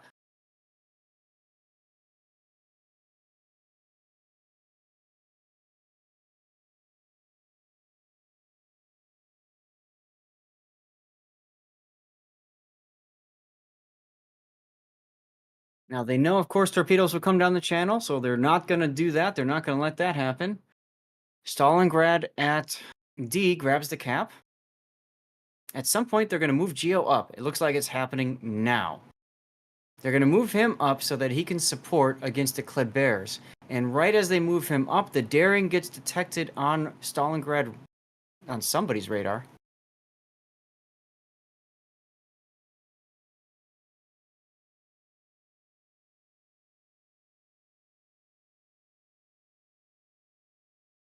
Backfires Salem getting into position.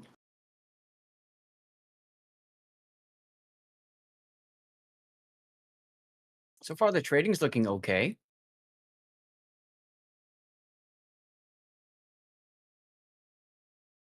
Dutch, no. The answer to your question from 5 minutes ago, no.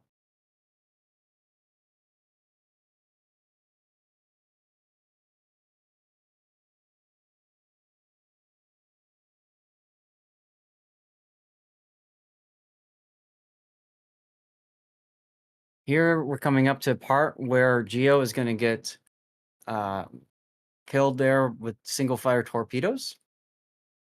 So the Stalingrad's position hasn't done too much to break the stalemate.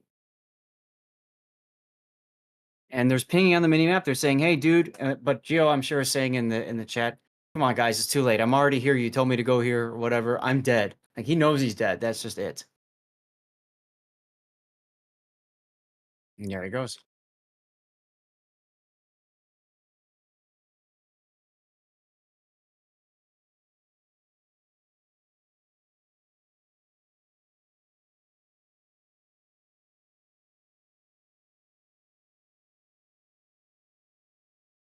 There he goes along the border. His DCP is available, but he doesn't DCP because his fire is almost out anyway. And he still has 5 more seconds before he goes dark. So here's the part where Salem gets wrecked in the face. Ow. God, that just... Pain. Pain.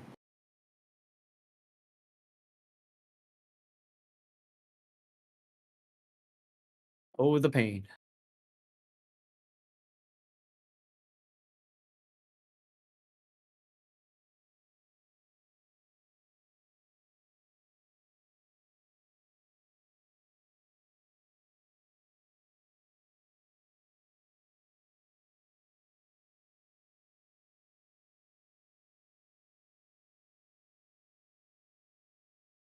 There's the part where, well done, I expected him to take those torps. He did not. And Rin will be farmed out, but that's to be expected.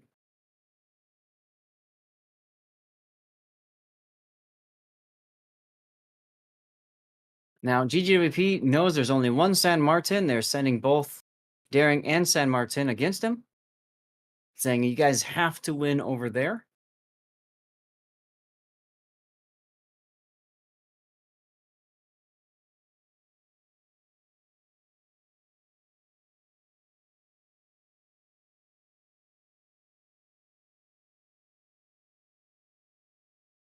Here comes the Stalingrad.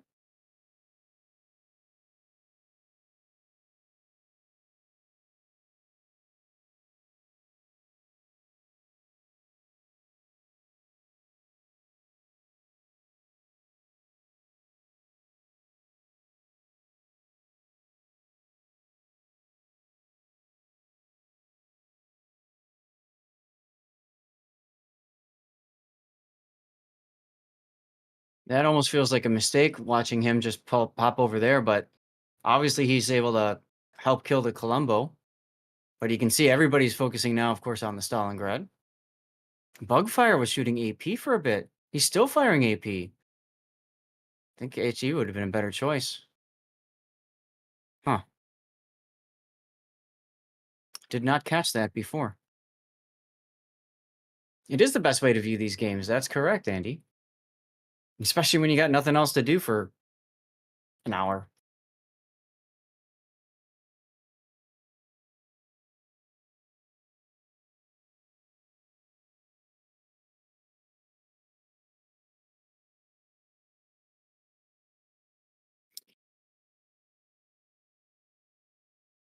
Well, I have a moment.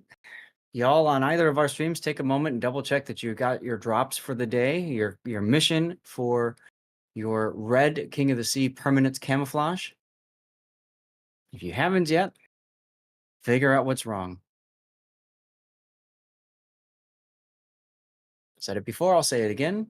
If you're not getting progress, you'll want to open up the YouTube streams for either myself or Raptor, and then you're going to want to get rid of your Twitch tabs for 5 minutes, and then you're going to want to reopen one of our channels directly through Twitch. Make sure you're getting progress. You have 90 minutes to go, and you better start now, honestly. You got time, actually. You can, well, whatever, but The reason I'm saying it now is if you have a further issue, then you can try to unlink and relink your account with Wargaming, all that stuff. Okay, so anyways, here's the part now. They've completely lost the side.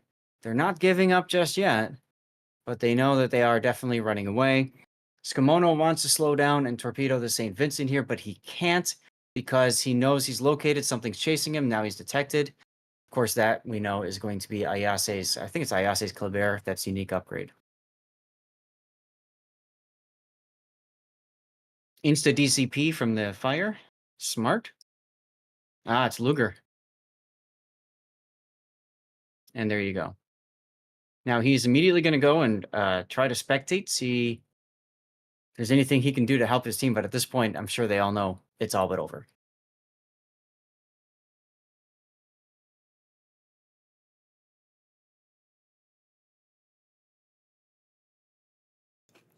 No game audio for this one. That's weird. Oh, really? I'm not getting any game audio. Okay. I mean, I'm getting your voice. I'm just not getting any game sound. Yeah, whatever. Yeah. Could Stalin have tried a RAM of what the electric? You're probably talking about against the Daring. Maybe, but the problem is if he overshoots the RAM, misses the Daring, he comes right out in front of the of ELSR Stalingrad and gets Citadel slapped to oblivion. Not a good position for him either.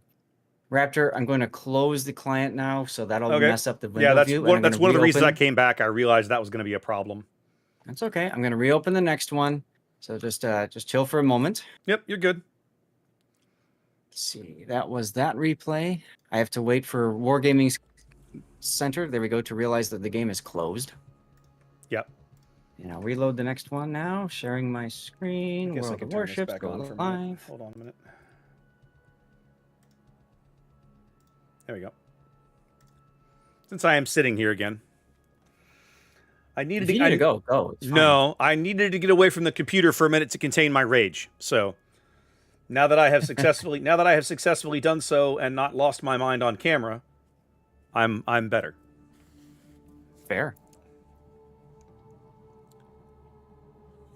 Okay, you got the game okay, or do you need me to pause it? Oh no, hang on a minute. I got to pull that back up.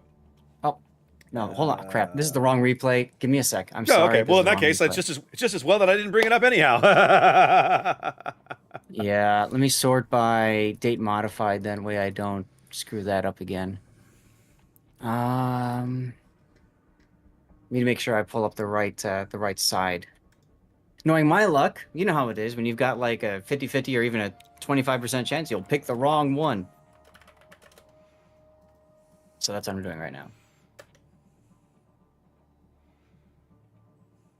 And yes, that's true. Stalingrad does take a while to get moving with engine mod. Come on, game. Log in already. Okay, I got it. Sharing screen.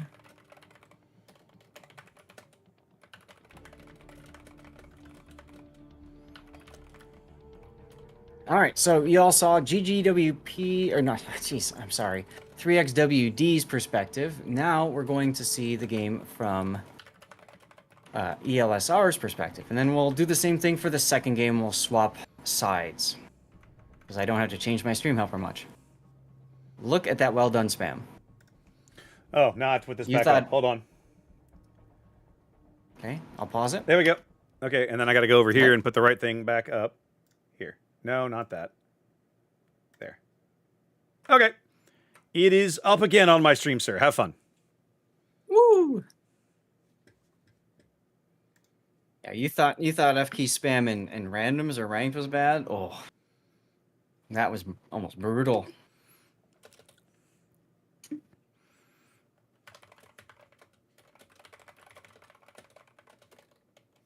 I do love the chatting and camaraderie, sportsmanship you see in chat. That's always fun to see. All right, who are we looking at? This is Luger's Kleber. Okay. Ironically, he's the one that goes and hunts down Skimono's Kleber, who we just saw his perspective from. So that's cool.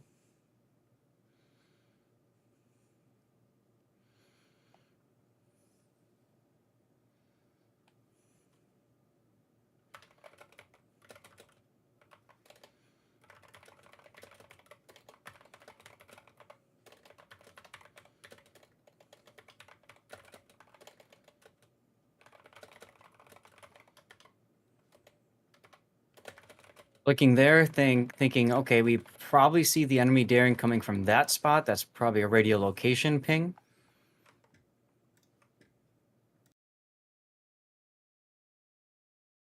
Another ping from Triarch, radio location.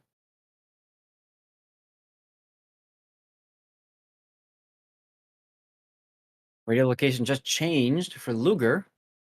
Changed again. He is now located. So there's a whole lot of information coming up right now. And he's located by one player. There's a mod that will tell you how many people are radio locating you.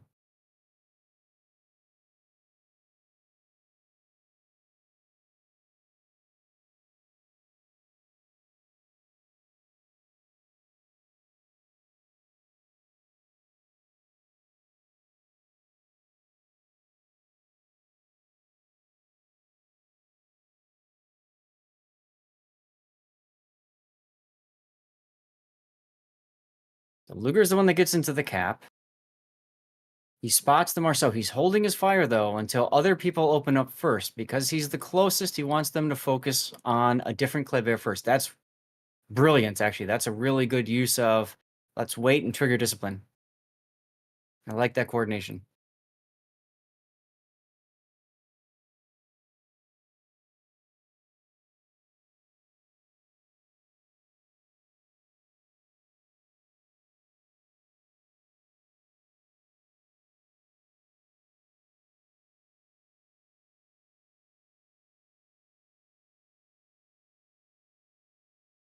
Oh, yeah. And then you can see now he's also got Swift and Silence. Now, Swift and Silence further decreases gun capability, but it makes you faster if you're not detected.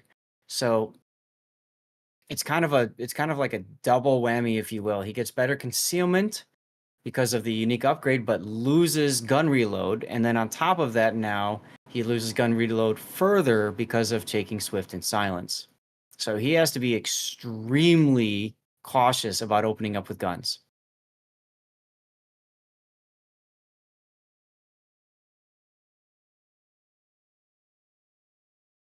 See how long that reload is? It's punishing. 12-second reload. Ouch.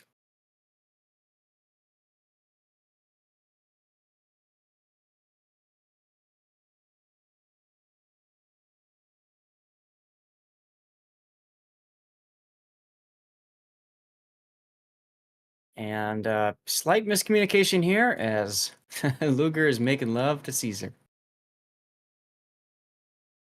They piled a lot of ships on this 10 line early. Yeah. It's kind of fun to see it from this perspective, huh?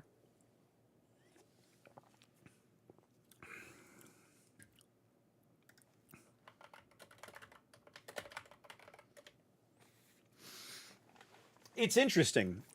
It's curious to see kind of the little bits of Luger's build come together. You know, we've seen ELSR and some of the Asia teams play with what I would almost call like a tripwire Kleber, which is kind of how I look at this build, right?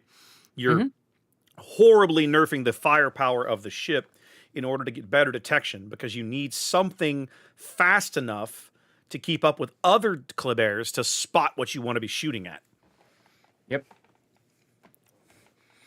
But There's it means the kill on the Stalin.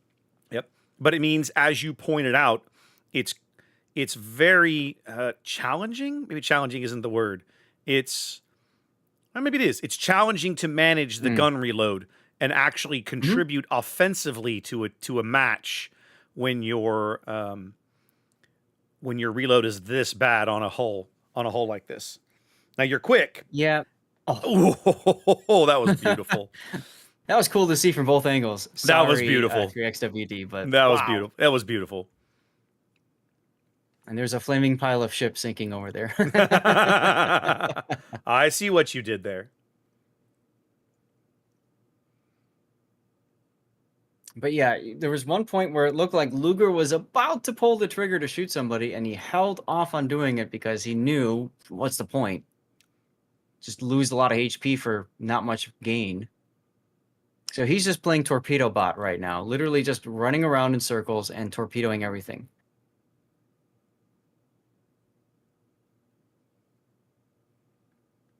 Hope y'all don't get dizzy with all these circling. Yeah.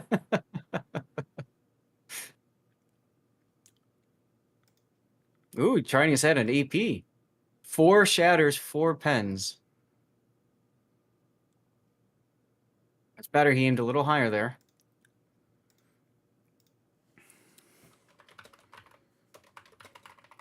I was talking with Puddin about this during the EU portion of the stream, about how for me, like when I play a lot of times, I'm like playing just default ammo, HE, and then I'm only switching to AP if I have the time to really think, do I need it? Do I want it? Does it make a big deal? Luger's an example of a player who just automatically does it because he's that level of competitive nature.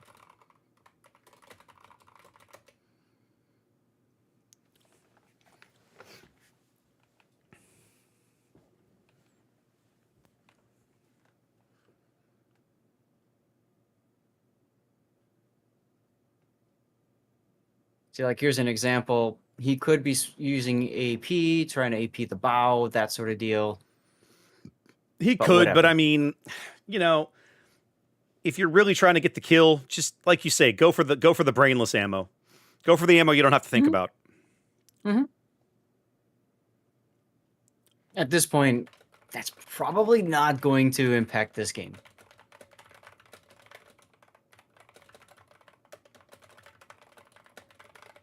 Now, let's see how fast Luger's going. 58 knots. Is that all? Is that all? No big deal. Yeah, 58.4 now. A casual 60 knots. Just a little push.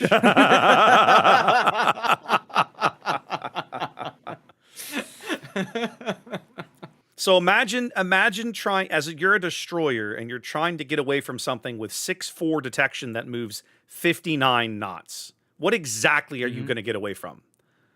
Basically nothing. Like you're just screwed. Which is exactly what's happening here. Missile. Yeah, you really are. You really are. Which is exactly what's happening to these poor other opponent Kleberts. Like they can't get away, and they can't outspot it. This is the thing about Klebert. Most Klebert captains know anything that outspots them, they can run down. But if the opposing ship is a Klebert, and he outspots you, you can't run him down, can you? Ha. Nope. I've detected your problem, sir. Yep. So now we get to watch the player from the last replay get killed by the player of this replay, which is kind of funny to say. Just following radio location. And like I mentioned during the actual game, you can see that they're fanning out. For one, they know that these Kleberts are probably going to try to torpedo the St. Vincent, so you don't want that to happen. And two, you want to deny maneuverability for your opponent.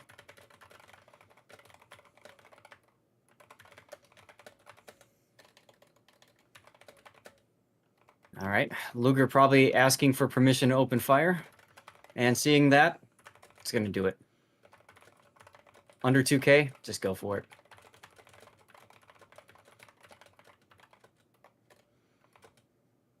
Oh, he didn't get the kill. It was Cleb. It was Quincy. Okay.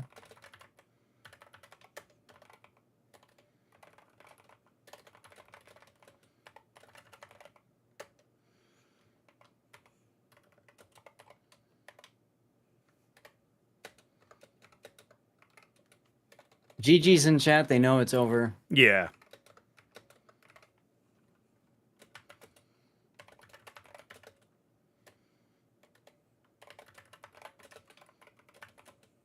The negotiations were brief.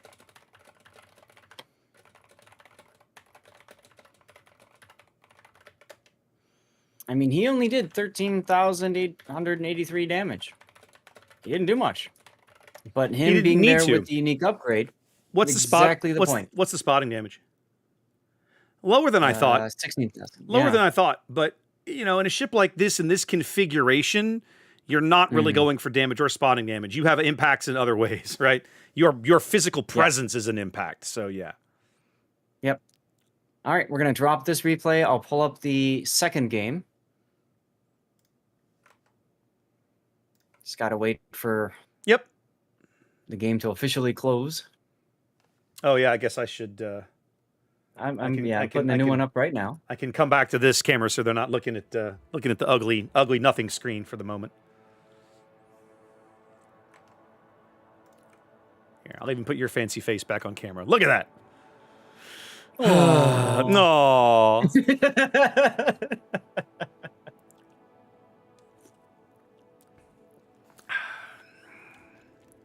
All right, this is ELSR's perspective, and at this point, to make it tournament official, I need to apply a 1 to ELSR So score. this is the Oh, land. and I This need is to the swap. this is the land of fire match. Yes. Yes. Okay. Yes, and I need to swap that. No. I was right the first time. Jeez. Okay.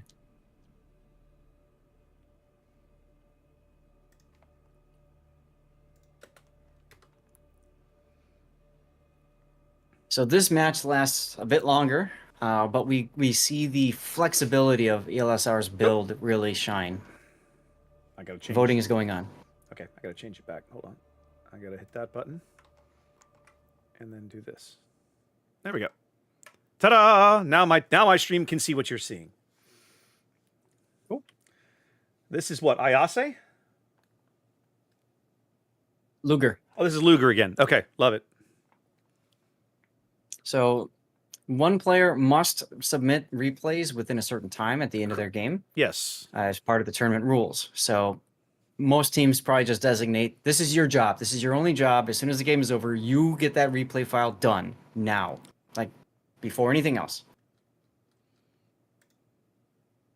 Imagine being disqualified because you forgot to, put your replay in.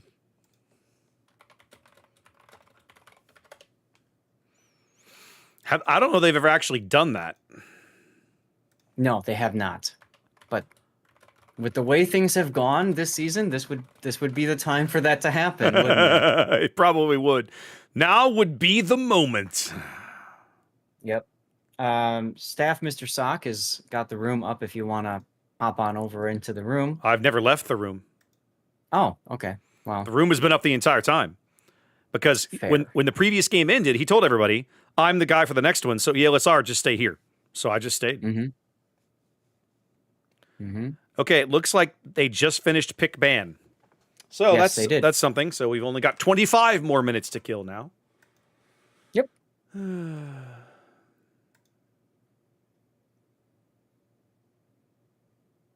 There's bug fire detected. Luger opening up immediately this time. That is a surprise. You'll see the difference in result. Yeah. Because now he's the focus target. Yeah. Not only because he's the closest, but because he opened up with fire. So, everyone's going to know he's there for a while. And he's still firing. So he's continuing to reset the timer that might allow his gun bloom to disappear. Bugfire never did open fire. Not once. Nope. He let his teammates take care of it for him. He did blow a reload booster. That's right.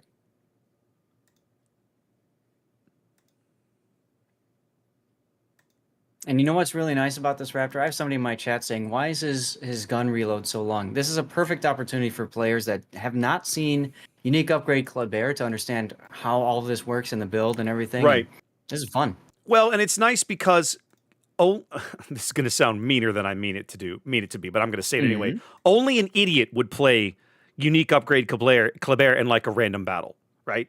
It is such a highly specific, highly specialized upgrade.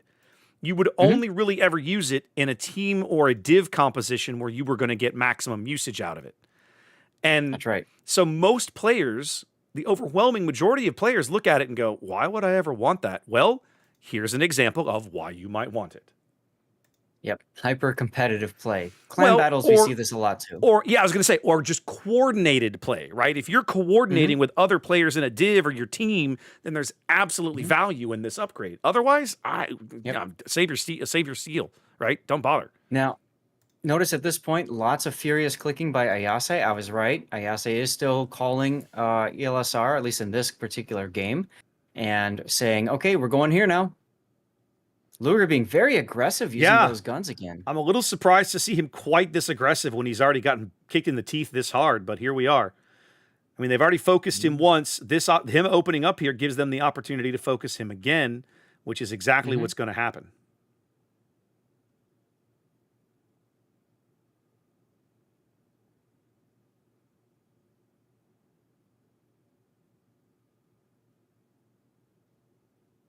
Look how low he is now. Yeah.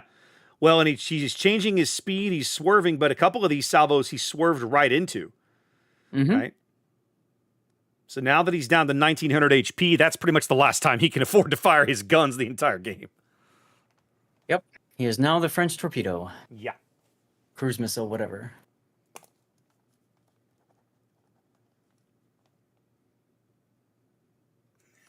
Hey, Zath. Guess what KSM's very first ship ban was? Kleber. Yeah, I see it. Oh, hey, look at that. Know your opponent. Know what they did. It does feel like 3X maybe kind of missed out on that. And like I said, I don't understand why, because ALSRs, this is their hallmark. This is what thing. This is what they're known for. They've been doing this for years. This is not new. I want to fight you when you're strongest. Come at me. Come at me with all of your strength.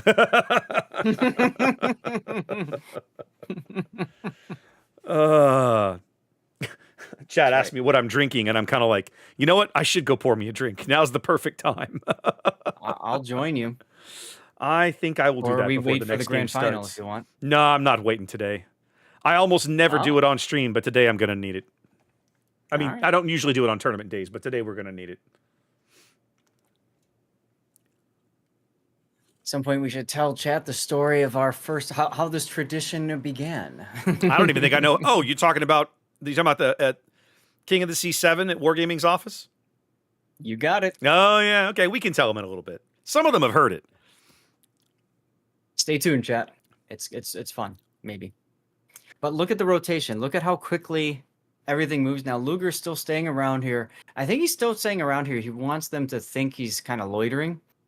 But now watch this. Engine boosto on, 58.4 knots. You know?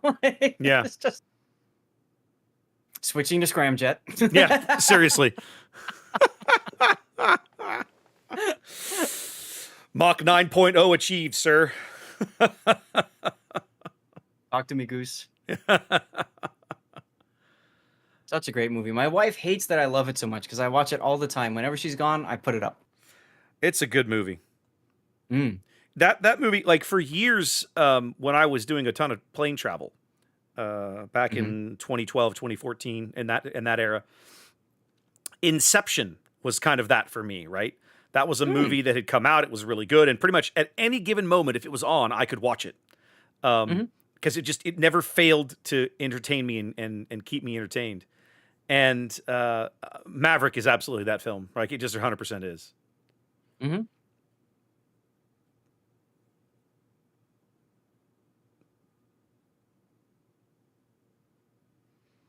Now, Luger also knows he can't afford to get caught out, so he's also playing very carefully behind the Kremlin. Yeah, he's not risking much. These torpedoes are probably not going to hit anything, and I don't think he cares. His points are far more valuable staying on the board than anything else. Those torps are to prevent a YOLO charge on his Kremlin buddy. Yeah, they're good for that purpose. There's the Montana and Kleber charge from the other angle. And you could tell he's like, please, come on, let me shoot him. But no, the Kremlin takes care of it. And that's probably why he was waved off. The Kremlin's like, I got him. Perseus had HE in the barrel and was like, look, at 450 hit points, it only takes one. We'll be fine. But again, that's the difference between what we saw earlier that KSM did against Resin. Yes. Right? That was the Ragnar that opened up. That was the difference. That was the point I was going to make, right? Yes, you have a ship lead. Yes, you're well on your way to winning, but why risk it, right? Because sometimes it only takes one domino to start the chain of reaction that ends in the game loss. So as we saw during the break in between EU and NA, exactly, as we literally just watched, in the winners bracket final. So don't take risks that aren't going to pay off, that aren't necessary. And in this case, there was no need to risk firing at the Kremlin. So he made the right decision by not doing it. All right. That's right. We for most of you guys, we call that the win harder maneuver. Yes. Well, and it's not unique to video gaming either, right? Nope. I have I've been casting tabletop games on my channel, streaming card games like Star Wars Unlimited. I streamed a local championship, a local tournament for Star Wars Unlimited about 2-3 months ago at this point, maybe 2 months ago now. And there was a game that one of the players literally tried to win harder. Like, he had a massive lead and he tried to win harder, and that one action, him failing to do what he should have done in that instance, cost him the game. Yep. Cost him the whole match, I think, because it was game 3. So it was like, oh man, And it's the sort of thing that I didn't even realize at the time. I had to go back and watch it again and realize if he had done one thing differently right here, he'd have been fine. Yep. One of my favorite videos I saw on Twitter was like athletes that celebrate before the win. Those like, are always great, aren't they? One cyclist about to go, he puts his hands up, and then two guys pass right. Two guys pass right by him. Yes. Yep. And the look on their face when they realize they totally done effed up is pure gold. Comedy gold. I could swear there's an old NFL play that's like that, right? Like the guys like it's like a pick six or a kickoff run back for a touchdown or something, and he gets like 5 yards from the end zone and he slows up so he can start dancing, and some guy just comes and smashes him out of bounds at like the 2-yard line or something. I saw one where he knocks the football out of the guy's hand, picks it up, turns it around, and runs it down for a touchdown. Ouch. That hurts. The other way. That hurts. Well, we've got 15 minutes left. This game lasted 15, so we're not going to do the next replay. No, we won't be able to get another one in. You guys got the idea. Yeah. Less spotting damage, but a lot more potential damage. He was definitely shot at. I'll say this. You won't be seeing the same Kleber Wolfpack things done in the series of games we're about to cast, because Kleber is on the XNA list. That's right. That's right. So I'm going to go to this screen. Raptor, I'm going to stop streaming the game now. Oh, no, I already changed away from that. You're okay. You're fine. Okay. Yep, you're good. Yeah. Okay. Because I think everything's going to flop back. Yeah, there we go. Okay. Let me get to this one. Gotta program in my stream helper.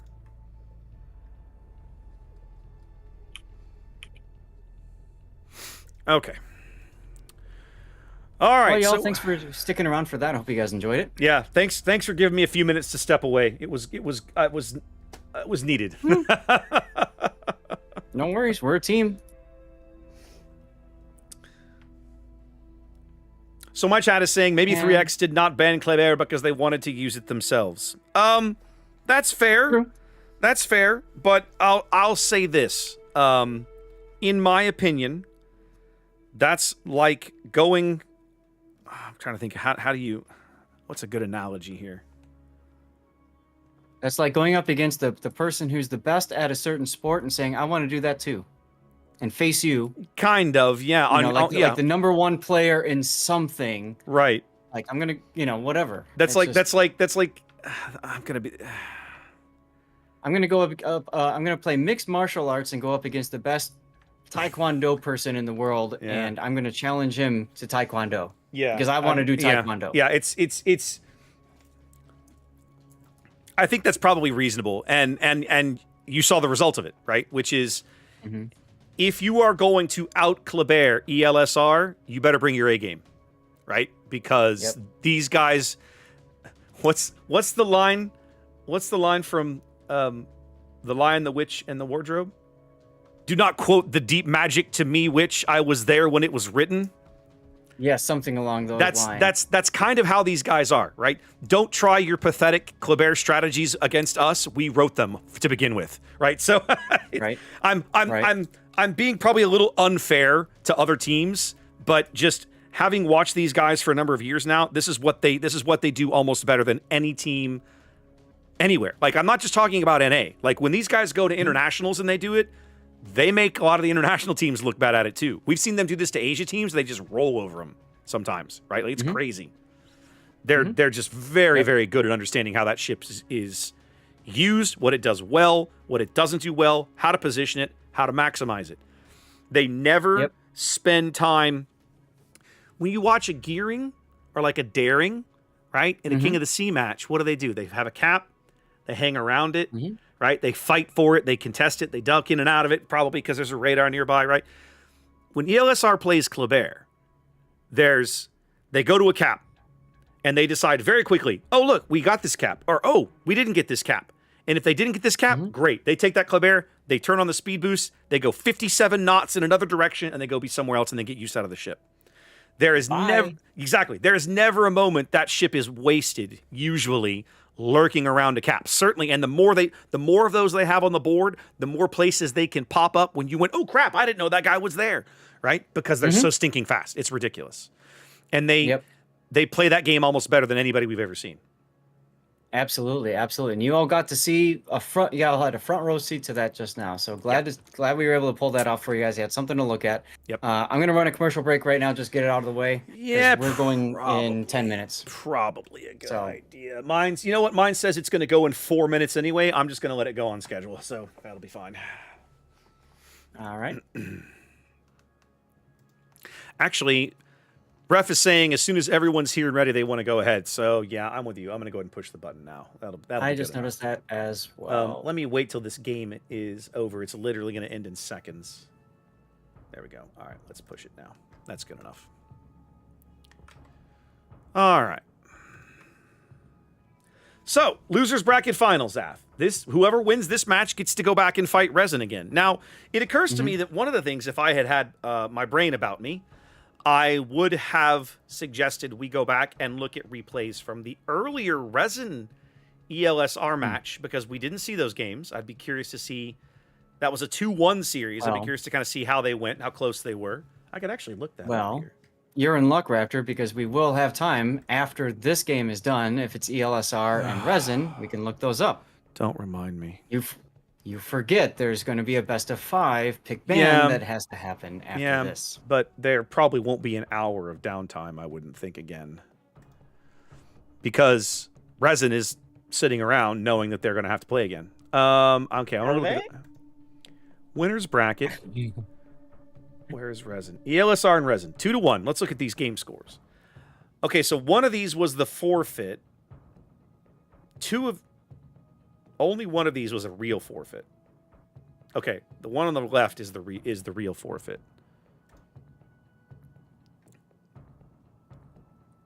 What happened here?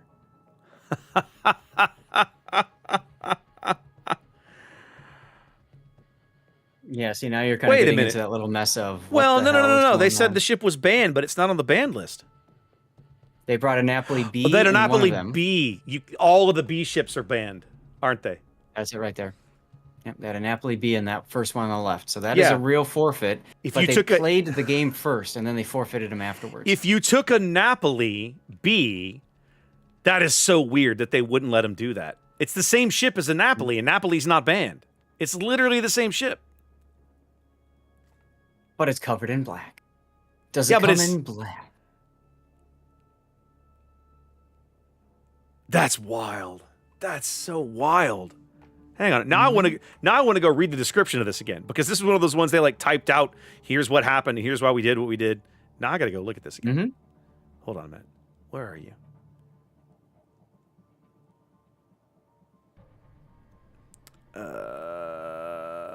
No, it was down here. This. Yes. Announcements NA. It still says after the forfeiture of game 1.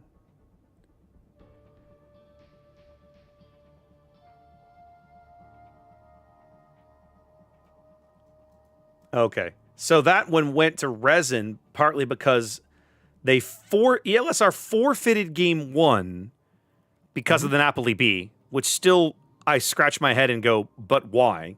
Whatever. And then the last one they forfeited on a time violation. Correct. So the one time the two teams actually played, ELSR won. Correct.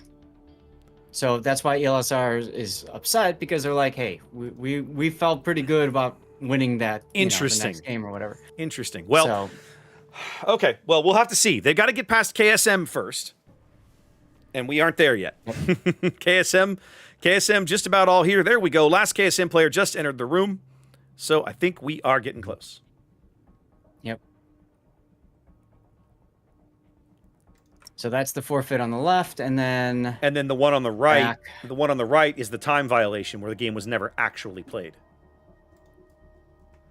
And then the one at the bottom, Right. the sleeping giant forfeit, I think is, remember they had to, this was the day they were having problems and everything appeared as a best of 5 even though it didn't need to. Yeah. Yeah. So they just threw it in and be done with it. They have to plug it in and just get on with it. It's weird. But yeah, okay. Teams are ready. Hey, the game dropped, Zath. Look at that. Look at that. Let's go. I should have noticed we need the main game display. All right, let's get into it. I'm just waiting. There it goes. All right, ladies and gentlemen, Zath, we are back finally after a long delay. It's the losers bracket final. KSM and ELSR. Talk to me about KSM. So KSM has with them Asheron and a Harugumo. That's a full 420 Blaze It Harugumo with Yamamoto as the captain instead of Renzo Suzuki. So buffed preventative maintenance instead of buffed survivability. Interesting choice. We got a utility build Daring with Dunkirk. Ganser is in a Marceau with Honore. Malikan is in another is in a Minotaur with Dunkirk in the helm. Henri 4, that's Moko with a Abanyu for the survivability expert. Oh, and he spec'd into IFHE. IFHE. Very interesting decision. That is curious. Yeah. That'll make him an actual threat to that Moskva deck armor. I'll be curious to see how that plays out. Exactly why he's doing it. Same thing with WH Knight. Same thing with WH Knight. Right, and we got Jinshi with a Moskva unique upgrade, top grade gunner, and then Red in that Conquer. We saw him play that a few times before, and then finally John the Impaler in a somewhat secondary-ish Ohio. He's built for secondary range, but not manual secondary. So that's interesting. Yes, yes. All right. So what are we to the south? South spawn in the red. ELSR trying to get back to the top of the bracket again. Professor Luger's Marceau speeding away to A should easily be able to get in there and pick that up. Fairly standard build, although he is running Fearless Brawler. Clearly spending, not afraid to be spending a little more time firing his guns than we saw him in the unique Kleber in the last series. Triarch's Daring headed towards mid. Fairly typical build there. Double Marceaus go into Delta. Ayase, gun range and RPF. Quincy, gun range and Fearless Brawler. So they've got at least one RPF with that pair. Backed up on this side of the map by Ren's Moskva, unique upgrade, top grade gunner. And all the way in the back here, just like we saw before, Apex's Schlieffen, full secondary build, able to push or kite as necessary. Hanging back toward mid, Hinanawe's Moskva, again, very similar to his Moskva friend on his starboard side, unique upgrade and top grade gunner. Headed towards A, backing up Professor Luger, we have Perseus's Ohio, kind of hanging a little more towards mid here at the moment. Very much a survivability build with the quickscope turrets. And then our third Moskva, over here on the left, that's Nanase. Also unique upgrade, but he's running RPF instead of top grade gunner. Makes sense if you're going to put the Moskva on the end of the picket line. Yep. So there we go. Captain Caesar had some really good rolls on his torpedo tubes despite not having main armaments mod 1. Look at C already, Zath. The ELSR Marceaus did not go through the D cap. They pushed up the 7 line, skirted the edge of the cap, and got close enough to spot Ganser and cut half of his health away, and they're still pushing. Ganser's trying to sneak back in and get some island cover. Yep. Makes perfect sense. Yep.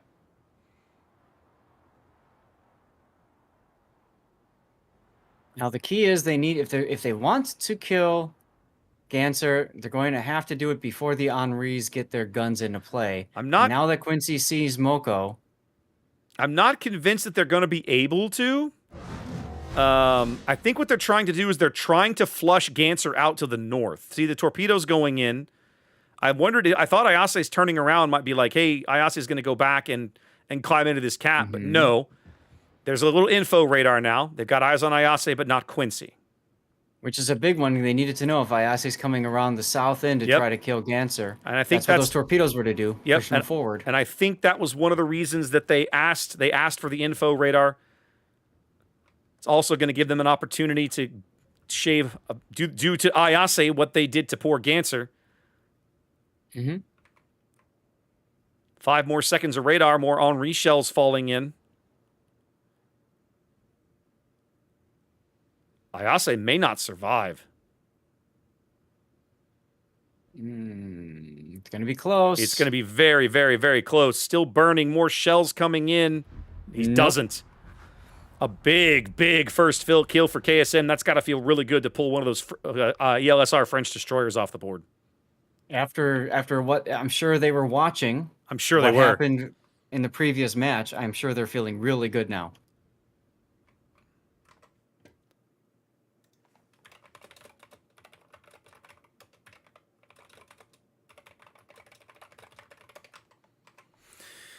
Well, despite the early ship loss, ELSR is up on caps. They're going to grab D. They already grabbed B. They've already grabbed A.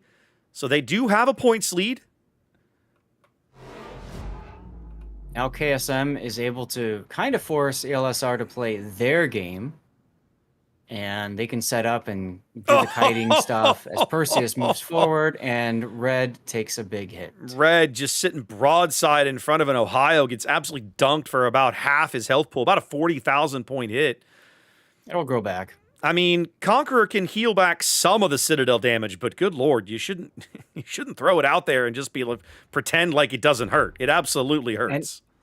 Red did this before. Remember, he did that game return in front of all the ships on Hotspot in 1 or 2. I remember. So, Pepperidge Farm remembers. The LSR pushing hard on the A flank. KSM trying to retreat, trying to pull their Conqueror back, see if they can get him to keep him on the board longer than 1 heal this time. They couldn't do it last game. Problem is, he needs to turn due north, and even then, the Moskva radar will be able to pick him up if they want. Yep, there's the radar. As soon as he goes dark, he gets radared. They're going to keep focusing him out. Big HE salvo going in on Anase. Hurts a little bit.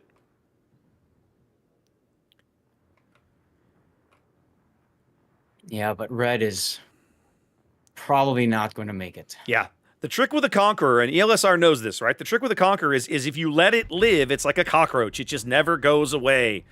And so given the opportunity to put the cockroach off a board, they absolutely take it. Yeah, I mean, the same thing for St. Vincent, right? You just don't want to let him get the heal off. Here comes AP on the Minotaur. Oh, nice hit there. About half the HP disappearing. Akarona's next smoke going up, trying to keep Malakin in the game. It's like, hey, friend, get over here. I'm helping you. Ganser is radared at D. It will do absolutely no good for them. It's information, but nothing else. They won't be able to shoot him. Both the Henri's pushing down the 10 line, trying to punch out Captain Caesar, but that engagement's about to go badly. Possibly. Knight takes 25k through the bow. Not a problem. He'll just shrug it off. No big deal. Just a flesh wound. 'Tis but a flesh wound. Apex. I'm surprised. There he goes. I was Apex trying to tuck up in this island. I don't understand this decision because he's allowing the Henri to get an angle on him with his AP, and you can see what's happening to him as a result. Yep. Well. Oh, he doesn't want to come out in front of John the Impaler's guns. Okay, I understand now. That's reasonable, although I think John's going to keep pushing. The secondaries alone are chewing up the Henri right now. They're going to kill Apex and then move on. It's just a question of what happens next. John gets the kill. So again, it's a ship lead for KSM. Down on health, but not catastrophically. Only, a couple, what is that, about 20,000 HP or so. Luger just got smacked all the way on the other side. Again, must be Minotaur broadside to him. Oh, they're going to get Luger right here, I think. It's only going to take a couple of shells. Running for the border. He's on the border. The border slide is throwing off the aim a little bit. Engines broke 4 HP. 4 HP, Zero. they do get him. So now I it's love when he dies, the border lets him go. Yeah, I know, Go right? ahead now. So now it's a 2-ship lead for KSM. Might be a 3 soon, and Nase's going to take torpedoes and die. Ooh, it's a 3-ship lead for KSM. Well executed by the Minotaur Harugumo pair over here north of A. I get the feeling KSM had some really good discussions during this past Whatever they did in the hour or so. locker room, Zath, it's really worked. These guys look way better than they did in the series against Resin. Exactly. Big salvo, cross salvo coming in from John on Perseus's broadside. Is he going to get anything out of it? Not particularly, no. Percy, of course, looking at Jinshi's Moskva, which I completely get. Get him out of the board. He goes dark. Jinsey able to crawl back behind an island and grab some cover. And so now we've got kind of a line of red ships here through the middle of the board trying to hold on to A and B, while the line of green ships extends all the way up into A1 of all places. They just have more pieces on the board. Malakin's Minotaur trying to turn and head back down the 1 line. Feels a little bold. Makes sense. No, I like it. But man, it's a risk. If he gets caught out at any point, that Moskva can turn him into Swiss cheese. Right. But, I mean, Moskva can't hide in stealth radar. So Yep. Malakin basically just has to, do a dumb thing. Triarch going out in the middle of the board. Caught by I think they've Jinsey's. decided it's over. Yeah, They're I just think going. so. Caught by Jinsey's radar. Quincy's still out there getting radared as well, taking some hits.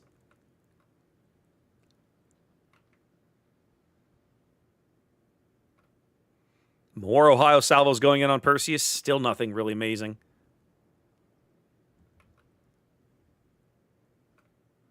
Watching Quincy in the gun duel with the Marceau.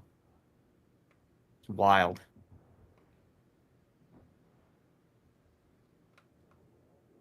Another one of those very strong ships that you can pick up in the armory for free. Well, you say And look, free, they both but died. you got to put a lot of time in to earn what is it? It's coal. Marceau's coal, right? Yeah. Yeah, that's not a joke. Like you got to put some time in to earn that much coal. Mm-hmm. Pretty Johnny much all Impaler over. about to- Oh, he missed the bow turrets, but got the stern ones on. Yeah, oh yeah. Now it's the Moskva's AP turn. But Henri says no. I want Wow. the kill. KSM's going to grab game 1, Zath. If you had asked me to put money on this, I would 100% not have bet this result. Not after what we saw earlier. Nope. Well, Perseus is going to take a torp and will die, and that will do it. That should be the game. Yep, seconds away here.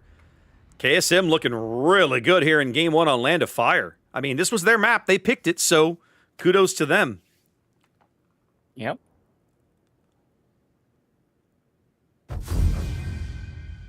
Yep, they had a plan. Well, that was not how I expected that game to go, but kudos to KSM for defying my expectations because they looked amazingly good that game. There's Are we probably sure this is the same team? Yeah, I know, right? There's also probably something to be said, maybe a little bit kind of like we watched how strong a team ELSR was on this map when they had access to Kleber. But is taking Kleber away that crippling? It shouldn't be, and yet it maybe felt a little like it was? And what's interesting, I mean, ELSR's lineup was far more mixed than we've seen it with the Klebers. True. I almost wonder if they would have brought 4 or 5 Marceaus, could they have still used that special sauce, and make something happen out of it? I don't know, cook something up. We'll have to see as we have our up to 5-minute break in between our games. Yep, we've only got a few minutes here. We've got to I'll wait for things to come around and get an ad roll shoved out the door when the time comes so we don't miss that. But yep, on to game 2 shortly as we head to North, a map we keep seeing a lot of today. Yeah, you know, it's an okay map. I get kind of bored with it at time, but it is what it is. I think this is the most chosen map. I don't think it's the most played map. Yep. I'm gonna run to the bathroom for a minute. Go. My water Go. before I got this. forget. I got you. Yep. No worries. You're good. You carried the freight a little while ago when I needed to step away before I had a little rage meltdown. You're good. It's good to have games again, right? It's much more fun to actually be doing something. Kudos to Zath though for filling something into that dead time that we had. I think one of my frustrations with that was if I'd known I was going to have that time to fill, the stuff that we did before the stream, I would have plugged it in there, right? It would have been really fun to go back and have a couple of, old games to grab up and say, hey, let's play these and talk through these. And now that we've done it, I'm thinking that maybe what I think I'll do in the future is keep a slate of possible games like that around. And maybe what we should do is just kind of keep them in reserve for when we've got, 15, 20, 30-minute breaks. Something's going wrong. We got to kill time. We can put one of those up, and it'll be a little more interesting than watching us just jibber-jabber for a spell. I'll have to think through that before we do another King of the Sea or do the internationals in the fall, later in the fall. Internationals, by the way, incidentally, are set for the 2nd and 3rd weekend of November. If you guys are not aware of those dates, I believe it's I got to look in the calendar. I think it's like the 9th and the 10th of November and then the 16th. It's currently set for a 3-day event. I do not believe I've seen a rule set. Yeah, 9th, 10th, and 16th of November will be internationals. I have not seen a rule set. I have not seen what the format is going to be in terms of how they're going to structure it all together. So keep your eyes open for that, and we'll get some more info to you guys once we have it. Okay, we are now dropping. They did not spend much time in the training room.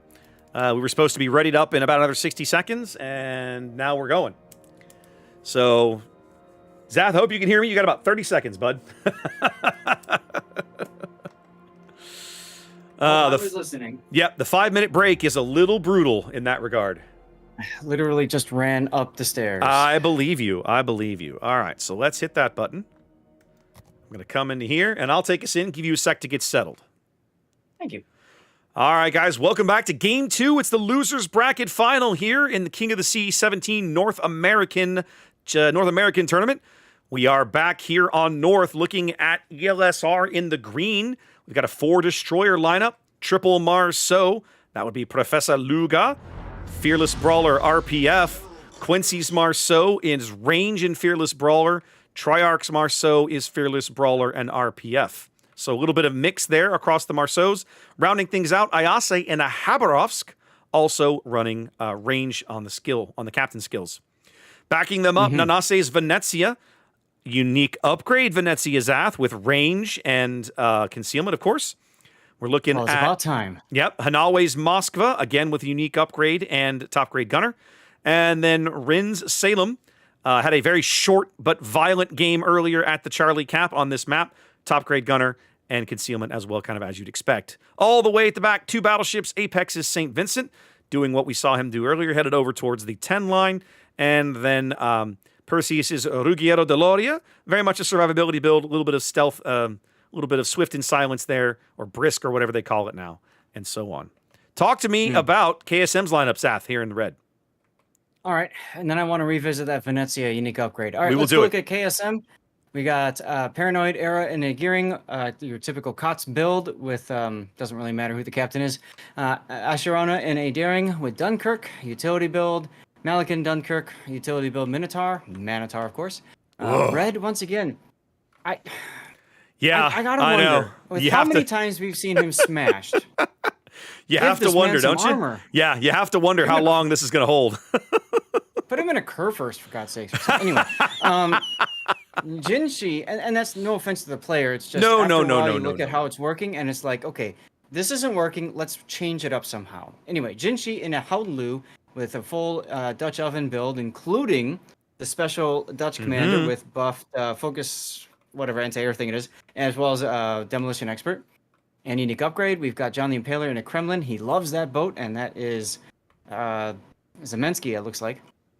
We got Henri, double Henri. One with Abanu, one with Honore, probably so they can separate out and figure out who's shooting what shells, because one set of shells will be blue, the other one will be the standard tracer. And then Ganser in a Marceau, already in the ECAP with Honore as well.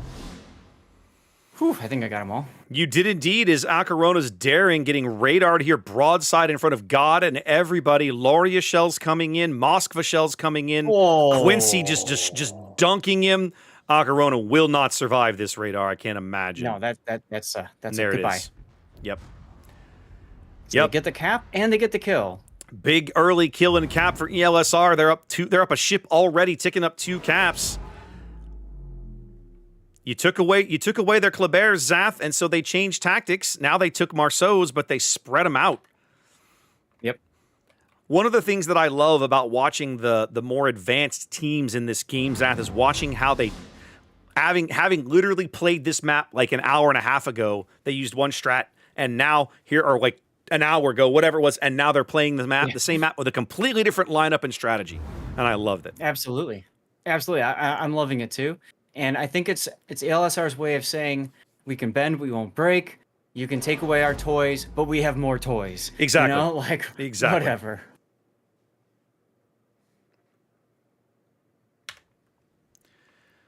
Well, ELSR. We need a. Go ahead. I'll say it later. I was going to say ELSR just 100% in control of this match right now. Up a ship, up a cap, ticking up points faster.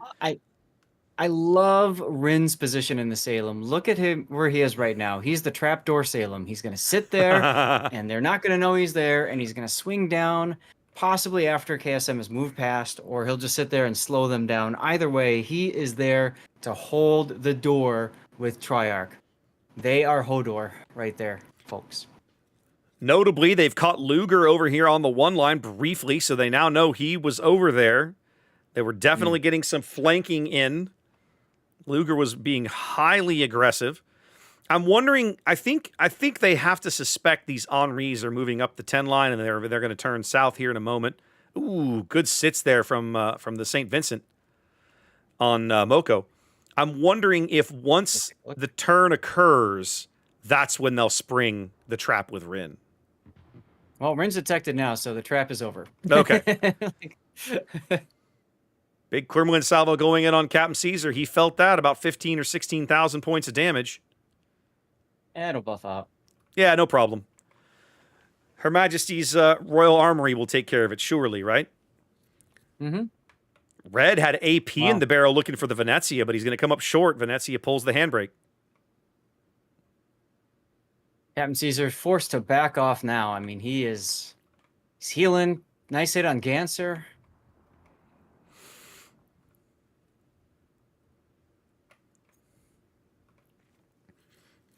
And so now Rin's existence here prevents Moko from making the turn and heading east. Sorry, heading west.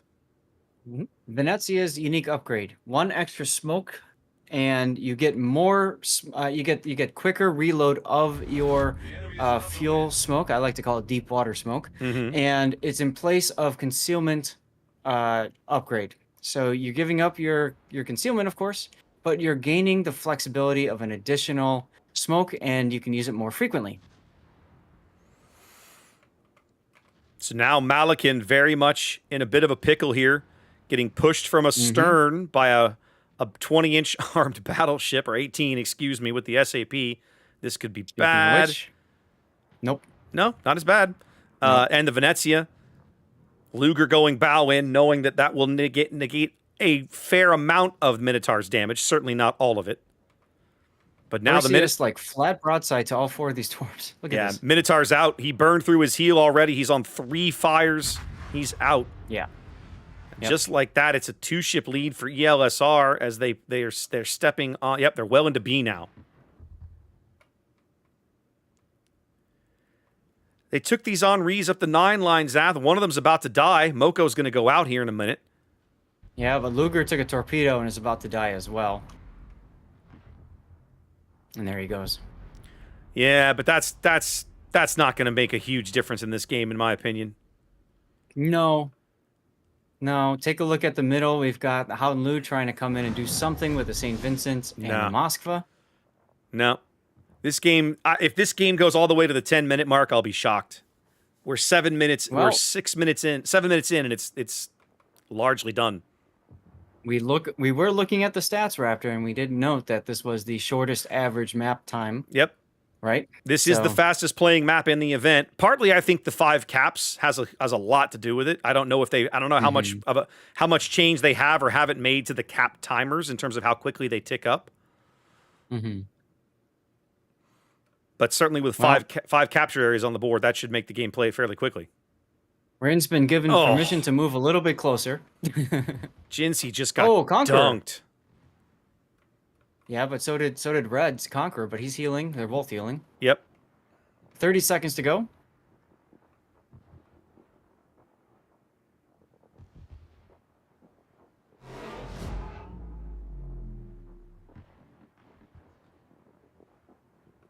Jinsey weathering that salvo okay. There goes the Conqueror, and there goes the game. Well, that's like an 8-minute game. Red. Red, you've died enough times. It's time to get a screenshot of you dying. Well, Zath, we're gonna get something. We're gonna get something new today. We're gonna get a game free. We're gonna get a game free. You know how much we love that. Yeah, I'm a fan. I almost want to be cheeky and go into the channels. Any game 3s available? Jackass. Oh my goodness. All right, well, we're headed to Warrior's Path, a map that pretty much hasn't changed over the entire life of the tournament. But yeah, let me set this up here. I need that button. Yeah, there we go. There we go. Okay, I'm all set. And by the way, I do love your idea of having a folder full of videos that we can just kind of pull up and stuff. Yeah, if you want to organize that and just send me the links, and I can always try to see if I've got some that I can share from my perspective too. Because that could absolutely, please do. And so, next time we do any kind of tournament like this, like Warship Masters, certainly King of the Sea, but like if we do a WMI again, maybe internationals. Yeah, we'll definitely get something set for internationals. Internationals, I have the dates. I think there's something else going on in November that may overlap that for me. I don't know yet. I plan to cast it if I'm here. So hopefully I am here.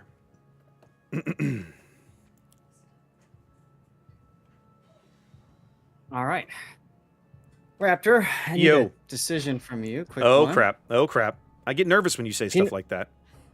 I need to know peanut butter, chocolate, lemon, coconut, or dark chocolate sea salt. Peanut butter and chocolate is always the answer, isn't it? All right. What was the middle one? Lemon and what? Lemon, coconut. Oh, God, no. I despise coconut. It's okay. Yuck. It's no, okay. No. It's Simply Protein from Costco. So.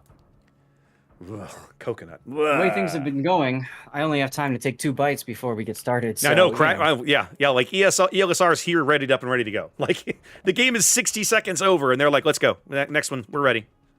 Can you guys hurry this along, please?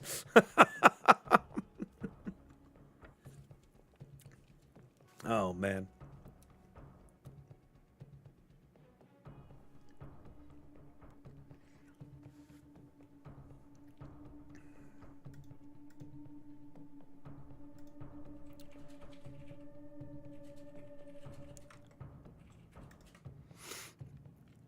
Well, this will be our last game in the losers bracket, ladies and gentlemen. After this, we have one more best of 5 before we wrap the whole thing up. That one could go all 5 games. It could be a 3-0. We don't know. So you have a minimum right now of 4 more games to sit through. Plus, we're going to have to do, when this series ends, there's going to have to be at least a little bit of prep and voting and map pick ban, blah, blah, blah, before the next series. So when this game's over, we'll probably have, at a minimum, about a 10 to 15 minute kind of interval, probably more like 20, depending, and then we'll be on into the grand finals, which could go fairly quickly or could not. You just never know. I believe per the rules set, I say best of 5. It's really a best of 4. Because if I remember correctly, per the rules, yes, the victor of the winner's brackets final gets an automatic advantage of a 1-game win in the grand final. So Resin's going to come in up 1-0 against whoever they face, and we literally just dropped. It took us an hour to get to this point, and then these guys are like, spending 3 minutes between games? Unacceptable.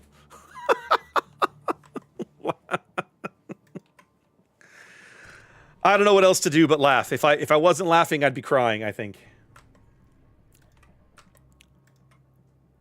You've all heard of hurry up and wait. Yeah. Now we bring you wait and hurry up. Wait, then hurry up. Madre de Dios. Wild. All right, Zath. Do you want? Have you done chewing? You need me to take us in here? I'm good. Okay. I think we'll find out. No, I know. Hold on a minute. I hit the wrong button. There we go. All right, ladies and gentlemen. Here we go. Here we go. Last game of the day in the losers bracket. We're looking at KSM here in green on the north side of Warrior's Path, fielding Acarona's gearing, fairly typical build, heavy torpedo, heavy stealth, using unique upgrade, Paranoid Era's Marceau, Dazzle, and RPF, Ganser's Marceau, RPF, and gun range. A 4-cruiser lineup here for KSM, Malakin's Des Moines, unique upgrade and top grade gunner, Moko's Henri, again with the IFHE, WH Knight's Henri, also with IFHE, and Jinsi's Moskva build we've been seeing him run up to this point, unique upgrade and top grade gunner. Zath, Red has not listened to your advice. Have you noticed? He remains in a quote unquote survivability build conqueror, although he has not yet survived a game. And then we have John the Impaler's Ohio, again with the gun, the secondary range, but not manual secondaries. So he's kind of gone for just inaccurate secondaries, maximum range, basically, I think. Talk to me about ELSR, Zath. What do we got cooking on the south end? Okay, on the south end, ELSR running Ayase Aisa in a Havrask. We saw that before. Quincy and Marceau with Jean-Jacques Honoré. Nanase and Venezia with unique upgrade, doing the thing. HMS Perseus in a Loria. Same build as we've seen. Apex Caesar in Ohio. American Captain, American stuff. Triarch in a Marceau with Abanu, so buffed survivability expert. Moskva, that's Rin, taking position in the traditional Moskva Island, but so probably going to get farmed out. We'll see. Luger in a non-smoke build Harugamo. He just wants to go gun with everything. Mm-hmm. And then Hinanawi Tenshi in a Cerberus. First time we've seen ELSR take out a Cerberus. Not the first Cerberus we've seen, though. Right. Interesting. Now, Zath, we did not last game get to have your conversation about Venezia's unique upgrade. No, we did briefly. Mention it. You did mention it. That's true. It was it's the extra charge of the smoke, and then what is the penalty? The penalty is you drop concealment. For it. It's right. That's right. So you're more detectable. Yeah. Okay. Extra smoke and it reloads quicker, but at the punishment of you don't have your concealment module. Right. The reason I'm bringing it up is we've seen some teams run like double Venezia before with unique upgrades, so they can chain smoke each other someplace. Mm-hmm. So anyway, well, that's why I was bringing it up. Speedy destroyers work at B, work at A. ELSR already ticking up points here. Quincy and Ayase showing no chill, driving straight up the 2 line here in the A cap. Now finally turning. They know. This is it. Don't get scared now. Well, Ayase turning outside of the radar range, still getting spotted. Quincy was actually under the radar. I'm not sure how they got eyes on Ayase, but here we are. Yeah, I'm not quite sure either. Maybe took a shot at Des Moines. That's the only thing I could think of because it was spotted. Could be. Does Triarch have RPF? Let's have a peek. Yes, that explains a lot. Okay. Yeah, we usually haven't seen these guys move any place in a pair without one person having radiolocation. Perseus is Yeah, I about see to not enjoy Perseus. his life. He's gonna I take see it. Just that. is he gonna take just one? Just one. That's not as bad as it Ooh. could have been. Yeah. Does force out the DCP, though. Unfortunate. Does, and gearing torps are not a joke, right? They hurt. Nope, they are definitely not. Yep.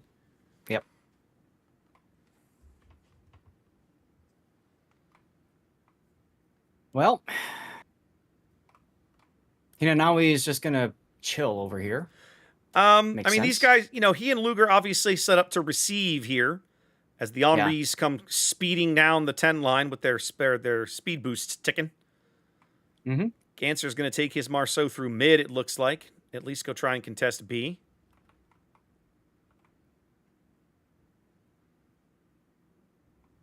I mean, they have to kind of contest someplace. Malakin's Des Moines actually got spotted through smoke right there. Quincy was close enough that the smoke firing penalty was enough. Triarch took a Marceau torp over at B as he's turning into B. That's really bad if he gets detected right now. He does get detected. Mm-hmm.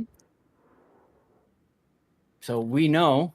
Yeah. Paranoid has a little help, though. Ayase's Habarovsk has rotated in that direction, so Triarch not alone. In fact, Triarch dark. Triarch opting not to fire right there. Smart, but he's on fire now. That's a sticky fire. He'll be able to. He just goes out of the gun. He hadn't used his DCP. He'll be able to put that out.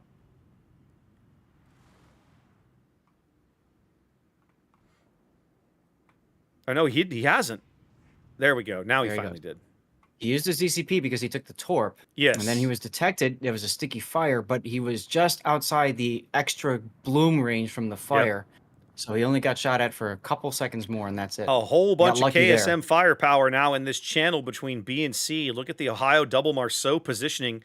Ayase is about to wander into this, and I don't think he knows that any of that is there. You can see the Ohio now. You can see one of the, yep, you can see it all. Now I think he realizes the depth of his problem as his health starts to evaporate. Yeah.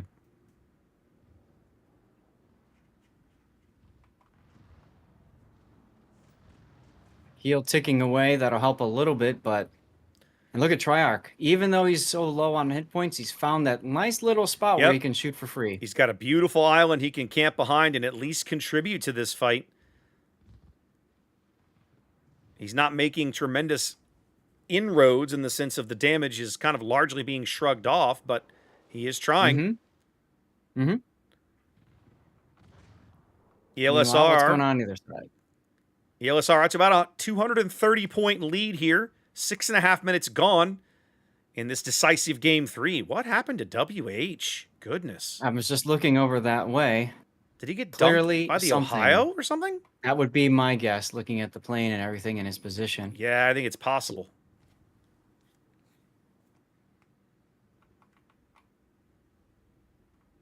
No, Captain Caesar reversing to try to get a shot on John the Impaler. Here it comes.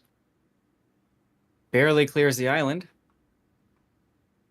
Oh, good hit. That was a Citadel. Solid shot.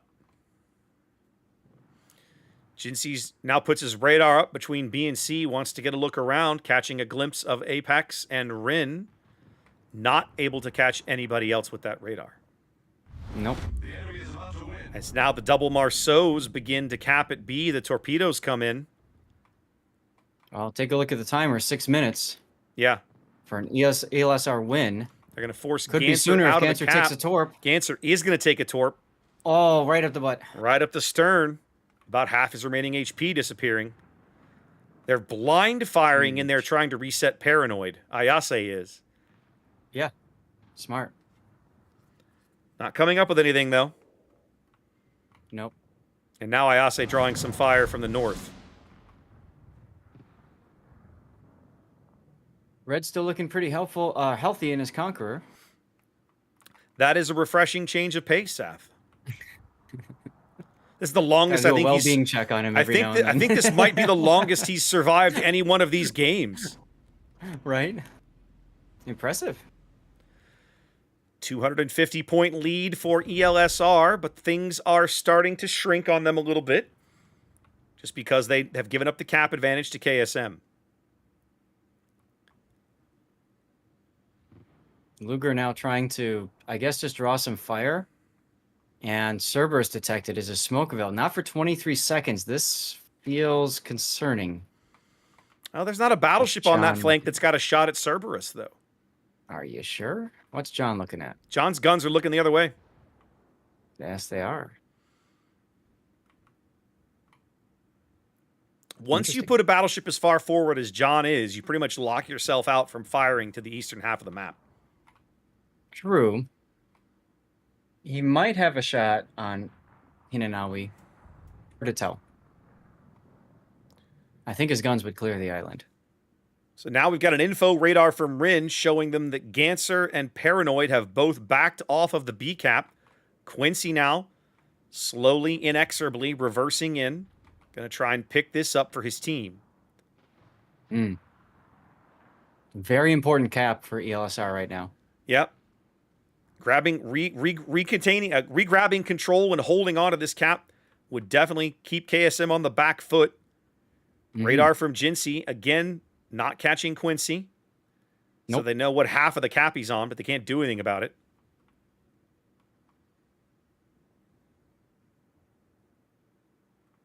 Line fire going in now on where they think Quincy's going to be. Yep, they're picking very close. They're just picking a spot and hoping they get lucky. 2, 1, and no.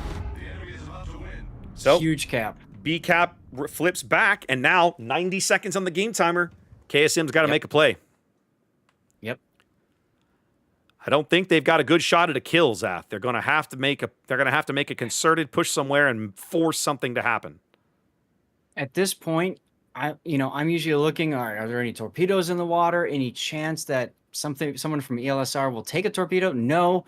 Triarch, though, there's the radar from Malikan's Des Moines. He's got to book it. He goes. Yeah, he gets glimpsed briefly. They know where he is, but he's outside the radar range now. They can't spot him anymore. Yeah, very good positioning by Triarch there. WH Knights Henri in the back, low, healing. Moskva shells falling in. He survives the salvo. But goodness gracious. That is a risk. He's in a gunfight on 6,000 HP. Here comes an SAP salvo from the Ruggiero. Nothing. Yeah, I'm not sure you can risk him shooting at this point. 200 he's hit doing points. No more heals. That's it. You lose in 25 seconds. Yeah, you might as well. You might as well make something happen. You might as well try to fly. You're falling down a mountain. That's the game. That's one of those games I actually want to go back and watch the replay and try to find out what happened tonight. I am genuinely curious. Well, you're in luck. We're going to have some time. We probably are. ELSR comes in with the reverse sweep, ladies and gentlemen. They're going back to the grand finals.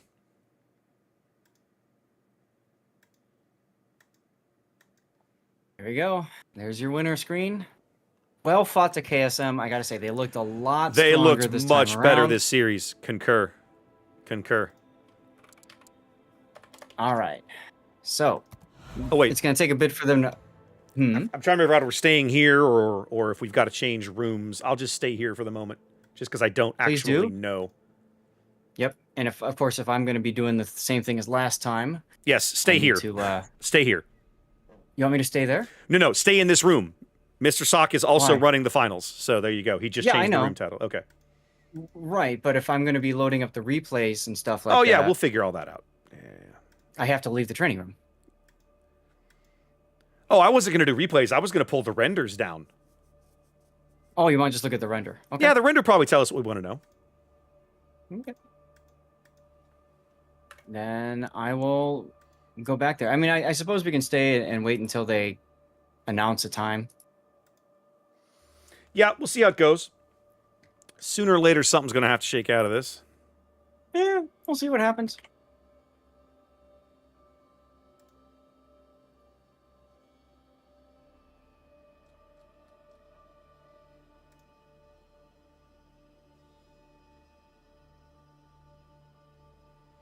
All right.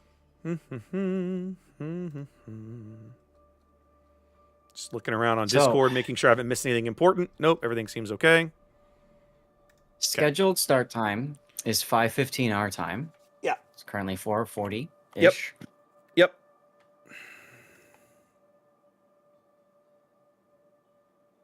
So we shall see.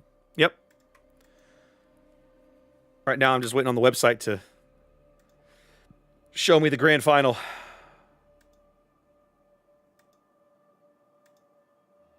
They haven't input everything yet, so can't even look to see when the countdown starts. Right. I tell you what I will do. Let's go keep an eye. Okay, what do you mean no brat? What do you mean? Come on. What's the matter? Oh, nothing. I was trying to get it to show me the losers bracket, and it's like didn't want to show me the game. I was like, no, I want you to show me the game.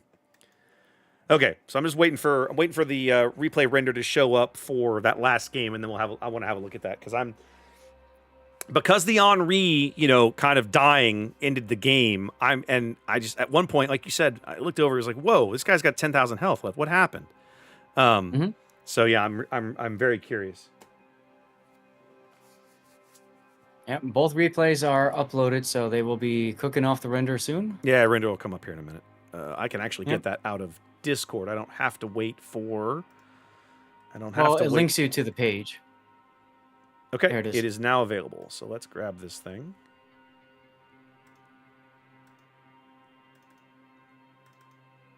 Yeah, there we go.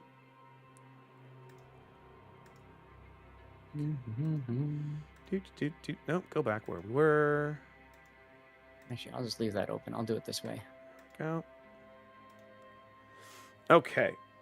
And then I need to come to that one. And then I need to select the right render file, which is this one. Okay. Let me know when you're ready to start the render. Are we changing the speed, or what do you I want to set do mine for at that? 25%. That's what I did yesterday, right? I think that 25% is fine. Okay, give me a sec. Yep. Okay, go ahead. All right. All the speed boosty destroyers in red. Zoom, zoom, baby. Zoom, zoom, baby. Now we know the Henris are going to go all the way to the 10 line. I got to keep an eye out for the shot. Somebody dunked him, I think, or he took a torp or something. I don't know what, but I got to check this out. I really want to know what that shot. I really want to know what it was that did the damage, because that's what really, in my opinion, kind of made a big difference in that game. Mm-hmm. It like thwarted their entire 10 line push. Like these two Henris felt like they were supposed to just keep going, and then they just didn't. They got as far south as the EF line, turned around, and one of them went back. And I was like, wait, what? What's going on? Ohio. I mean, The Henry stopped, reversed, try to go behind the island. I think you're probably right. Here comes an Ohio salvo, and okay, so we got hit hard, but not like stupid. Mm-hmm.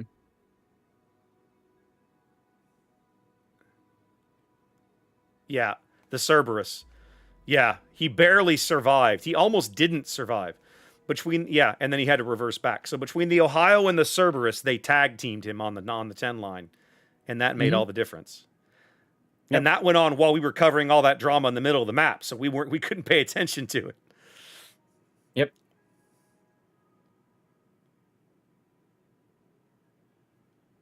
Band's opening at 45 after, so they're gonna try to get this up. Yeah, the bands were supposed to start in 3 or 4 minutes, from what I saw on the website here. Yeah. Okay.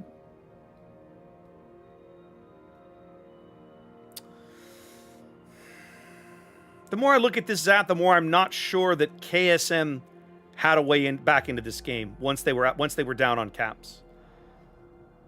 Like, sure doesn't look like it. ELSR's positioning is just really solid where they've posted up everybody. I mean, without sacrificing, you'd almost have to pick a ship somewhere and say, okay, that ship on the opposing team is the linchpin that I have to remove. We're sacrificing a Speedy Boy destroyer to go in there and torp him or something. Like, in my mind, if you could find a pressure point that worked, that would pull that card out of the structure and let the whole thing unravel, then maybe. But I'm not convinced. I think the only option that they had, and it's a terrible one, is if ELSR's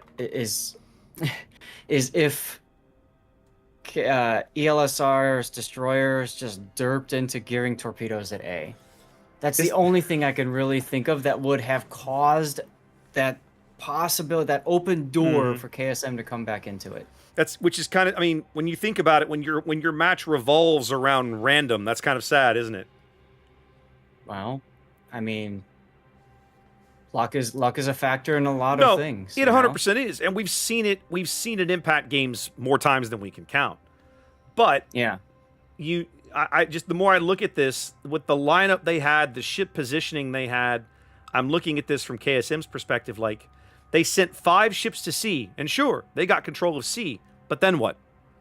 Right? Then what? Like, the Henri push was basically denied. The the Marceaus went into B with the Ohio. They were able to cap B, but the Ohio now gives up his ability to impact a third of the board because now he's up against islands. So he can only shoot at things off his starboard side, more or less, or maybe off his bow. But there's not much there for him, right? I think maybe, I'm speculating wildly, but there's a part of me that wonders if maybe they had taken the Ohio, and I think that was John. If they'd taken the Ohio and they maneuvered him, positioned him differently, they might have had a better result. Very possible. Okay. Well, pick bans have started, so we know what maps are banned at least. So we know we won't be seeing Hotspot and we won't be seeing Shatter. We have the possibility of seeing everything else.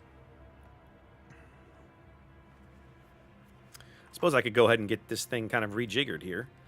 Reset. Yep. Reset. We know it's going to be Resin and ELSR. Plugging a bunch of TBDs here. First map, Sleeping Giant. Yeah. Get this all fixed. You, and you. This will only be my second time seeing Sleeping Giant this tournament. I'm actually kind of looking forward to it. Definitely plays different than traditional. Yeah, I'll bet. So Resin up a game. Got to put that 1 in there, I suppose, right? Yep, they get a free win here. Technically, they already won game 5 is the way that it officially is noted in the rules. Mm-hmm. So are you putting a 1 on your score then, or are you leaving I am. It 0, no, you 0? have to manually put in the 1 because it needs to be clear from the beginning. They start up a game. And then I'm marking game 5 on my little map thing at the bottom as, yes, they've already won game 5. Okay. Okay, so we're just waiting on, there we go, Sleeping Giant, LOF, North, and my money says that they'll avoid Trap. So what does that leave?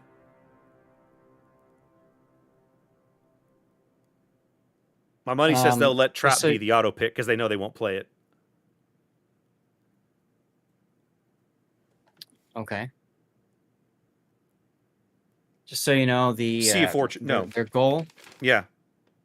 I got a message from one of the refs. Their goal is to start on the hour. Okay, that's going to be quick, but that's at least a few minutes ahead of schedule. Minutes. Yeah. That's pending approval from both teams. So if they don't approve, then Warriors Path. My money says that they'll pick Warriors Path. The last map they get to choose is either Warriors Path or Trap for Game 4, and I can almost guarantee you they'll pick Warriors Path. Yeah, and they're double checking right now about how that free win goes and is considered. So according to the rules, it says when you read the rules book, it says awarded. They have advantage of 1 match win awarded as the 5th game of the series. Okay, Bravo spawn Resins, which means this is ELSR's alpha. This is Resin's alpha. Okay, we're just waiting on the ELSR's last map pick. Fire. North. Okay.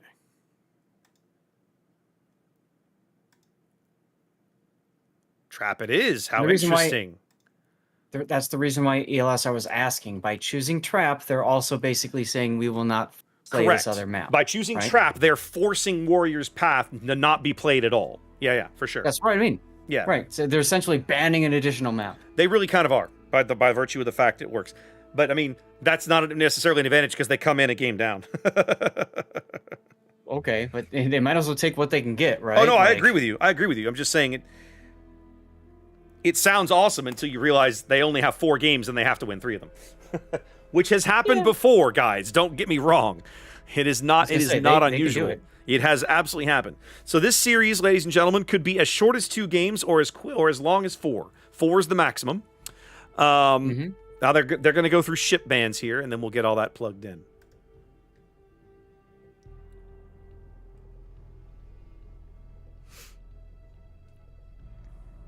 Y'all, if you haven't checked to see if you're getting progress towards your drops, you better do it now. Yep, because there don't have much time to fix things. Won't be much left after this, I don't think. I'll probably do the same thing I did yesterday and then call it. We'll see. So a reminder: if you're not getting your drops, I'll say it one last time. And if you aren't getting progress in your drops, what you should do is the following. 1, open up YouTube and search for either myself or SeaRaptor and YouTube or both and pull them up on the stream. Okay? Yep. 2, close all your Twitch tabs. 3, set a timer on your watch or smartphone for 5 minutes. 4, open up Twitch, myself or SeaRaptor's channel. 5, wait another 5 minutes. 6, check and see that you are gaining progress on your drops. You do so by clicking on the top right corner of the screen, your profile picture, whatever it is. If you are not getting progress on drops and you've done all of this, you need to also make sure that you have linked your account to Twitch from Wargaming. You need to go to wargaming.net, .eu, .asia, I think are the 3 sites.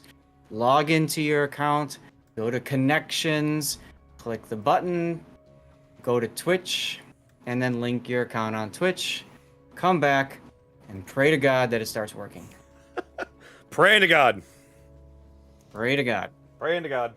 If you miss out on the drops this weekend, it's really not a big deal. You're talking about 1 perma camo each day. It will not affect your combat ability or credit gain at this point. It'll just mean your ship isn't as pretty. You'll live. Next that weekend, is very true. Who knows what the drops will be? So that is very next true. weekend, I would say consider this weekend a dry run to make sure everything works for next weekend. Yeah, that's the way to think of it.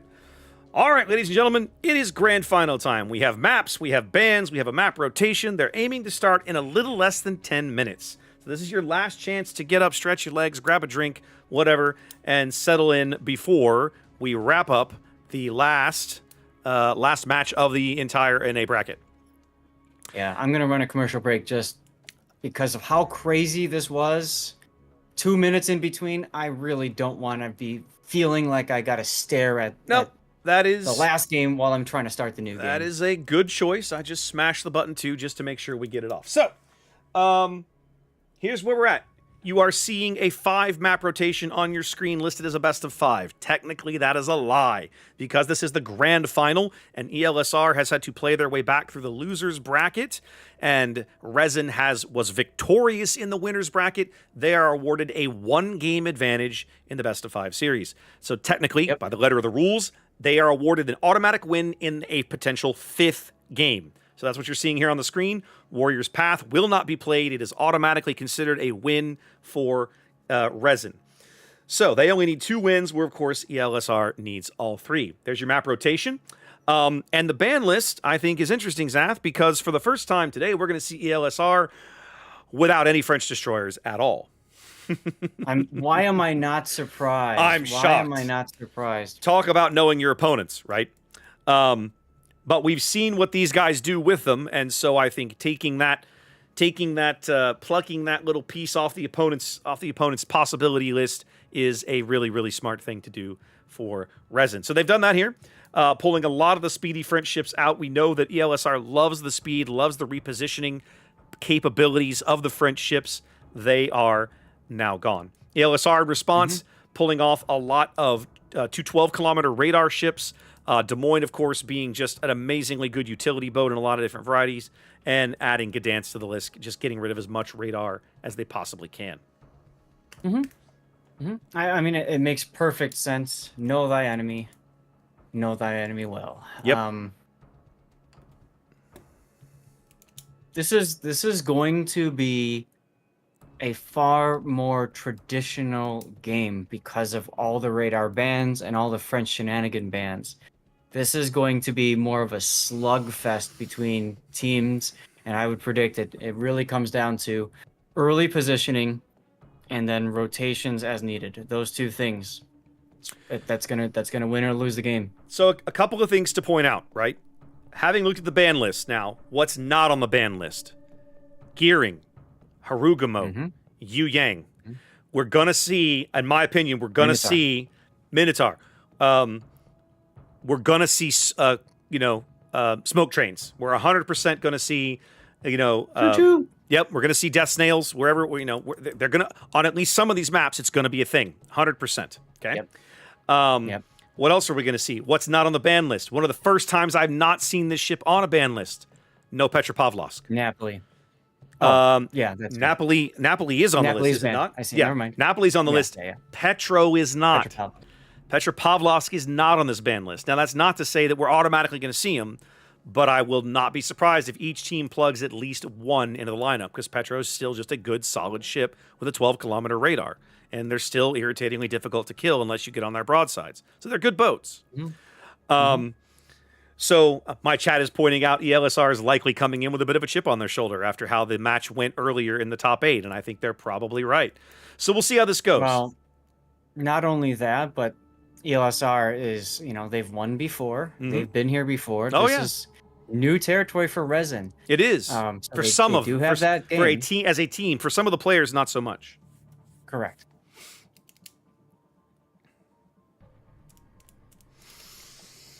So yeah, my chat says, "What? You're gonna abandon us after 10 hours? How dare you?" I mean, sooner or later, you're gonna want to grab some food. This isn't even my final form. I know. I know you have a deep dish pizza waiting on you somewhere. So, actually, yes, but unfortunately, my wife is not home yet to start cooking it. So, womp womp. It's perfectly fine. Okay. It's perfectly fine. And I just got informed we're starting at 15. Okay, so they are going to hold the original start time. That's fine. We'll manage. Yeah, we'll manage. Yeah. I don't mind. Whatever. Yeah, it is. Honestly, it's up to the teams. They have to be comfortable and ready to go. Yep. This is it. 15 to 20 minutes in between does not make me rage. An hour of absolutely unplanned, we have no idea what to do and have nothing to show you, that leaves a bad taste. Let's just leave it at that. Yes, but I feel like you and we adapted quickly enough, and that shows our experience. You adapted. I melted down. So let's be honest here. But no. First of all, you adapted first and then went and melted down. I adapted and held. Okay. There's a difference. That's fair. That's fair. I'll allow it. I'll allow it. You adapted. You're like. Like off screen. my meltdown was kind of after I was off the camera and off microphone. I kind of little Donald Duck jumping up and down screaming for a minute, right? Yeah. So that was there was a little bit of that going on. Oh yeah, for sure, totally. I didn't want to do that on camera. It's not a good look. It's not very professional. So we didn't do that on camera. I mean, I'm with you. I completely agree. While we have a few moments, just so Chad understands, next weekend there is no North American stream. Okay, we'll do this again at the end of this best of 5, 4, whatever. But might as well just say it now. Next weekend there is no North American stream. There will be an Asian finals or playoffs on Saturday, finals on Sunday on the Asia server, and there will be playoffs and then finals for EU as well, Saturday, Sunday. My understanding is the start time is the exact same as it has always been these past 2 weekends. So that would mean another 8 a.m. Central for me and another, 1300 for EU for, I think, CEST, right? So doing the math. No, 1300. So, yeah. Just so you guys are aware, if you're looking to get your drops next weekend, you're going to have to either set an alarm and wake up early Real-Eye Duckman, I'm looking at you. Or you're going to miss the drops. Okay? Now, so there are more drops for EU next weekend, yes. Supposedly there are. We don't know what they will be. Okay. We don't have any big super camo things. What I'm hoping for, and chat, you're always welcome to share what you guys are hoping for. What I'm hoping for is at least one King of the Sea container. I think that would be fair to give to people, especially on the day of the finals. Sure. But I think that would be a really nice gesture for people to be able to come away with a really nice something. Okay. But you probably won't be looking at a special camouflage like the Space Shuttle camo or the North Carolina camo from previous COTS. Side note, it would be nice if they gave those out, but they've already put them in the armory under community tokens, so you can get them that way if you want them. Chad is saying, screw the Petro, they're going to be 4 Bazans on each team. Please no. That was something I noticed in some of those EU games you guys were casting, was a whole lot of Alvaro de Bazan. I thought that was very curious. Yes. You're super quiet. No, I'm just responding to chat okay. right now. They're saying, why is the score 1-0? And it's like, Yes. I thought we said it, but we'll say it again just so that it's okay. everybody's understands. That's okay. My chat's So also saying, time for an all Kitakami COTS. Let's go. You know, I want to talk about something real quick too. Do it. When we talk about the rules, we talk about ELSR being, forfeited, the Napoli B. What's interesting is, why would you say don't take a certain ship and then load up press accounts with that ship? Why not just not give that ship out on the press account? I have seen some chatter about that. I believe it is... I believe what I've heard, I will not speak for anyone. This is Raptor's speculation. What I believe I heard was that it was easier for Wargaming to just create press accounts with everything and not police it than it was for them to write some kind of, I don't know, script, whatever, to not load just the specific verboten ships into the system. But I agree with you. I think it's silly. If we're going to have banned ships, completely banned, cannot play, and we're going to hand everybody press accounts, let's just save ourselves some pain and not put those ships on the press accounts. Right. Simple. It sounds simple, but it is, I believe, a little more work for that to get executed on the Wargaming side. Yeah, in our mind's eye, there's a bunch of boxes to check. And it's much easier just to say select all. Select than to all. go through, uncheck. Correct. Exactly. Now, it would be great if there was like a COTS default or something, and then you could just say, okay, copy pasta that one and move on. I'm sure Wargaming is developing something like that. Go. Ahead. No, go. I wasn't saying anything. One thing I know about Sarah is that he is very much a fan of automation, where automation can work. So I would not be surprised if he's going to look for a way to make that happen. That'd be good. We'll see. That's all on, of course, Wargaming's side anyways. Yeah, it's not something that the orgs or anything have any control over. And that's another thing, right? Is that, there was a time, earlier in the stream, we were talking about, COTS that was, right? Used to be, you played King of the Sea on your personal account. So if you didn't personally own the ship, you couldn't play it. And that's the reason we talked yesterday about Supremacy League buying somebody a Tago, so they have it for future Supremacy Leagues. Yeah. I understand. I get it. But it does mean that, Wargaming over the years has definitely kind of changed the lens through which they view the tournament in that regard, in that all you have to do to get handed a press account with everything you could ever want for competitive play is to sign up for the tournament. And they're going to hand you an account and say, here you go build whatever you want. We don't care. The other thing that they've done with the training room is they've blocked access to randoms, co-op, ranked, clan battles, etc. Once upon a time, they were like, don't you dare. Yes. And then people, of course, did. Yes. And now you literally can't. Like, it's not, everything's grayed out. It's not even an option. I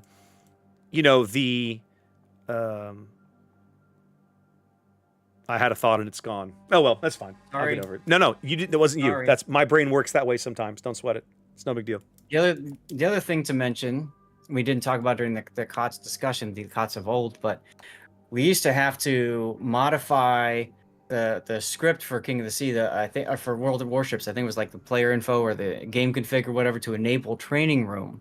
Oh yeah, that Remember was a that? thing back in the Remember day. that? Yeah, that was back in the day. Yep. It was one of the config files or the INI files or something. You had to go in and manually add something or turn a setting on or something like this to pull it off. Well, because the training room was originally just a simple developer mode, if you will, of let's try this, let's see how this works. Is the map working properly? Or is the ship working properly? Yeah. Et cetera, et cetera, et cetera. Yeah.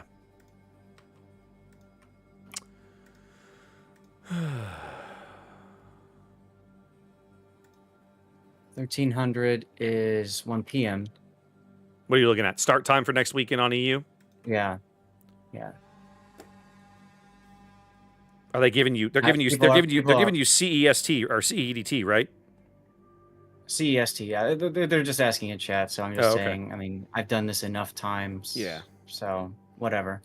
Yeah. For now, you're still 7 hours behind. So behind Central Europe. Yeah. It's gonna stay that way. Yeah. For a while.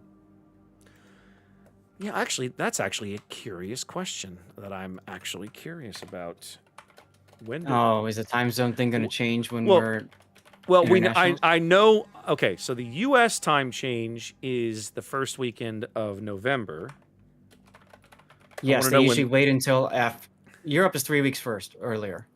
For North America, we wait until after Halloween. Sunday, October 27th for EU. So they're a week ahead of us in the fall. They change on Sunday. It's like 3. In this case, it's only a week. They change on Sunday the 27th. We change on the 3rd of November. It's mostly just curious because that means that the next time, that means that the international bracket, there have been times where the international bracket has been played on time change weekend, which never, ever, ever works well. So they've managed We've done that so many times. It sucks, and people always screw it up. People always miss start times. It happens. So this time they've at least managed to. The international plan will avoid the time change on both EU and A. Thank God. Yep. So this is an interesting question in my chat, Zath. We don't have a ton of time to talk about it. We've got a few minutes here. Somebody asks, who started King of the Sea and when did it start? The short answer is King of the Sea started on EU. And I believe it was in the later half of 2016. I believe it was the latter half of 2016 or summer of 2016. Something about a year and a half after the game was launched.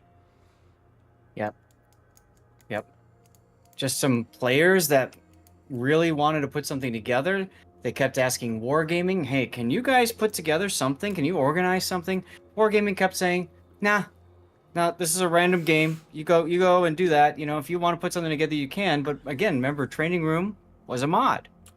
So there's Wargaming looked at it and said, we don't have the capacity. There's nothing official, no way to put things together. This is a time before clan battles, before team battles. It was randoms only. Randoms and co-op. Those were the only modes. Ranked didn't exist yet. So, I mean, they said, let's make something happen. It's awesome. So they did. So they started to put together their own tournament, and they reached out across the ocean to the organizers on the NA server of Supremacy League, who was the original competitive, which was the first organized competitive play in all of Warships was on NA. They reached out to them for talking a little bit about rules set, and eventually they ended up having to reach out to those guys because of they couldn't get a hold of anybody in Wargaming's EU office to get any traction on prize support assistance. Finally, the North American organizers of Supremacy League put them in contact with I can't think of his name. One of the community managers in the old San Francisco office. The old Wargaming's original North American office was in Emeryville, California, on the eastern shores of San Francisco Bay. And can you describe the person? Quema Pueblos? It was Quema. Yes, it was Q. Thank you. I knew it. Yeah. I knew it. Q would have had his hands in that. It was Q. It was 100%. It was 100% Q. And they put him in touch with Q, and Q was able to get them either hooked up with something or connected with somebody in EU and get a little bit of prize support help, and then from there they went. King of the Sea originally ran, originally on EU, I think they ran it almost once a quarter. It was meant to run very regularly. And when King of the Sea started on NA with King of the Sea 5, we ran one in February of 2018. We ran King of the Sea 6 in May. And then, blessedly, they took time off, and we didn't run King of the Sea 7 until October or November. I think it was November, whatever. It was later that year. It was in the fall. And finally, by that point, I was an organizer. I had gotten sucked into the admin organizational, tournament runner sort of side of the house. I remember that. Yeah. And basically, we worked with the EU orgs and said, okay, guys, look, it takes a lot of work to run one of these. It takes a lot of volunteers, a lot of volunteer hours.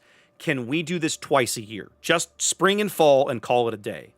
And after a lot of back and forth, that's where we settled. And that's where the tournament was for many years, right? Starting in about 2019, we ran spring and fall, spring and fall, spring and fall, spring and fall. The only time we took a break from that was spring of 22.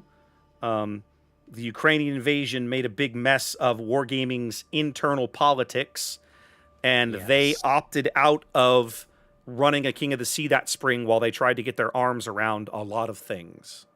But the tournament, we jokingly called that season, I can't believe it's not COTS. I can't believe it's not COTS. They ran it. We ran a tournament, but we were not allowed to call it King of the Sea. It functioned exactly as King of the Sea. It had prize support. It had logos and art and streamer packs, but it was not officially King of the Sea. Did I miss the part? I don't know if you said, but Wargaming actually bought the rights to King of the Sea from the players that put it together. We didn't talk about that, but that did finally occur at some point. I think in about 2021, maybe. I think it was 20 or 21. I think it was one of those two. It did finally occur. Yes. Yeah.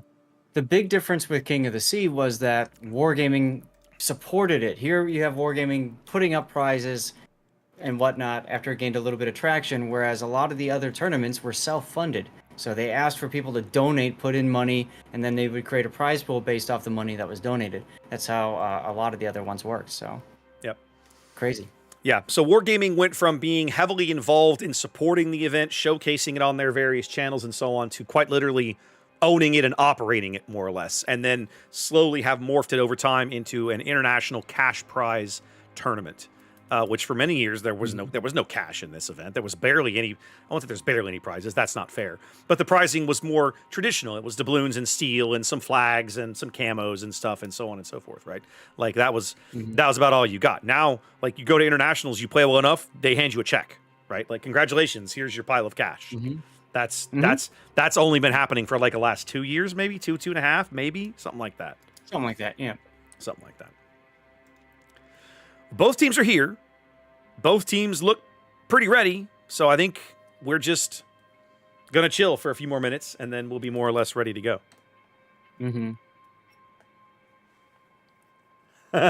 Tedster's in my chat saying back in Alpha, they didn't even adjust for daylight savings when it was fixed testing times for when the servers would be online or offline for testing. That's so funny. I can see that. Well, their teams are reading up. We got a couple of extra staff. If you look at all the staff members here, everybody wants to see how the game goes. So I guess. Cool. Xerneos, you got the slot. Xerneos and Sock have been here most of the day. Sock, of course, is our admin for these last few matches, doing a very, very good job of herding all the kittens. Kudos to all the staff. Yes.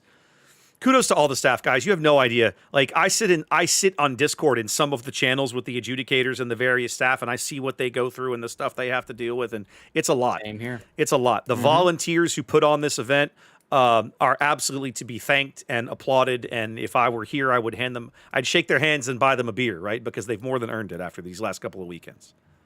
Speaking of which, I do want to mention real quick, they did recently have a call for volunteers to help with this. So if you're watching and you say, you know what, I could do a better job, or I could do, really good to help these guys, check it out. Volunteer.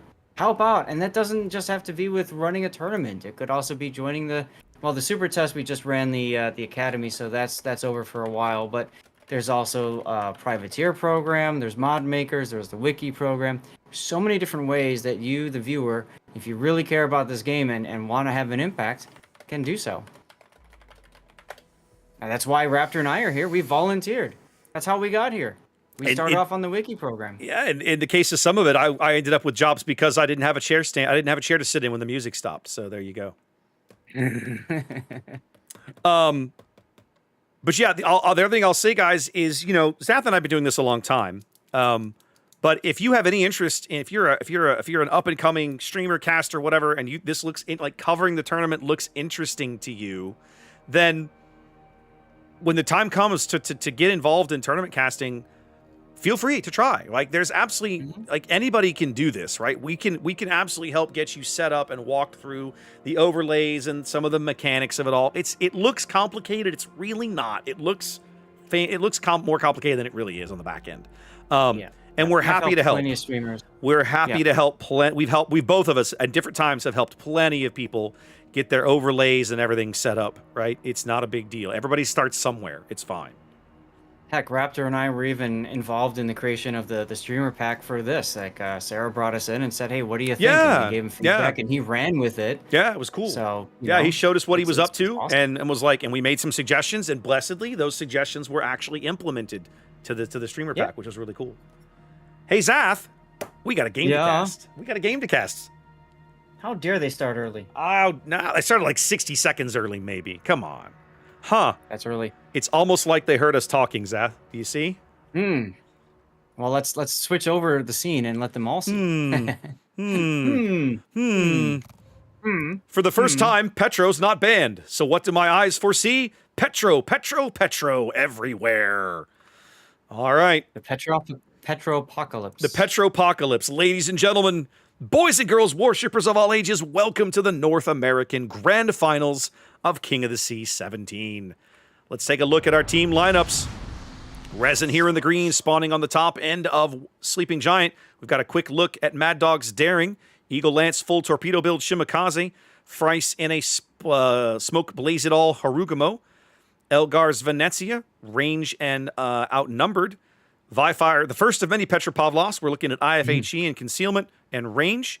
Same build on Force to Watch, same build on Hungria. Backing them up, K-Bomb's Montana, much survivability. Peyton's Kremlin, much survivability. Talk to me about the red team in ELSR, Zath. Worth noting, all three Petros for Resin choosing not to take unique upgrade. Yep. Interesting. Be quick. They want that extra consumable. You're the one that told me we had to be quick on this map. I'm being quick, don't worry. We got Quincy and Adelny heading towards ACAP, heading up ELSR's Petropocalypse himself, so that we've got Tenchi in a reload Petro, Rin in a reload Petro. Behind them is Apex Captain Caesar in a standard American build Montana, survivability Triarch, heading towards the BCAP with Jersey Mike as captain, boosted Adrenaline Rush in the Ragnar, Nanase in Venezia with unique upgrade, and Perseus in Vergon with Honor Ray and all the good stuff. Yeah. Or sorry, yes. And then we've got Professor Luger once again in Shimakaze this time. He's just running through all the destroyers today. He's eventually going to play them all. Yep. And then in front of him is Ayasa Aisa's Havrask. The one ship I'm surprised we haven't seen yet today is the Vampire Deuce. Yeah, I think with ELSR, in my opinion, Vampire Deuce is almost contrary to how they play the game, right? They are very, very, very keen and big into mobile destroyers, highly mobile ships, and Vampire Deuce is like a tick, right? It just digs in, and getting rid of it is a pain. So yeah. Speaking of pain, Tenchi just got chunked hard from K-Bombs Montana. Yeah, look at Hanawi. Hinanawi? Hinanawi. I'm gonna go with you. We'll call him Tenchi. We're gonna call him Tenchi. That works. Tenchi's easier. Tenchi is easier. Both teams working on a cap. Double destroyers down here picking up D. And then the top Shimakaze, that's Eagle Lance grabbing C. The Daring. Mad Dog made a play for B. Got driven off by Rin's radar. I'm sure he'll be back momentarily. Although Triarch's there with his radar as well. That's right. Rin got dunked a little bit there too. About 10K coming in from K-Bomb. Well, that's the problem with personal opinion, I'm not a huge fan of Petros. I think you're better off with Moskvas, but they Moskva's took on the ban Petros. list, so there you go. Well, that's right.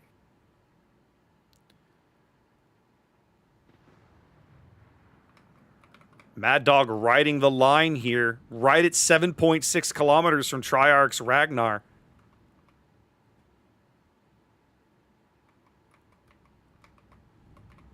Now actually inside that radar bubble if Triarch wants to go for it. Let's see what happens. He's probably waiting to see if Mad Dog touches. As soon as Nope, Mad Dog... Triarch detected. Yep, Triarch... Oh, Vifire moving up, picking up Triarch on the surface, so he doesn't even need to use the radar here. Ragnar lacking the torpedoes can't prevent this. There's the radar that coming in on Mad Dog anyway. That's the big thing about daring, is it prevents that that kind of aggressive maneuver. Mm-hmm.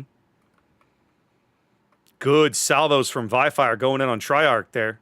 Oh, Downley goes down over the other side. Quincy. Oh, that's a surprise. I'm not with how many ships are over there. Although it is He kind flew of way too close to the sun. Yeah, he's kind of in a 4-on-1 over here, isn't he? Rough. Okay. Well, Resin looking solid, like they're going to be able to grab A here in a minute. At the moment, both teams still only ticking up the 1 cap. A slight lead for Resin because of the early kill. I also have to believe Mad Dog's finally going to get back into B here. Looks like that's going to happen in a few seconds. That should draw another Petro radar out from Rin when the time comes. Oh, no. Rin has reversed too far. At the moment, that radar doesn't quite reach. Well, the problem is that where he wants to be to have the radar is that nice little flat area of land that Peyton the Rockhider can absolutely shoot right through. Mad Dog reversed back, got right on the edge of the cap, and then bailed out again. Luger's Shimakaze boldly grabbing the C cap over here, Zap. Check it out. Love it. I love everything I'm seeing here. Once again, that's that south play. Yep. ELSR pushing hard at the 8-9 line, going to grab the C cap. I feel like Mad Dog is being just a little too timid, although they've obviously given him instructions to not over commit, I guess.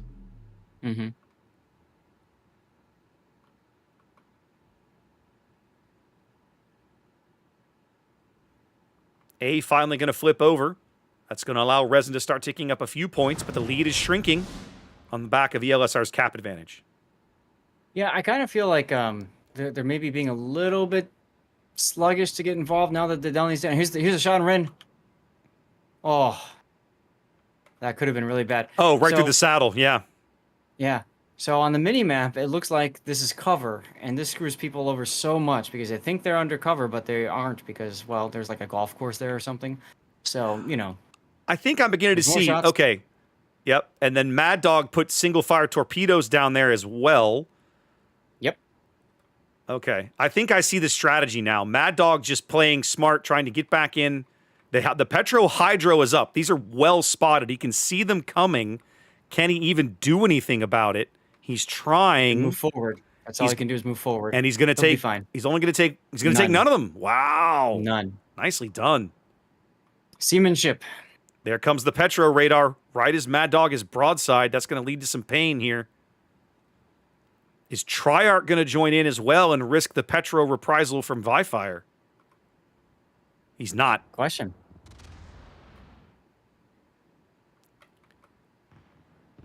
Oh. More shots coming in now. This is from Ayase's Havrask. Look at that. Rin finally taking some punishment. Finally getting hammered by the Kremlin by Peyton on the 1 line. Petro radar going up. That's Tenshi.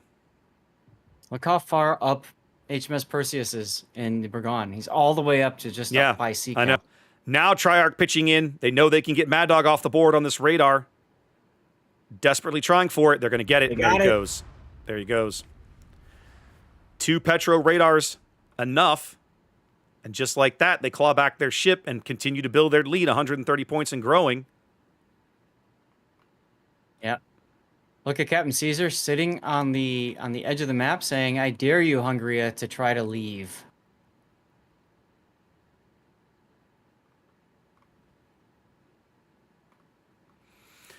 Well, yeah. I'm not sure. He might be able to do it, but it would be a challenge, to put it lightly. Yep. And meanwhile, you can see that Tenchi has reversed with his Petro just to be safe. Yep. But now they're feeling less concerned about, I would assume, Frice's Harugumo. So he's moving back into his original position. Rin, once again, in a low spot. Just tight enough to where Peyton can't get his shells over, but he's still tempting Peyton to try. Is Force to Watch going to come out? No. No. Going to beach himself there and keep Rin locked up on Hydro so that the team can try to finish him off. K-Bomb with a nice salvo there. Frice's Harugumo is going to draw a radar out here in just a second. There it is. So they can clearly see Frice in the smoke. Between K-Bomb and Frice, they're trying to push Rin out. Torpedoes are coming in. Hydro is offline. Rin can't see these. Well, he can see him now. Take the first. I don't think he'll take the second either. Frice getting smacked. Yeah, Frice getting absolutely hammered in there. Rin is actually going to manage to thread his way through the torps without going anywhere. I just lazily dodge them all. Just by lazily going nowhere. Now Frice is actually just hard lit on the surface, firing out in the open. Oh, no, Yeah, another radar. like My apology. Yeah, no, that wasn't a radar. Yeah. No, that wasn't. He just went out and shot. Came out of the smoke and got spotted by firing. He's out. They bag Rin.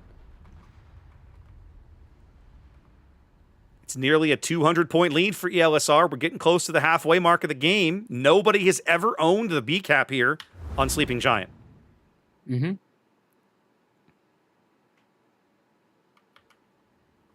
Eagle Lance playing very dangerous games down here this close to Luger.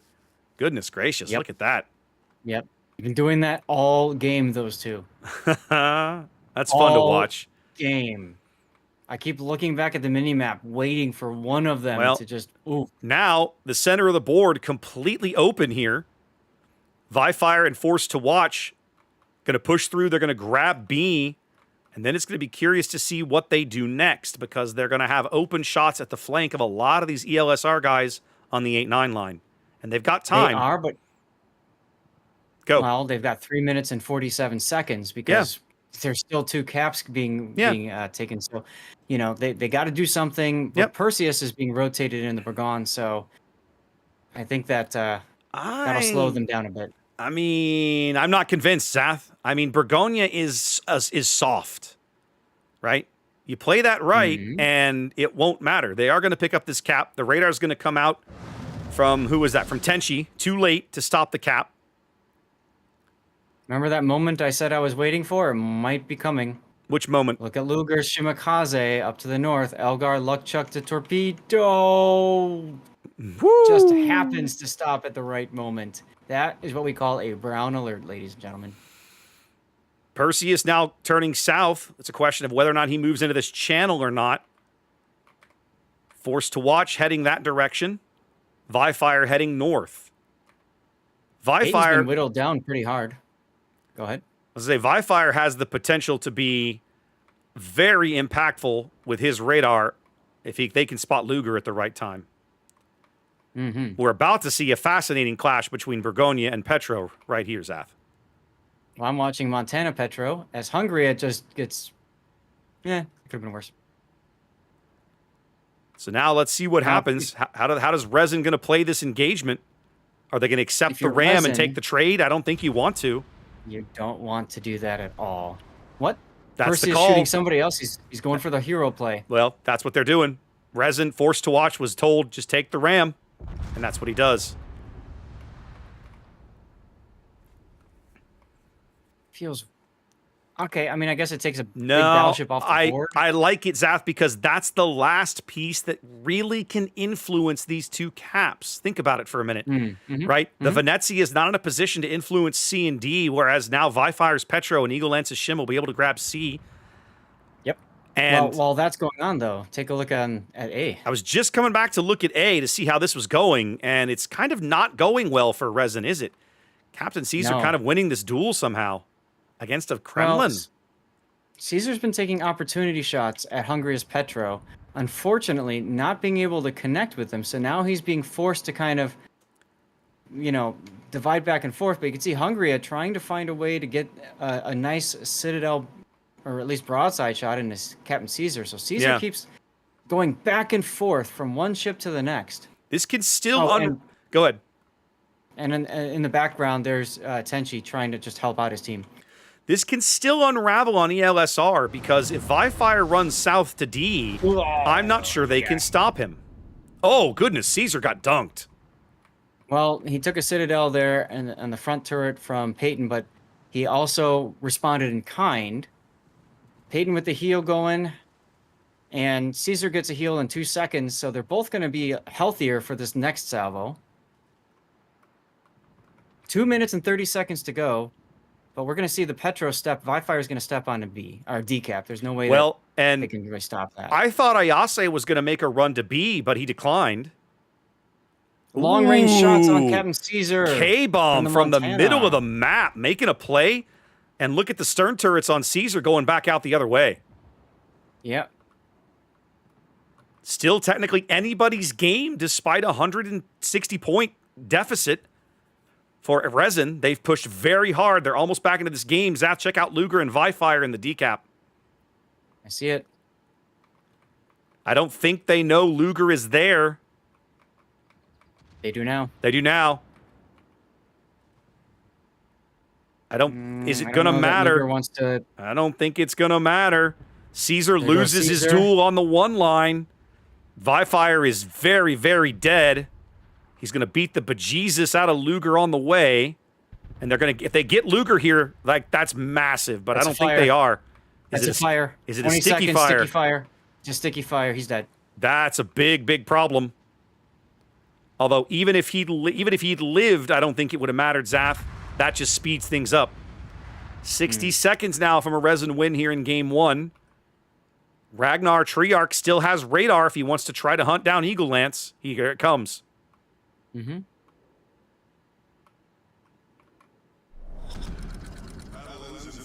I mean, that's not really going to matter anyway. No, I don't think so. Eagles, healthy. That's some of the first damage he's taken all game. He's been playing such a tight game, not getting spotted. Yeah. Tenchi now making a play here at A, just has to try to drive in to buy them any amount of time they can get. It's not going to matter. He's going to get penned in the bow and go out. Yeah, I was going to say, when he dies, that definitely won't help. 9 HP for him. Yep. No heals left, and goodbye. Yep. And there it is. Resin's going to win Game 1, Zath, and go up 2-0. Wow. Looking really good here. Best of 5, so they only need to win one more game. Best of 4. You're right. Best of 5. I see what you're saying. Yeah, I get it. Yeah. Wording. Semantics. Words. Wow. Salad things. Food. Really, really well played game from Resin, Zath. I thought when they lost Mad Dog, they were in trouble, but they hung tight.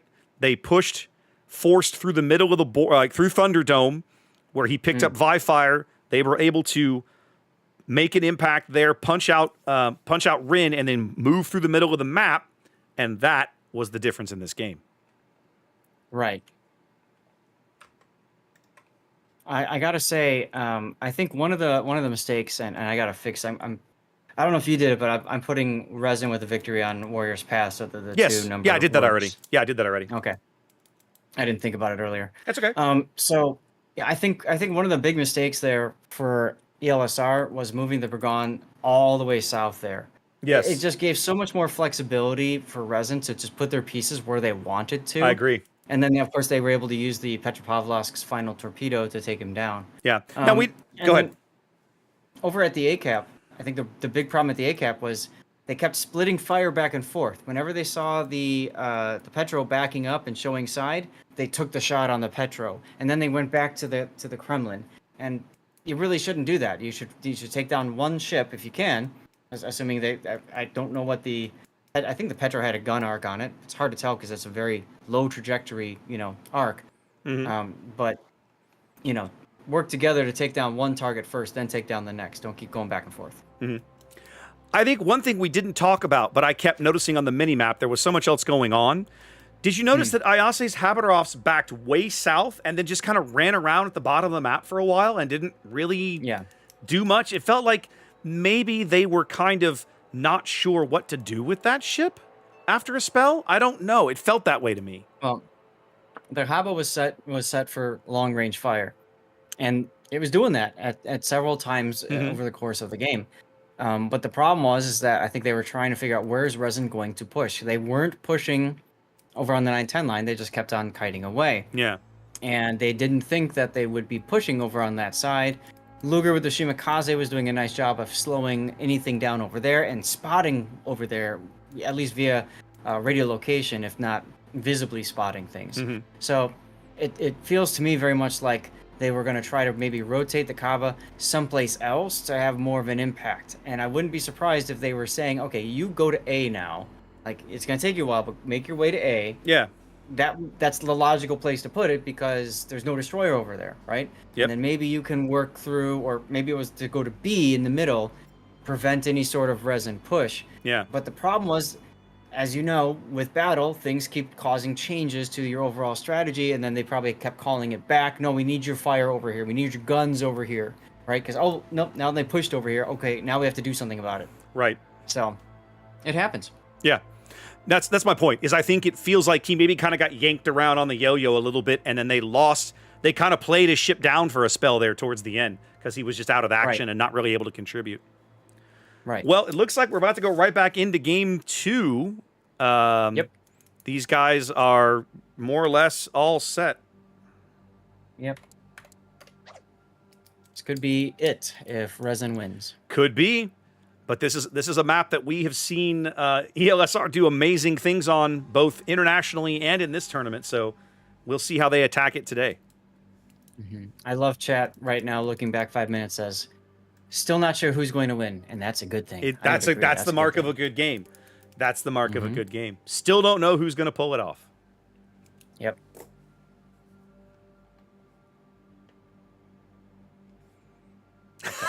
Holy Jesus. Was you? No, you've got to see these lineups. You've got to see these lineups. I just flipped on in, Oh, so we have... Lord, Zach. we need our hats again. We need our hats again because ELSR serves the Soviet Union. Yep. Except for the traitor Except for Schlieffen. one. Except for the traitor Schlieffen, Yes. they serve the Soviet Yes. Union. All right, Zach, talk to me about this ridiculous lineup. Let's go. All right. ELSR bringing Petropavlovsk Quincy with Reload, Professor Luger Grozovoy with, whatever. Triarch with Whatever. Petra with Reload, Ayase Isa with Stalingrad with Reload, Tenshi with Petra with Unique Upgrade this time, Rin with Petra with Unique Upgrade, Nanase with Petra with Regular, and then we've got Perseus in the Kremlin. And then we've got Caesar basically saying, "Hey, can I join you guys?" Yeah, can I Initially. apply for asylum? I think Apex is asking for asylum in the Soviet Union. That's what I'm seeing here. You know what? He's the East German. Yes, that's it. He's East German. Yes, I'll take it. I'll allow it. All right. To the south. What do we got to the south? In red, Resin looking to close things out. Wanting to try to go for the sweep here. We got Eagle Lance's Shimakaze, full torpedo reload build. Backed up at the moment, forced to watch, headed towards mids with his Petro.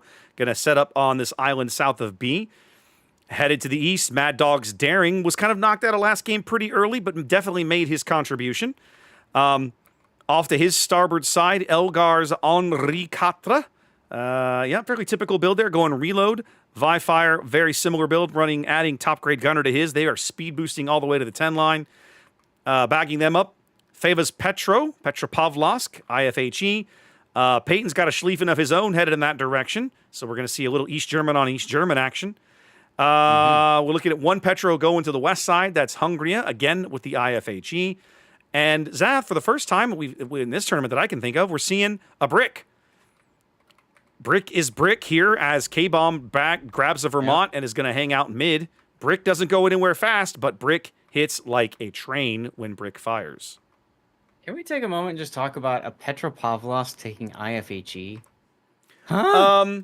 Yeah, I'm with you on that one. I don't truly know the thought process there. I'd have to run the numbers to figure out exactly what it is you're hoping to pen that you don't already pen. I don't know those numbers off the top of my head.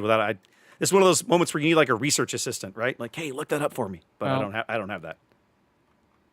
These are what, 203s on the Petro, or are they 220s? I believe they're the 220s. 220 divided by 6 equals 36. Okay, times 1.25, 45.8, 46 millimeter. I'm not sure. Yeah. About to have a little. Yep, there's Grozavoy Luger getting spotted. Eagle Lance bouncing off of his detection bubble as some shots from the Petro or the Vermont come in. I don't know which precisely over a day. This is going to play much slower than the last Land of Fire game we watched ELSR in because, well, there are no French destroyers. Mm-hmm.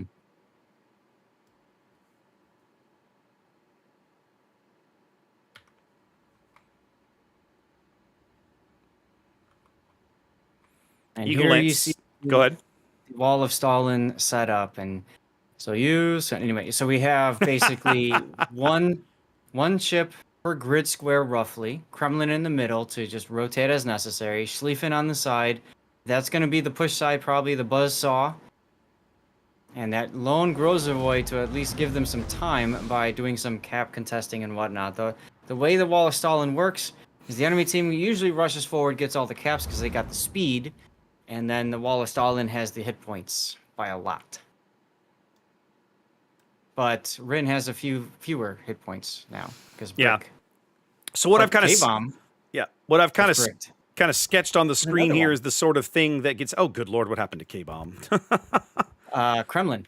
Yeah, kind of how that typically goes, right? You've got a nice wall of 60,000 hit point cruisers, and everybody just turns south and presses W at the same time. And with big 12-kilometer radars sweeping out in front of you, you basically just murder anything that you can see, which And is hydro to detect torps. yep, most everything. Yep, you deny people the flexibility of changing to a different flank. You deny them the flexibility of getting a side shot angle on somebody. Now, you and I have watched some classic games of King of the Sea where teams have attempted the wall of the Russian wall of steel, the Iron Curtain, and come up empty. Right? We watched many moons ago. We watched Cuter attempt to do this to 07. 07 started like 160,000 hit points behind in that game, and 07 won. But it was a slog. Take a look at the hit point differential. 70,000 hit points. Yep. It's a whole nother ship. Yeah, literally a whole other ship. The number of Petros on their own team is what's helping out there. Yes. For you all to understand the way this works to fight it, you need to kill something that's usually on the side as a way to kind of find a way back in, and then you exploit that loss and you roll up the flank. The Wall of Stalin is only strong as long as everybody is together, very much like a phalanx formation, if you will, in Tukuri.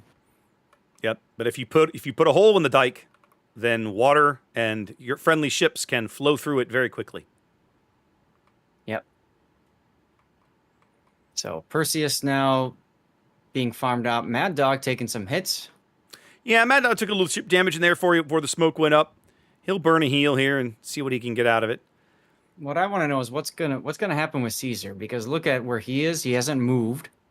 He's sitting behind the island, almost like I don't know, trying to play trapdoor or something. He's just chilling there, and now both of these Henris realizing how close that Schlieffen really is, a Schlieffen they can't see, but they know is there. Because the hydro. Yep. Perseus going to take one of these torpedoes up near the bow. And stick with the flood for a spell. So, ELSR grabs A, grabs C, starts ticking. 60-point lead and growing. 7 minutes gone here in game 2. Captain Caesar already DCPing something. I'm not even sure quite how he was spotted. Well, Peyton, I think, just going behind this island. Could be. He saw him that way, and then either HE or secondaries caused fires. Grozavoy Seems smoke. kind of odd either way. Grozavoy smoke from Luger coming through and giving Perseus a break after he puts that flood out, or he let the flood tick all the way, one or the other. He's got a heal available. He's not using it. I'm curious as to why he hasn't used it. No, I'm I'm looking at the wrong one. Sorry. It's okay. I've made that mistake. Heal's on cooldown. I guess he let the flood go, and then he's waiting for the heal to come back. Captain Caesar continuing to back up now, but Yep, Caesar now in a 3-on-1. Have to see how this works for him. 2 Henris and a Schlieffen out here trying to take him out. Peyton's got his Hydro up. He sees these torpedoes coming. Caesar's Hydro is down. He doesn't know these torpedoes are coming. He's going to take at least one of them. Before. Yep. And his DCP is down. I do believe this is going to be a dead Schlieffen, Zath. Yes. It will. And once that happens, we will start to see the domino effect happen of a team getting on the flank of the wall of Stalin. And so now, Peyton, if you're Peyton, do you go behind a Triarch, or do you drive right in front of him and just torpedo him in the nuts? Yes. Okay. I think you've got a couple right in front of him. Got a couple of different ways to play that.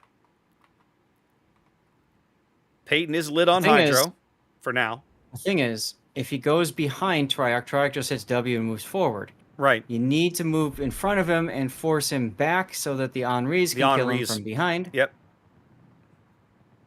So now Tenshi comes in for a fight, for a scrap. And technically, he doesn't have to do anything right now. He can just sit here and secondary it. Yep. He's already got torpedoes in the water. Those are spotted, of course, because of the Hydro.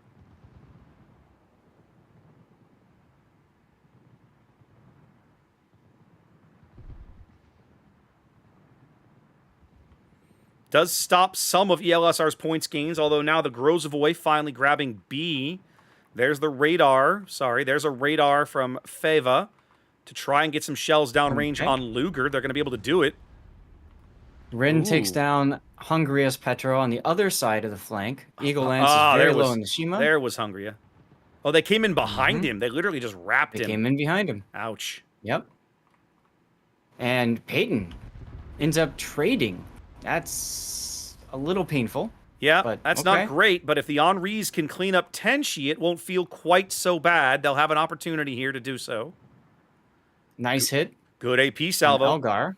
Tenshi's the one with the AP, with the unique upgrade, so he wants to be firing AP anyway. Better. Yep.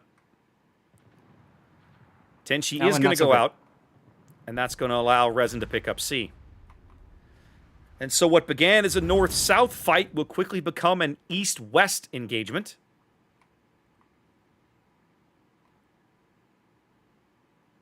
Yep. And Eagle Lens is going to keep Luckchuck and Torps towards the blob and staying right outside the radar range. If you take a look at the circle, you can see just how he's right far. On the edge of it. Yep. Wow, it's almost like they're tied together. When they speed up, he speeds up. Yep. This is the kind of destroyer play that you can't teach to somebody, Zath. It's the sort of stuff that comes after years of experience. 100%.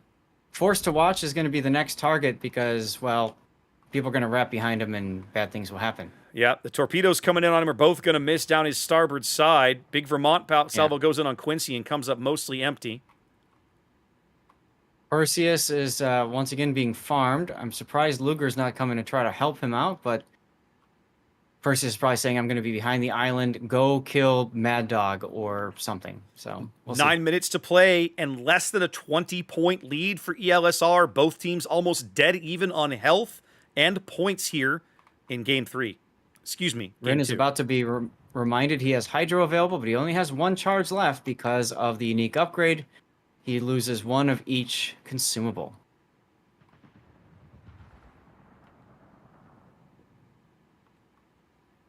Doesn't feel like K-Bomb's brick has been very impactful in this game, Zath. Am I wrong? Nope, you're absolutely correct. Ayase broadside now to the Petro. Problematic. Luger and Mad Dog bump into each other here near the B cap. Yeah, I figured that was going to happen soon. It needed to happen. Mad Dog is out of heals. He does burn a smoke to break contact. Watch what Quincy does here. Forced to watch is trying to look at both sides. He's looking the wrong way. This is Quincy's opportunity to come forward real quick and get him on the other side. I'm surprised he's not doing that. I think they might send Rin in first. They may bag Quincy, they do. K-Bomb finally gets a good salvo through the Petro deck armor and punches out a big kill. That's a lead change as Resin moves out to a 1-ship lead. 2-ship lead, excuse me. That's Ayase going down. Mad Dog does go down. Yep, they lose Mad Dog in the middle of the board. Nanase, though, is in trouble. They got to make this move now. Like, they've been waiting way too long to get forced to watch out. Yeah, I'm a little surprised. surprised. Don't understand. A little surprised it's taken them this long. I mean, Forced's armor is really holding up to this bow on AP stuff they keep throwing at him. He's not even looking at Rin. He's not even looking. No. He's trying to get Nanase. They're going to get him here. Now he's got to turn his rudder. 2 of his turrets are offline. Doesn't matter. It's not going to happen. Okay. So again, cruiser for cruiser keeps hold things steady at a 17-point lead for ELSR. 6.5 minutes to play.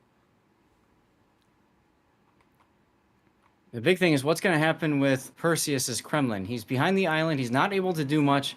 Quincy is stuck reversing. I think he's trying to point towards those 2. I don't know. They can't even see Quincy right now. In fact, Well, Rin is like the only. they can. Okay, now they can. They couldn't see him for a moment for sure. Look at these torpedoes on Vifire's Henri. Oh, he doesn't know these are coming. That's a good looking salvo. It's gonna take at least Just in 2. time. No, just 1. Wow. Just the 1. The last one Lucky goes for underneath him. the screws. Elgar stopping is going to leave Perseus in a position to punch Vifire out in a moment. This is going to happen. They've got him on Hydro. They can see this coming. They know how Vifire's maneuvering. Elgar's trying to make this turn, but he's not going to get there nearly in time to contribute to this engagement that's about to occur. Vifire takes a Citadel and gets punched in the There it nuts. is. Man. Wow. That is a mistake in my mind. You needed to keep those Henris Huge. together. Well, The Rin Vermont- goes down now. Vermont speaks Rick? again, and the game holds at 17 points. Wow. Okay, so you have Luger in a very tenuous position right in front of Fiva G. Yeah. Detected now. Yep, they caught him on the surface. Didn't even need a radar, just got a glimpse. And his Hydro's running. He can see the torpedoes. Fiva also has or is that what we saw before? I don't know. Anyway, IVG. Luger is making a very, very, very bold play here because... I like it. Oh! Now Perseus. it's no longer a bold play. Oh my goodness gracious. Perseus has been lurking back here all game, waiting for his chance to punish these Henris, and there it goes. 2 salvos, and his entire game is redeemed.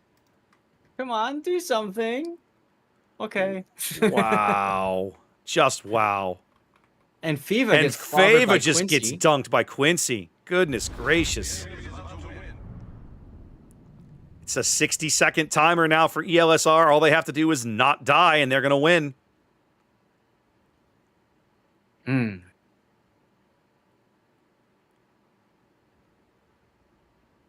I liked where Fava was going. It looked like he was going to move up the inside of this island track along the 7 line to take his radar back here and defend the C and the decap from Luger. And I loved that play. And I thought they're going to have to deal with the Henri in the backfield and yada. Oh, Fava takes a Citadel right there. And I remember thinking, oh, this is going to work out great. And then, now it hasn't worked out at all. And wow. Wow. We just saw the Wall of Stalin 2024 edition. Mm-hmm. And it still worked, Raptor. Yes, it still worked. It still worked. Just because a strategy is old does not mean it's invalid. That is true. That's true. All right, well, let's get back to the best of 5 screen. Indeed. Let me hook things up, make a quick change here, and there we go. All right, 2-1. We are not quite done with this series yet. Chat says, Schlieffen sunk, crew go to Gulag. I like it.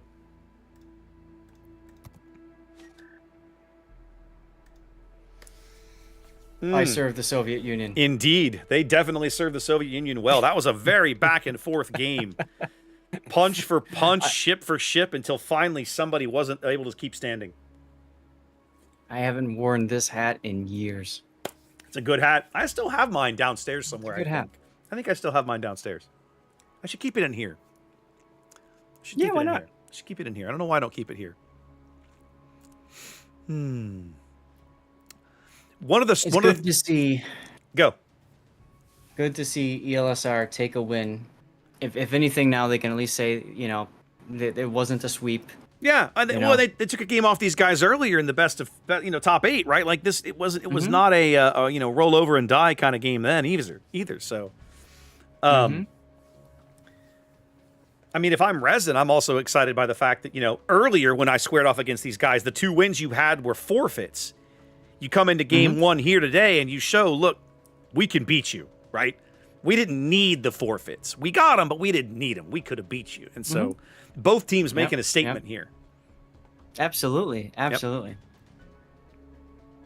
I love this style. So for those of you who haven't seen a lot of competitive, a lot of teams when it gets to the end, when they've got not much left in the tank in terms of strategies and stuff, because everything's been seen and done. More Russian cruiser. That's when they say, let's do something stupid.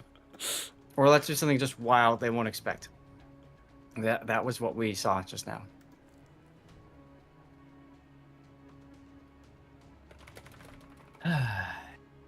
You okay over there? I'm fine. I'm catching up on something with one of my mods real quick.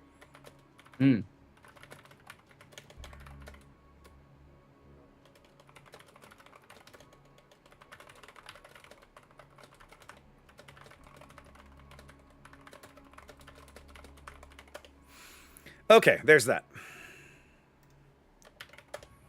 And then I need to come back over here. No, not that one. Raptor? Yo. Wow. That one. There we go. I got to wait for the game to catch up so I can manually push an ad roll so I don't have that happen. What's the question? Right. No, I was just going to say, I was just looking at session time. 10 hours, 20 minutes. You've been doing this a long time, my friend. We're not done yet. We're not done yet. We're close. We like the end of the tunnel is clearly visible. Like it's right there. We just aren't there yet.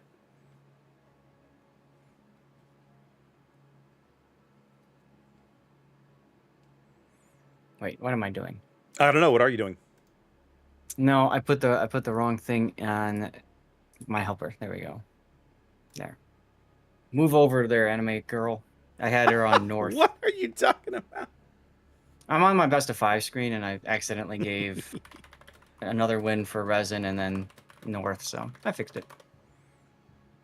Hey, look, we got a game. Hey, look, we got a game. How did these 2 teams are just like, we've been waiting all day. Can we please get this over with? I called it, didn't I? I said it will be quick between these games. Yeah. Both these teams have a pretty good idea of what they're up to, and I don't think it's going to take too long for them to settle this one way or another. Hey, we're back on North with World of Petros. Who could have predicted it? Hey, if it worked before, let's try it again. Surely it'll work again. Indeed. All of this has happened before, and all of this will happen again, Zath. Here we go. Let's take a look at Resin's lineup this game. We're in game 3 now of this best of 4, technically best of 5 with a free win. Yep. All right. Resin fielding Double Destroyer. We've got Eagle Lance's Torpedo Build Shimakaze, which we've seen previously in the match, and Mad Dog's Daring. Same. Been looking at that. I've got a 4 Petro lineup, so let's start with the Venezia. That's Elgar, range and outnumbered. Let's have a look at the Petros. Hungria, range and IFHE. Vifire, range and IFAG. Fava, range and IFAG. Frice, range and RPF. So one of these things, Zath, is not like the other. Not like the other. K-Bomb choosing a different American brick, going for Montana this time. Peyton swapping to a Conqueror. I wish him better luck than we saw poor Red have with this ship earlier. Right? But a pretty typical, both those battleships fielding fairly typical survivability builds. Zath, what's the LSR doing down in the red? I just wanted to take a moment and say thank you for saying there's 4 Petros. Let's start with a ship in the middle. Yes, you're welcome. I love messing you up. It was good. All right, moving on to the south, as you said, Wall of Stalin. Although this time Luger is back in the Shimakaze.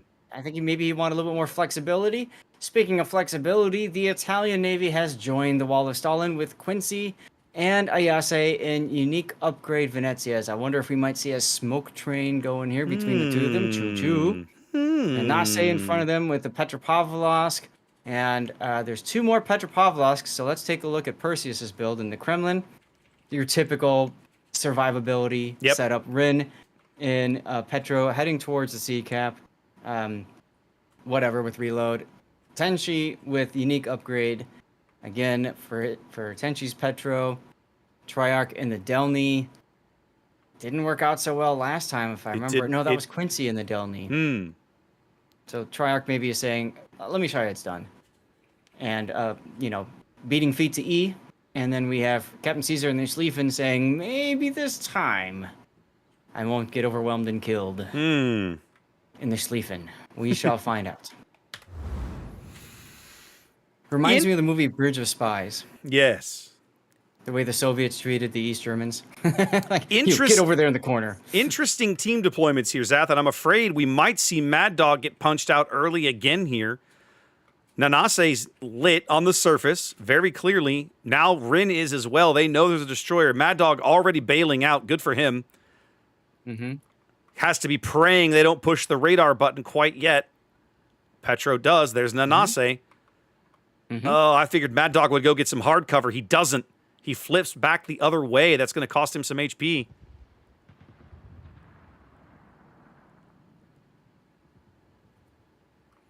Could be big HP as the Kremlin salvo falls in. But nothing doing. It's like, come on, start coughing. Yeah. 5 more seconds here. Few more shells. And Mad Dog will have managed to escape with his life. But just like that, ELSR grabs E on the back of the Delny speed and B on the back of the Shimakaze speed boost. And here we are. Yeah. I gotta say, I kind of like this idea of trying to put a little bit of flexibility into the wall of Stalin, but at the same time, when you try to do that, you might end up breaking in other places, as Quincy has to slow down, turn in, and dodge a lot of incoming shells. Well, not only when he does that, he affects Ayase's maneuvering as well. Yep. Whole lot of shells out here looking for Quincy right now. As close as Ayase is, with both of them running unique, I'd almost say pop a smoke. Just use the smoke. Yeah, like why not? But Quincy's declining for the moment. Not interested. Is finally dark again.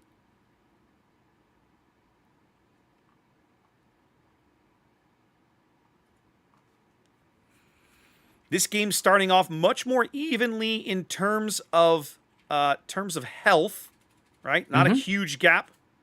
Only, 15, 20,000 HP at the start. Maybe not even that at the beginning of the game.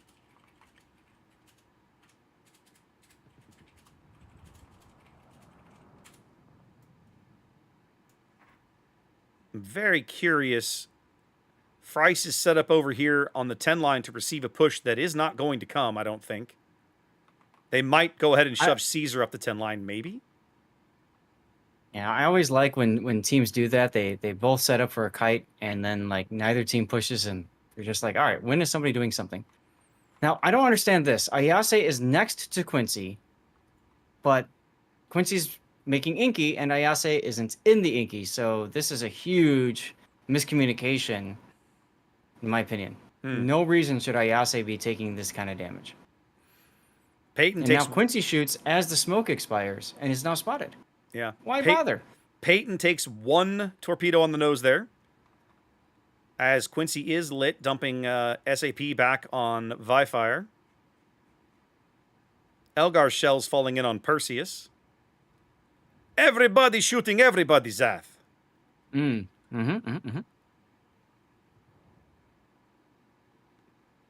Now, I will say, if I'm hungry as Petro, the double Venezia has me a little nervous, right? Because few things hurt the Russian fancy heavy cruisers faster than SAP plunging through their deck. Yep. That's absolutely why those two were brought. Watch these sap shelves coming in as Hungria. Well, keep watching. At some point, they'll do something. Hanawe and Triarch grabbing D to put even more pressure on Resin, as now they're shoving Perseus and Rin into C. Resin very shortly going to be way upside down on points gains. Doesn't feel like they have a good plan of how to get back into this game right now, Zach. It's wild. It's always wild to see a Kremlin just on walkabout. Swanning Mad around in the Dog cap like detected. no big deal. Oh yeah, he's good on radar. Once they saw the smoke, they knew to pull up somebody's radar. He survived Pull it. the lever, Kronk. 2 It minutes and 49 seconds. See my point? So now if you're Resin, you are in deep doo-doo. You have less than 3 minutes to figure something out. And if You're they're not in deep doo-doo now. and if they're not careful, Perseus is going to drive right through this gap, right up on Feva's stern and blow him out of the game. That would be fun to watch. Well, it would be Feva taking torps. it would be entertaining for the viewers, I suppose. Yes, and that's why we're here, right? For you, the viewer. Well, that's reasonable. They brought Freiss down closer to the E cap. He's going to probably settle his way in here. Mm-hmm. I don't like this Montana position, Zath. I'm not sure what they were doing putting K-Bomb this far out. I think they were expecting a push to come from the other side of the map. He's able to dunk Hanawi there, which I do like. It doesn't feel impactful, let's Worth say. it? Feva's about to discover Perseus in a place where he really doesn't want to have Perseus. Kremlin up the stern. Yeah. It's a lot of HP coming your way. Time to start moving forward. And there he goes. I mean, you may as well get up here and take the ram and trade with Tenchi. Like anything's Oh, better but than if getting Kremlin here. If I'm Tenchi, I'm not moving forward here. I'm reversing. I don't know why Okay. he's moving forward. Freiss grabs E. Feva trying to run and get something useful out of his hull before Perseus ends his life. But here comes the salvo Sitting here getting... that should end his life and doesn't. Nope.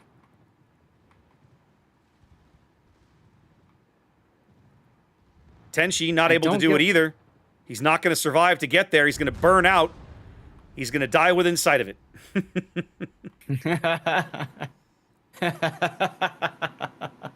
The Eagle Lance now in a bit of a desperation play, but I love it. Into B here. They caught a glimpse of Luger, got some more shells on him, but nothing doing. A whole bunch of torpedoes going downrange for Quincy and Ayase, who are now down in the corner of the map. Yeah, he went to 110% on the reactor, didn't he? Seems like it. See, I can do this. Indeed. Seas are now in a point blank, well, more or less point blank duel with K-Bomb's Look at Rin. Montana. Rin and Vi-Fi are probably going to ram it out Yeah, here. they're going to touch tips here, I think. Yep. Take the trade. Bad trade for Resin, but here we are. Terrible trade for Resin, yeah. K-Bomb, I don't think, can sustain this. But Freiss, not really in a position to help without getting torped, probably.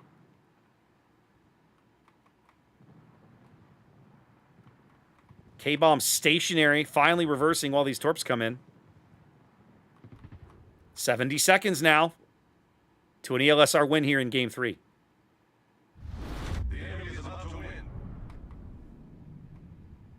Yeah, I don't see a way for Resin back into this game.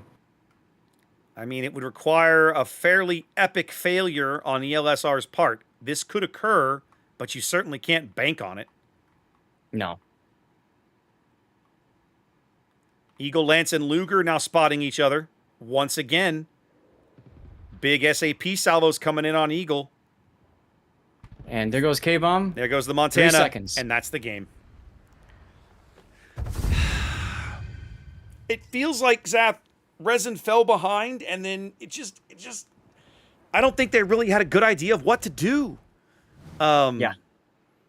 You know, the only kill they got was Rin, and that was basically a ram. Like they just traded.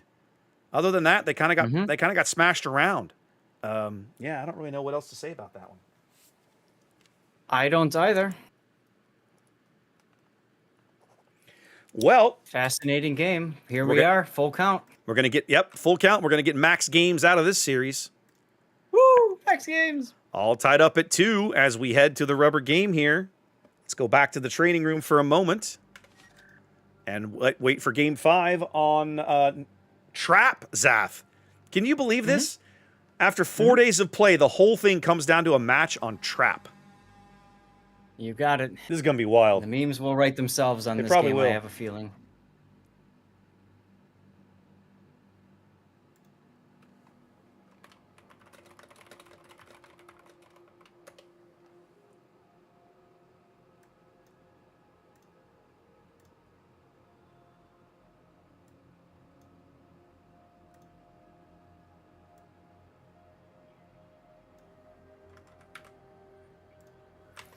All right.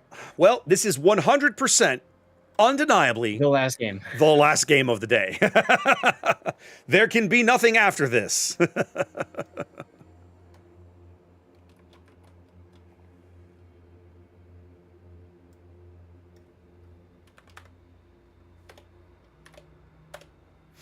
right, I'm gonna run to the restroom for Go for a it. You've moment. got it. You've probably got at least 2 minutes, but I gotta say, don't dawdle because these guys are in a big friggin' rush to get out of here. I think somebody's got dinner reservations or something.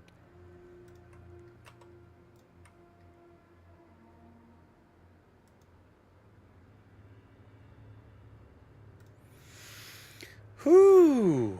Well, I would not have called this at the start of the day. I knew these two teams were going to be fairly evenly matched off. I wouldn't have called that we'd end the day on trap. That I think is what surprises me more than anything. I was like, when this came down to trap versus Warriors Path, I was like, you know what? These guys are bound to have some kind of, they're gonna surely they're gonna go for the safe map pick on Warriors Path. Everybody's played Warriors Path for years. They know the map. They know what to do. They know the islands. But no, we're gonna end the game on what is in the series on what is arguably one of the most chaotic maps we possibly could. A map with a configuration unlike anything else in the entire tournament. Yes. I'm really looking forward to this, but the chaos is going to be hard to keep up with, I fear. Mm-hmm. Mm-hmm. Whew.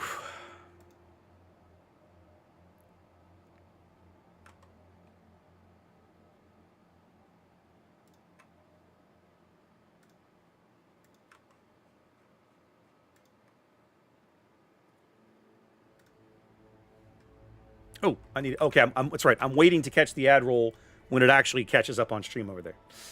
Yeah.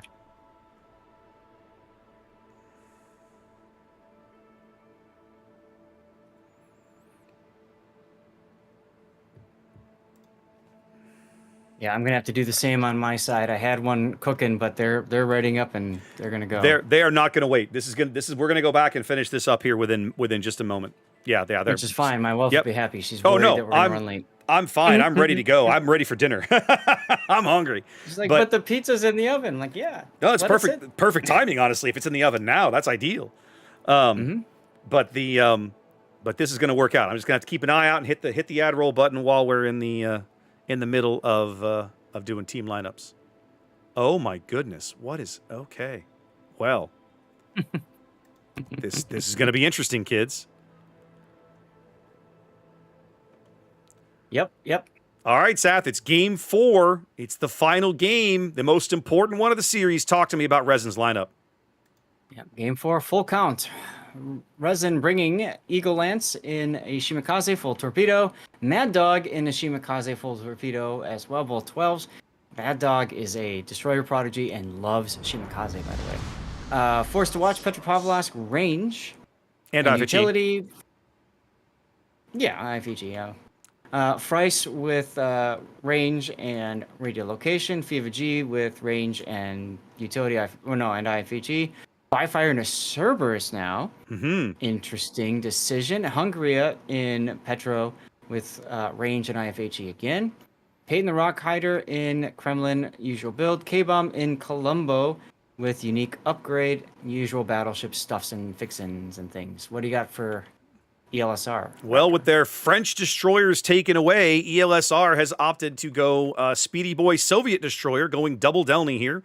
We've got Triarch, RPF, and a fairly gun reload, and Quincy doing almost basically the exact same build. Off to their left, Luger's Shimakaze, basically a very, very similar build to what we saw on Eagle Lance. Those two guys have been bouncing off each other almost the entire series.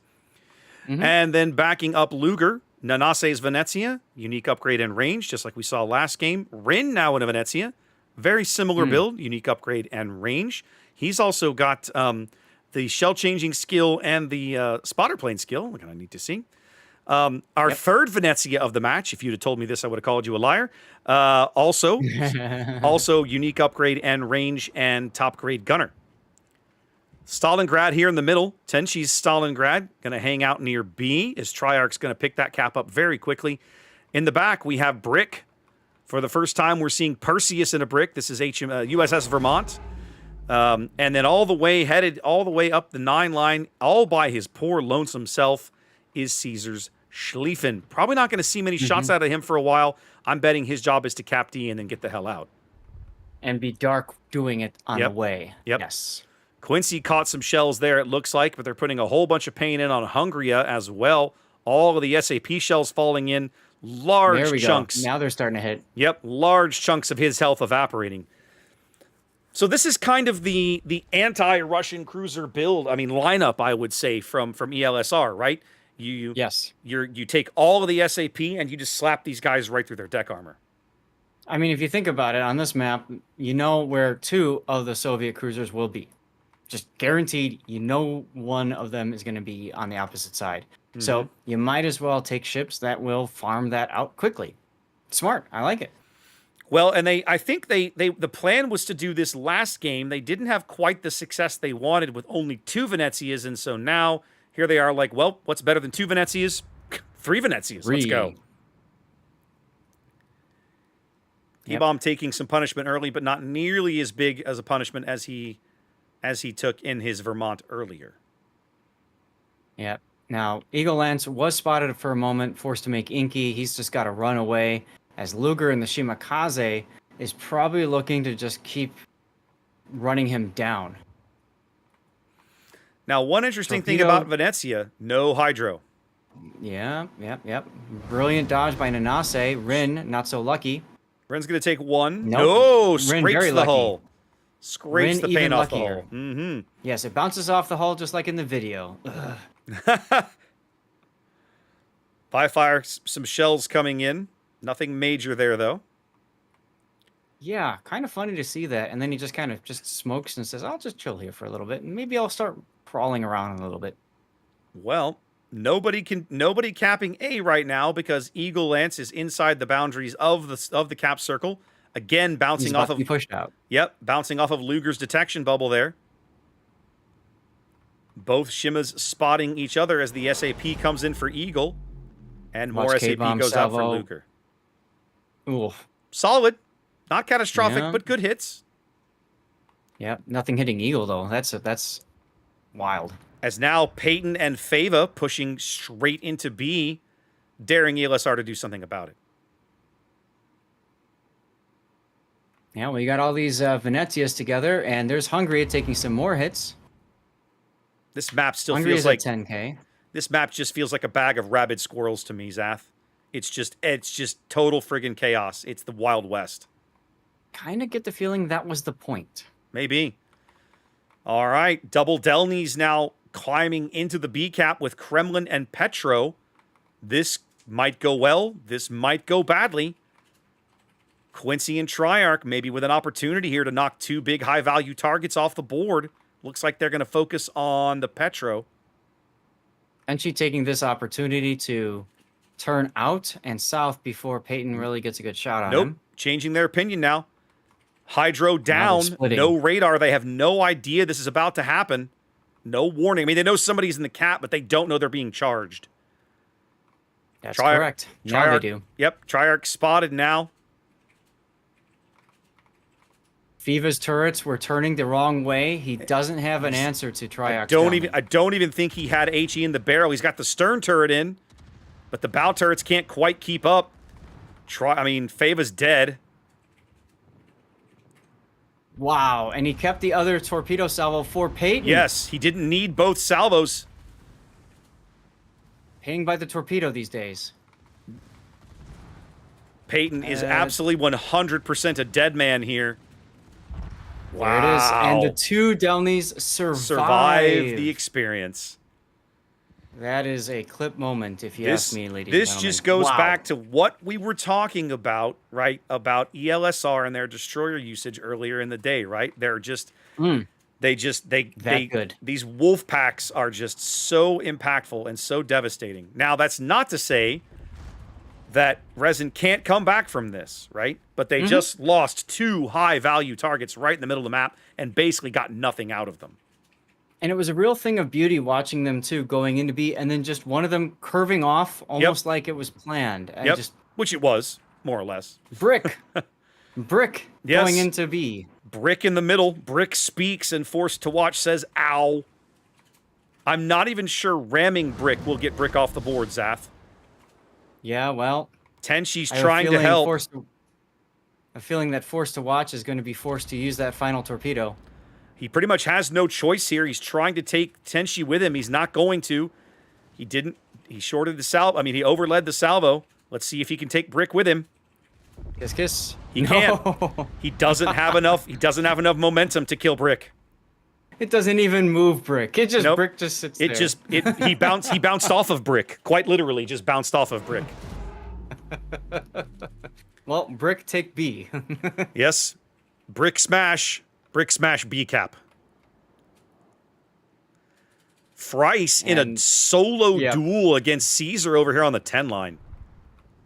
Yep.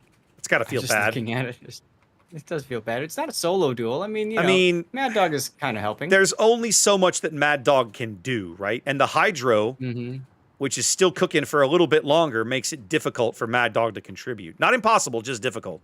Yep. But the action is really going to be now the Resin team trapped on the 1-2 line, basically pinned in now by the guys in the middle of the board. Brick speaks again. Brick speaks again and dunks on the Columbo, and this is basically all over but the crying. You know, where is 89-42 or 52? I don't know. It's a good question. We haven't seen him in this match or this series or all day. It's the tournament. I don't know. I'm just thinking about that. Yeah. And maybe that's Perseus. Who knows?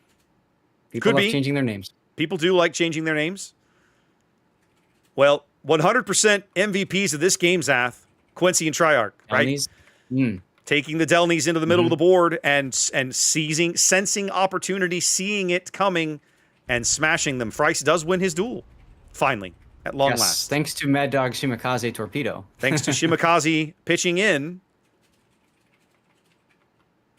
Frice survives, but in the end, it will absolutely 100% not be enough.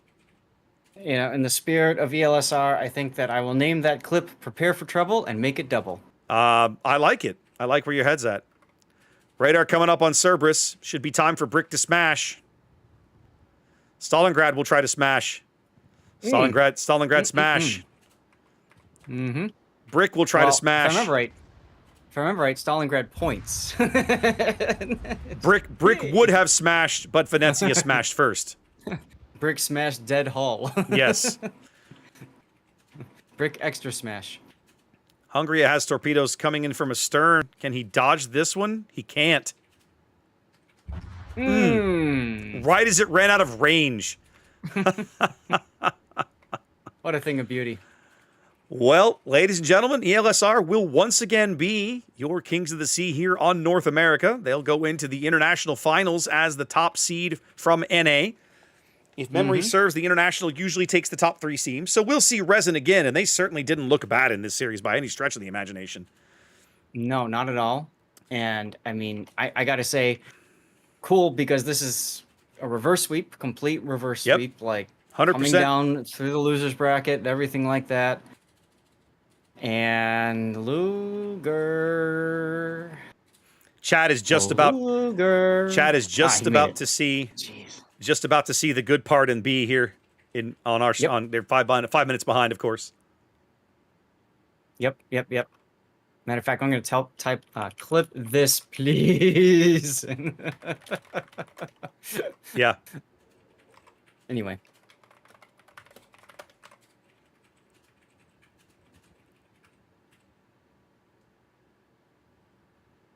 And yeah, everybody catches up to Eagle Lance, who makes Inky. Oh, come on, Eagle. Which will do absolutely nothing. Come on. That's what I mean. Oh, Come on. Perseus stops. Brick reverse. Wait, Brick knows how to reverse? Brick has reverse engines? Well, that's crazy. I don't know. Brick beach, brick reverse. That's crazy. What I'm loving here is I think Mad Dog's got his speed boost on. I think he's going to try and torpedo Brick.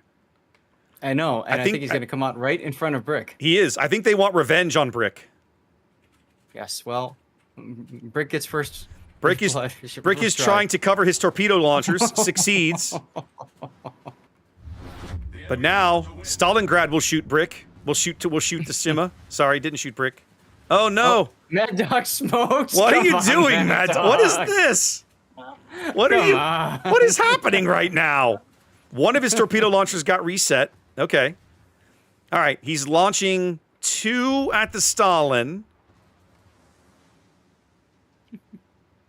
The third at the Still Stalin. trying to win. I mean, they aren't going to win. They know Crazy it. fool thinks he can win. Crazy fool.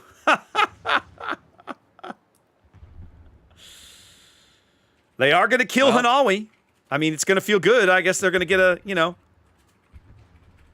not a pitadel, but a pity kill. Brick looking at Frice.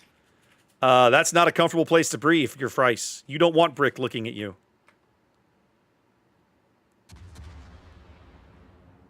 Now, if I'm Mad Dog and I see Brick is looking at Frice, I might just come out right now because this is your chance. But there's a Venezia in the back.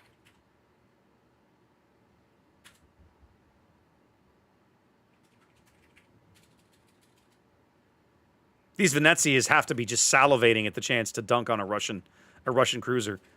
But this salvo from Or even a Ayase is over lead. Yep. What is Rin doing? Why is Rin going to A1? This is very odd. This is a very odd game right now. Because they win on points, Raptor. Well, Actually- fair. Probably. Believe it or not, Resident still could have made something work if they killed Brick, but they won't kill well, and Mad Dog may still be able to kill Brick. He's just got to get his torpedoes to reload. Although his smoke is expiring, he needs to move, or he's going to get spotted. That's why he's been sitting there. It's Yeah. just like- The problem is he's going to get spotted in a minute. There he goes. His There it is. torpedoes in the water. Smoke not ready. They can't save Frice. When Frice dies, the game should end. Frice will be dead the next time somebody hits him. There it goes. Okay. 30 seconds now. Brick's going to take some torps, but it's not going to be enough to kill him. Nope. Nope. He takes a ram, 3 take- Shimakaze that torpedoes. Brick shrugged off a Petropavlovsk and 3 long lances and is just like, what else you got? Keep sending torpedoes my way, please. Nom goodness. nom. Well, GG to both teams, but there's ELSR with the win right there. Oh And my the broken goodness! hull of the Petro, I think, tells the story. Tells the story. It It settles definitely on the does. Sandbar. I gotta say, Zath, when I saw Triple Venezia, I had concerns about the lineup that Resin had chosen. Interestingly enough, those concerns were not borne out on the back of the Venezia, but in fact on the backs of the Delnies. I mean, I commented earlier, I think in this series, how we haven't really seen much unique upgrade Venezias, and I almost wonder if they heard me and they're like, all right, Zath, we're going to do this just for you. Thank you, guys. I'm kidding, of course. Well, ladies and gentlemen, ELSR, your Kings of the Sea here on North America for King of the Sea 17. Thank you for watching. Congrats to them. They looked really, really good. That was that was fun today. I had a good time. I was very entertained. Yes. Yes, indeedy. Another NA bracket in the books, Zath. Another NA bracket in the books. Another one in the books. We saw the return of the Wall of Stalin that actually worked. I mean, wow. Wild. And we saw Brick do Brick things a couple of times. That was fun. These moments right now, it's late. We both need to run, but at the same time, when it finally is over, you don't want it to be over. It's just such a good time, so much fun, hanging out with you, hanging out to whatever, you know, like, so. Yep. Anyways, well, couple of shout outs as we wrap things up here today. Of course, for me, I know my mods have been working their butts off all day, helping run Keep Giveaways flowing on Discord. Thanks to everybody who pitched in. I know Classic and Xanda did some work on that today. 4BF and Xanda worked on that yesterday, so huge props to them. Appreciate you guys. I know we kind of gave a quick shout out earlier, but I want to do it again. Shout out to all the orgs and volunteers that helped put on this event. It is not easy. It is a lot of work. It is a tremendous amount of effort. And we love being able to come in at the last minute and take advantage of all of that work. but it is Right. appreciated. I hope the players appreciate it. Certainly, the casters do. Oh, every bit of it. Absolutely.